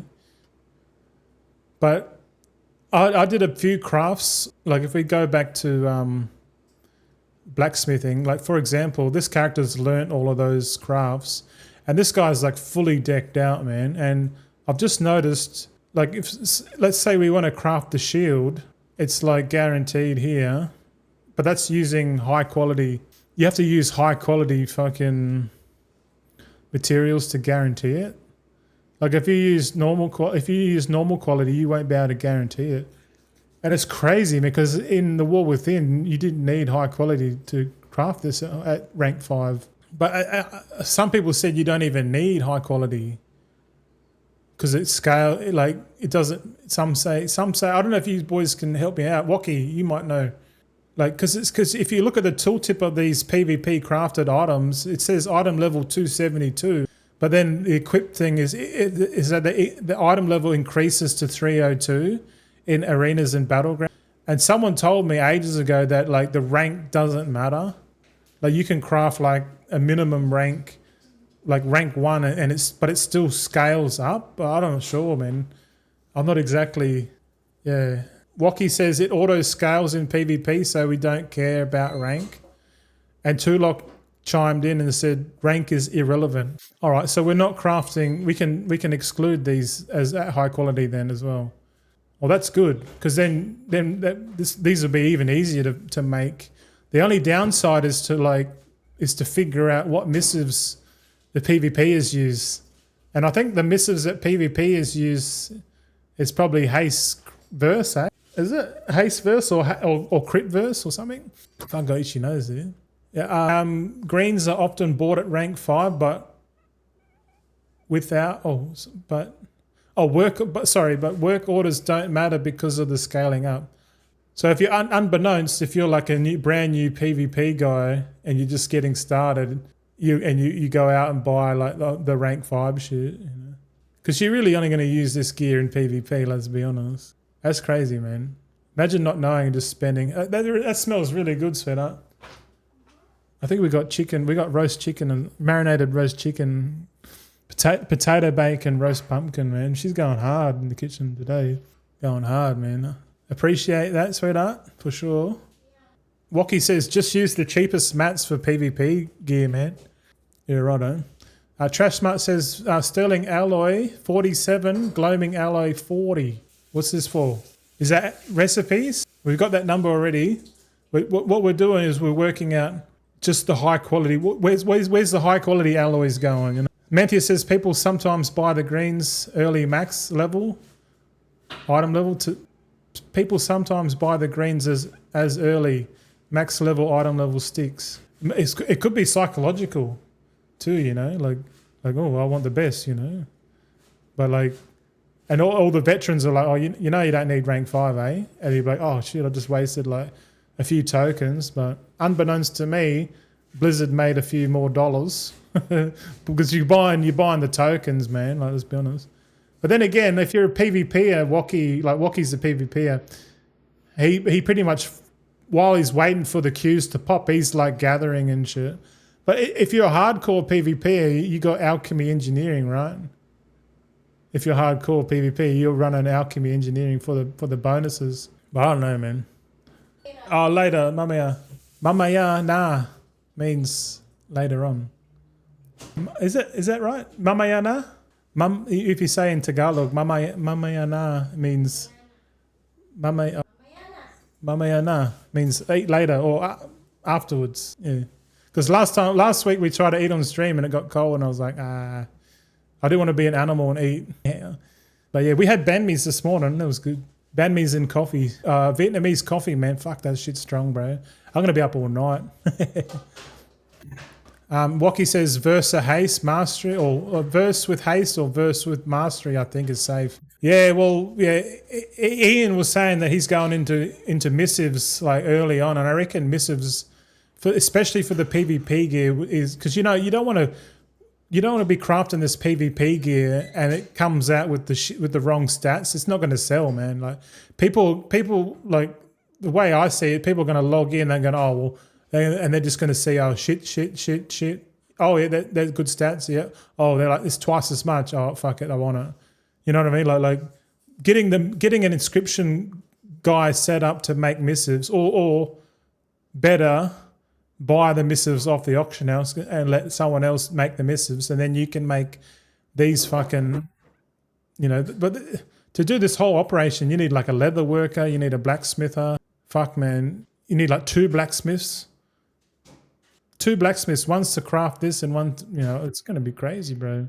Because you need skill. Like you need the amount of skill you need to make this item guaranteed, man. It's crazy. Like for example, this shield requires 425 skill at max quality. But like we said before, you don't need skill. Yeah. Okay, let's move on. What are we talking about? Fuck yeah. Trash says Gloaming's usage is 40% in just the PvP crafts alone. Yeah, but if the high quality Gloaming Alloys isn't required, then we're not going to add it in our calculation because we're trying to work out concentration. Yeah, but it doesn't matter. Whatever's profitable, sterling or gloaming at the time, who cares? It's the same knowledge points, but I just want to know, just for science. We're going to go back to adding up, so bear with me. I'm just catching up with chat right now. Ian says there's no bonus anymore. Well, that's good to know. Mantia says if you boost to max level, you have basically 0 item level at 90. Shit. Yeah, true. Here we go again. Hey, Wischi is now following. Wischi, thanks for the follow there, mate. I thought like Wish Cheese or something. I'm like, well, that's a new one. Welcome in, mate. Hopefully you're enjoying the conversation. Yeah. You have, so Manthea says you'd be basically 0 item level at 90. Yes, correct. I know if you craft the basic non-PvP gear, you can craft the full set, weapon, all rare, the rare the rare crafted gear and weapons will get you to item level 206. Soon as you ding level 90, you can literally take your ass to the thing and buy a bunch of crafted gear, like a full set, weapon, everything, rings, necks, cloak, the whole lot, which would be pretty cool cross realm. Like you add in like decor cross realm, profession tools and accessories cross realm, PvP gear cross realm. The level 81 and level 90 PvE craft, man. Fuck, I know it's just too much. It's just too much to handle, man. But if you can manage that and distribute that shit like cross realm, that's going to be off its head, man. That's some crazy shit that I would want to do something like that, because that'll be a really good fucking learning curve if I went and did that, because I've never done it before. I sort of understand the concept of crafting and distributing. It kind of makes a bit more sense, but to do it properly, I think you got to do it at scale. You got to cover all of the servers, so you can, you can sort of denote the price, I don't know. But just crafting and distributing just takes a lot of time, man, I reckon. But anyway, moving on. Creative, what's up, man? Good morning / almost afternoon, yeah, man. It's fucking 5:45. How long have you been streaming for, bro? 5 hours, 15 minutes. This one's going to be a long VOD. I've been talking the whole time. My throat's going to be fucked, eh? Ooh. Later on. Yeah, clip that shit if you want. Fuck later on, my ear. Seba says getting those PvP patterns is a chore. Yeah, man, true. But if it's a chore, there's gold in it, right? Because you can buy these recipes for 7,500 honor as well, man. If you've got the gold to buy all these patterns, bro. I remember in Dragonflight I looked at it, and the recipes that cost the most were the necks, the rings, and the cloaks, because those 3 recipes can be done by Jewelcrafting tailors, and every single person who wants a set of gear, the cloak, the rings, and the necks are universal. So you could have a bunch of realm flippers that are tailor jewel crafters, if you know what I'm saying, and then just buy 3 of those recipes for whatever price, and then just start making cloaks, necks, and rings, and then distributing across all of the servers.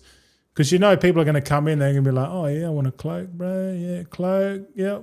And if it's a good price, if there's a good price, you probably get the sale. There's a high chance you get the sale, but it just means you have to craft more shit, more revenue. More revenue is good, more gold. Yeah, I'll just be happy if I can craft and distribute and just understand the process a bit more. Once I understand that process, and I've done it a couple of times, then decor, it's maybe I train on decor first, because I think the same principle for decor applies to crafted stuff cross realm. I'm pretty sure. Yeah. Mantheus says, get practicing now with decor. Actually, I can't practice at the moment, Mantheus, because... Here we go again. Raphael Frost _ is now following. What's up, Raphael? Raphael Frost, what's up, man?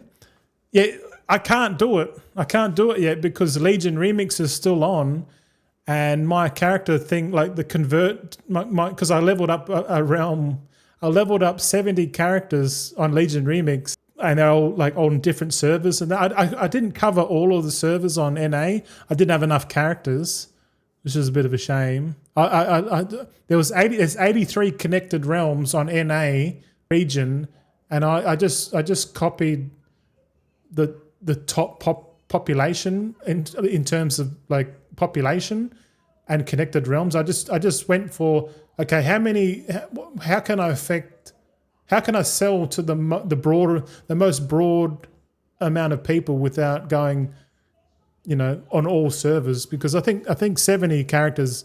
If I want to go on every single server, I've got to crank up another account. And if I crank up another account, I should have fucking went maybe 42 characters on each account. Because I've been watching you do it, and you load 2 accounts, and you while you're opening or scanning on one, you can be doing something on the other, which makes total sense. Because I don't know about you, but using TSM on the oceanic realms is twice as slow as using it on EU or NA, because we're on the other side of the world over here. Just the lag time for the auction house and warehousing is twice as long, man. It's kind of crazy, bro. Yeah. Raphael says Dicko. Yeah, bro. Dicko, man. Yeah. Mantis says if you want to hit all the realms, I would not recommend any less than 4 accounts. Yeah, that's a good recommendation. If right now I can't do that because I got too much invested. I could change all of my characters to the proper realms to be a bit more efficient, but it's just going to cost so much gold, bro. The aircon's going back on, sweater. It's fucking hot already. It's sweating in here, man. Gotta have another shower, bro. Hey, is that Jeansy? Yo, you need to be logged onto the server. You want to transfer character out of Remix. So you need to log onto the character and log out. Or look the correct realm for the realm list for your character you wish to transfer. Oh, well, that makes total sense. Thank you. I'm thinking I got locked out because I was only able to transfer one character from Legion Remix over to the live realm, and all the other ones said, oh, this character is unavailable for transfer. I'm like, oh. And I thought maybe you have to wait until the Legion Remix event ends, because when the Legion Remix event ends, they automatically would get copied over, wouldn't they? Yeah, I don't know. Mantis says, yeah, log in and out, Remix turns transfer. Okay, I'll do that. I'll do that after stream, but thanks for the... I've been sitting there, because I've been wanting to get into decor and shit for ages, for a couple of weeks now, but I haven't. I was like, oh, there's no point until I can get all the access to all the accounts. But I guess now I can give it a bit of a go. I don't know where to start with any. I think it might be easier for me to, because I've already got professions fully maxed out, and I can craft a bunch of cheap stuff, because the War Within reagents are really, really cheap. Really cheap. So I could probably pretend craft a bunch of the War Within crafted gear and stuff, and just practice with that, craft 70. My thought process is because I'm on 70 realms, 70 connected realms, craft one of each. So 70 of one profession accessory, and then a 70 of another one, and then put them all into your warband bank, and then set up the warehousing operation. So when you log into the character, it transfers one of each. I've been watching Mantheus do it. I'm still trying to figure it out, but it seems pretty straightforward. I'm just maybe overthinking it a bit. I don't know. But yeah, craft 70 and then transfer from the warband bank over to the character, and then obviously do my warband bank. I don't know how big it is, but if I just work out how many slots I've got, and then I sort of know how many items I can craft, and then because if I'm in 80 markets, 80 times 70, I don't think my warband bank's going to be big enough. So it kind of makes sense to make craft 5 or 6 items times 70, and then put all that in the warband bank, and then do a rotation, log in, and then transfer one of each item onto the server, post it, and then log into the next character, and then just do that. And then once everything's been distributed, go back to the crafters, and then craft another 70 of each of 6 new recipes, and just do that until I've crafted a bunch of shit, and I've brought them across. And I think that's good to start. And then obviously I'm not going to sell every single one of those things. It would be cool, but it just feels like I'll spend most of the time just like crafting and transferring, just like distribution's going to take a lot of time. But and it feels like that's all I'm going to be doing is just distributing like all day. But the one account kind of makes sense because we can only use the Warband Bank once on one account. I think there are issues with the guild bank, having all your characters in a guild bank. I'm not sure exactly, but it's not perfect. That's all I'm going to say. From what I've observed, it's not a perfect setup, but it's good. Sorry, that was the first time chat from Raphael Frost's first time chat was Dickor. Oh yeah, thanks Jeansy for that one. I forgot what we're doing. Oh yeah, we're counting out how many Gloaming Alloys. But I like reading everyone's comments. I learn a bit. Creator says, just bought the Epic Edition. Nice. How can I get to the beta ? Or to try the profession? Yeah, you want to go to Zalatas Endgame. That's the server. We're all chilling out in here, bro. There you go. Someone's putting all the 666s on the screen. 6-7. Oh, there you go. 6-7. Okay. Oh, I just found it. Okay. Where we go. Mantius says farming to craft will only cover a few realms. Best case, you will physically not be able to farm enough lumber unless multi-boxing. Yeah, decor's definitely different story. But when talking about, I guess long term, like I'm assuming nothing's going to sell, but it would if you were just purely going to do decor, like farming lumber and then crafting decor and then distributing it. It's going to take a long time to build inventory up. I understand that, but like having the inventory up, like imagine having a bag, because I understand that there's like 80 new decor crafts coming in Midnight alone. 80. And like how many more for the Last Titan? I'm just thinking long term. I'm like, if there's 80 different decor crafts in Midnight alone, and each recipe requires like 150 moxie to get, a shitload of reagents, bunch of Thalassian lumber, like it's going to take a long fucking time to build up inventory. Like imagine just farming lumber like flat out for the whole expansion and just building a massive fuck off inventory, right? And then and if you post on all the connected realms, you might get a few sales here and there. But it'd be good like knowing that every time you multi-box lumber, like that's like delayed profit, like delayed gratification on the profit front. So it's like the ultimate patience game. Like you don't see the return straight up, but long term, I can see myself doing it, to be honest, Mantheus. I can see myself, because concentration, I kind of understand concentration to the point where I'm like, okay, now I want to try something new, because you got to broaden your horizon.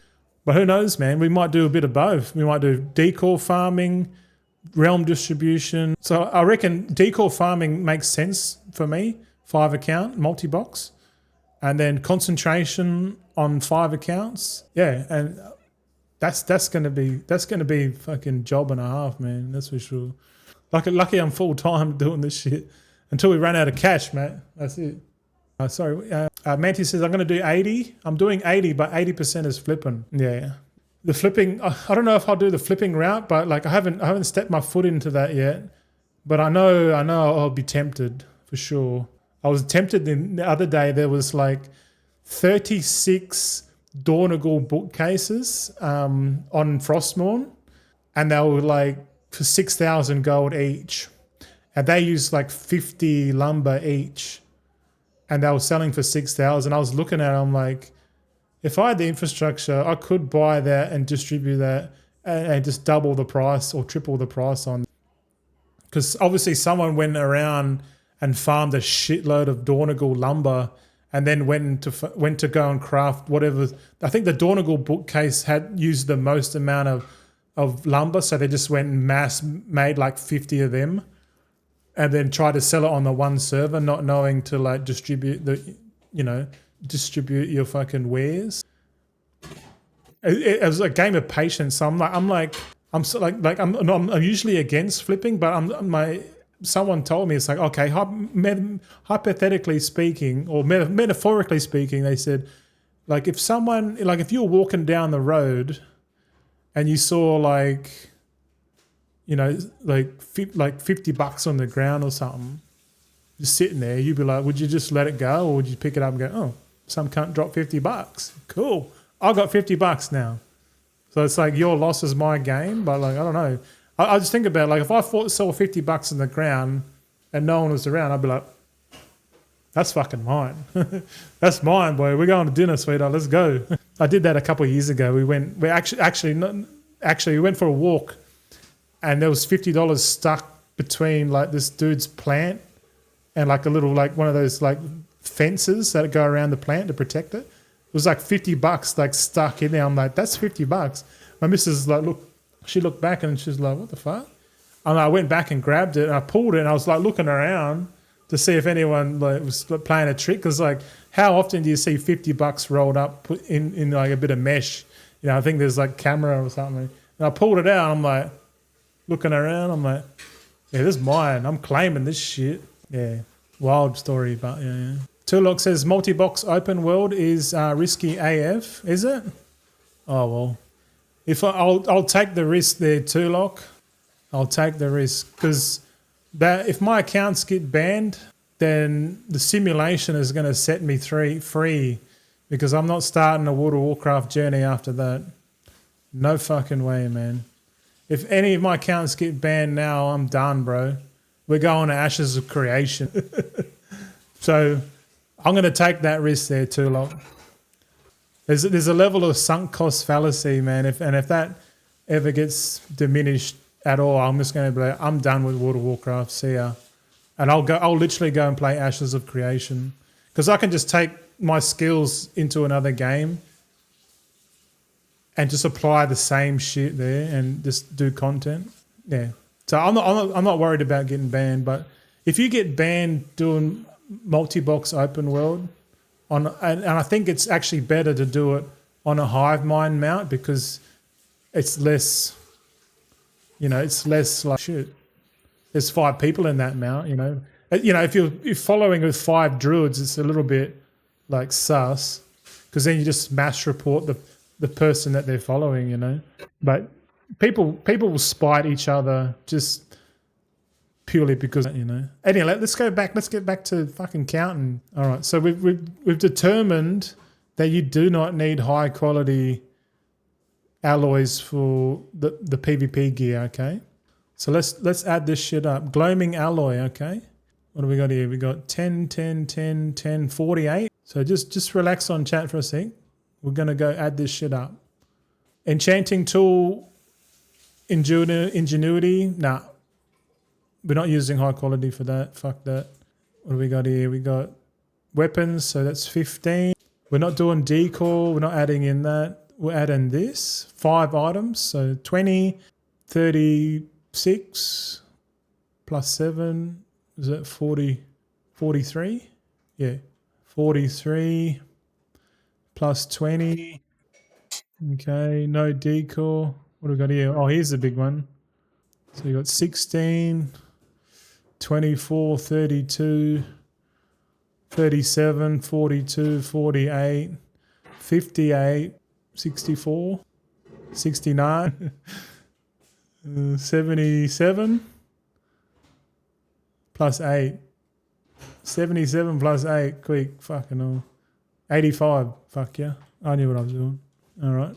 And we're going to skip all of the PvP crafts. We'll add in this one here, so that's 15. Okay, so what do you reckon, boys? Okay, question for the chat. Which out of these 2 alloys, which is used the most? Is it going to be the sterling alloy or the gloaming one? Let me know. I'll take whoever says, you just say which alloy uses the most at high quality. Sterling or gloaming? Trash is going to go with sterling. Okay. All right. I think, here we go. Scope Killer comes in with the gloom. No, Gloaming Alloy or Sterling Alloy is the winner. Trash Mart won the one, mate. You lost, Scope. Welcome in, Scope. Good to see you. We've been streaming for nearly 6 hours. Scope says, so we got some competition. Yeah. But the good thing about this here, Scope, is that both of these alloys require the exact same knowledge points. But the Sterling Alloy might be the one that uses the Sterling Alloy might be the one that we use concentration with the most, you know. Interesting shit, eh? So Sterling Alloy, so okay, this one's probably going to be the best, but they're both the same. But what will I do? I'll leave it green. They're all candidates. But Sterling Alloy might be the candidate for concentration. So we'll go yes to Sterling Alloy concentration. Active crafting. Yep. Gloaming Alloy active crafting. Yep. I think all the alloys, the ingot and the 2 alloys are all good markets for active crafting. The Refulgent Copper Ingot is a big no for concentration, but the alloys are a double yes. So, and it only uses 100 knowledge points max. Minimum 40, 80, and then 100. These are your milestones here. So we like it. We like it. We like it. But if we have to put one orange line in one of these 3, I think it's going to be the gloaming one. I don't know. We'll leave it. We'll leave it. We'll leave it. We'll leave it. Oh shit! Creative CZ. How can I get to Silvermoon with the professions from Stormwind?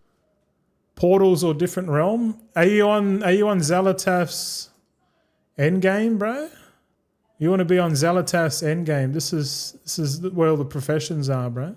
And if you want to go to Silvermoon, you pretty much take the portal there. In the Mage Quarter, if you're Alliance and Horde, I don't know where the fuck you go in your Horde. I need to figure that out, but because there's 70 characters that I made from Legion Remix, the Realm Flippers, they're pandas that I control, but they're infiltrated. They're all on the Horde. Just because I wanted to get, you know, what do you call it? A horde house that I've never probably stepped foot in. I just want to have options, man. I want all options. Okay, so yeah, so I think we've sussed out Jewelcrafting and blacksmithing, man. Like, blacksmithing is definitely S-tier at the moment. So I reckon we move these 3 recipes up the top here. We're going to put these recipes on top of blacksmithing for sure. We can do the order later, like the actual order later. But so far, these items here are going to be hot, man, hot. Or do we just keep it like that for now? But yeah, when we come back on Wednesday and we do another stream, another deep dive look in, we're going to pick another profession. And we might keep it paired because we could probably do leatherworking and engineering next, or we can do like tailoring, enchanting, or we can do inscription, alchemy, yeah. And then we'll save cooking last for Trash Mart. We'll save cooking last. What do you reckon? Have a good rest of your day. Yeah. Who can we send you off to? Anyone streaming? You boys streaming or what? Chosen's up. All right, Chosen. We're gonna raid Chosen, mate. Thanks for hanging out today, fellas. Really. If we raid Chosen, we might get a bit of a chance at the raffle. What do you reckon? Trash says carrot on a stick. All right. Yeah. I know how to milk you. No, I'm just joking. But yeah, let's go. Full cam that shit. You know I got bigger titties than my missus, eh? Oh yeah. But yeah, thanks for watching today, boys. Hopefully you enjoyed this video and VOD. If you're watching on the VOD, please give us a like and a subscribe over on YouTube. Get you more content like this for the up and coming midnight expansion. You'll get more of me showing up on your feed every time you death scroll. Or pull down your. I want you to pull down your notifications panel. I want to see a picture of me going like this. Nah, I'm just messing. Now we're gonna go raid Chosen to Twos. We're back on Wednesday for the continued stream. We're gonna build that list a little bit more. But let me know in the comments what professions you want to see me cover next, and we'll see you then. on the next adventure. Thank you very much for the resubs, everyone, and all the follows. Appreciate the love. Let's go and see Chosen now, and good luck on the raffle, 100k raffle. I think that's what he does. Alrighty, that's it for the weekly recap. Cheers for sticking to the end. Hope you got something from it. Want more updates? Follow us on X at Goldson_TV. It's all about the journey, and remember, slow and steady always wins the race.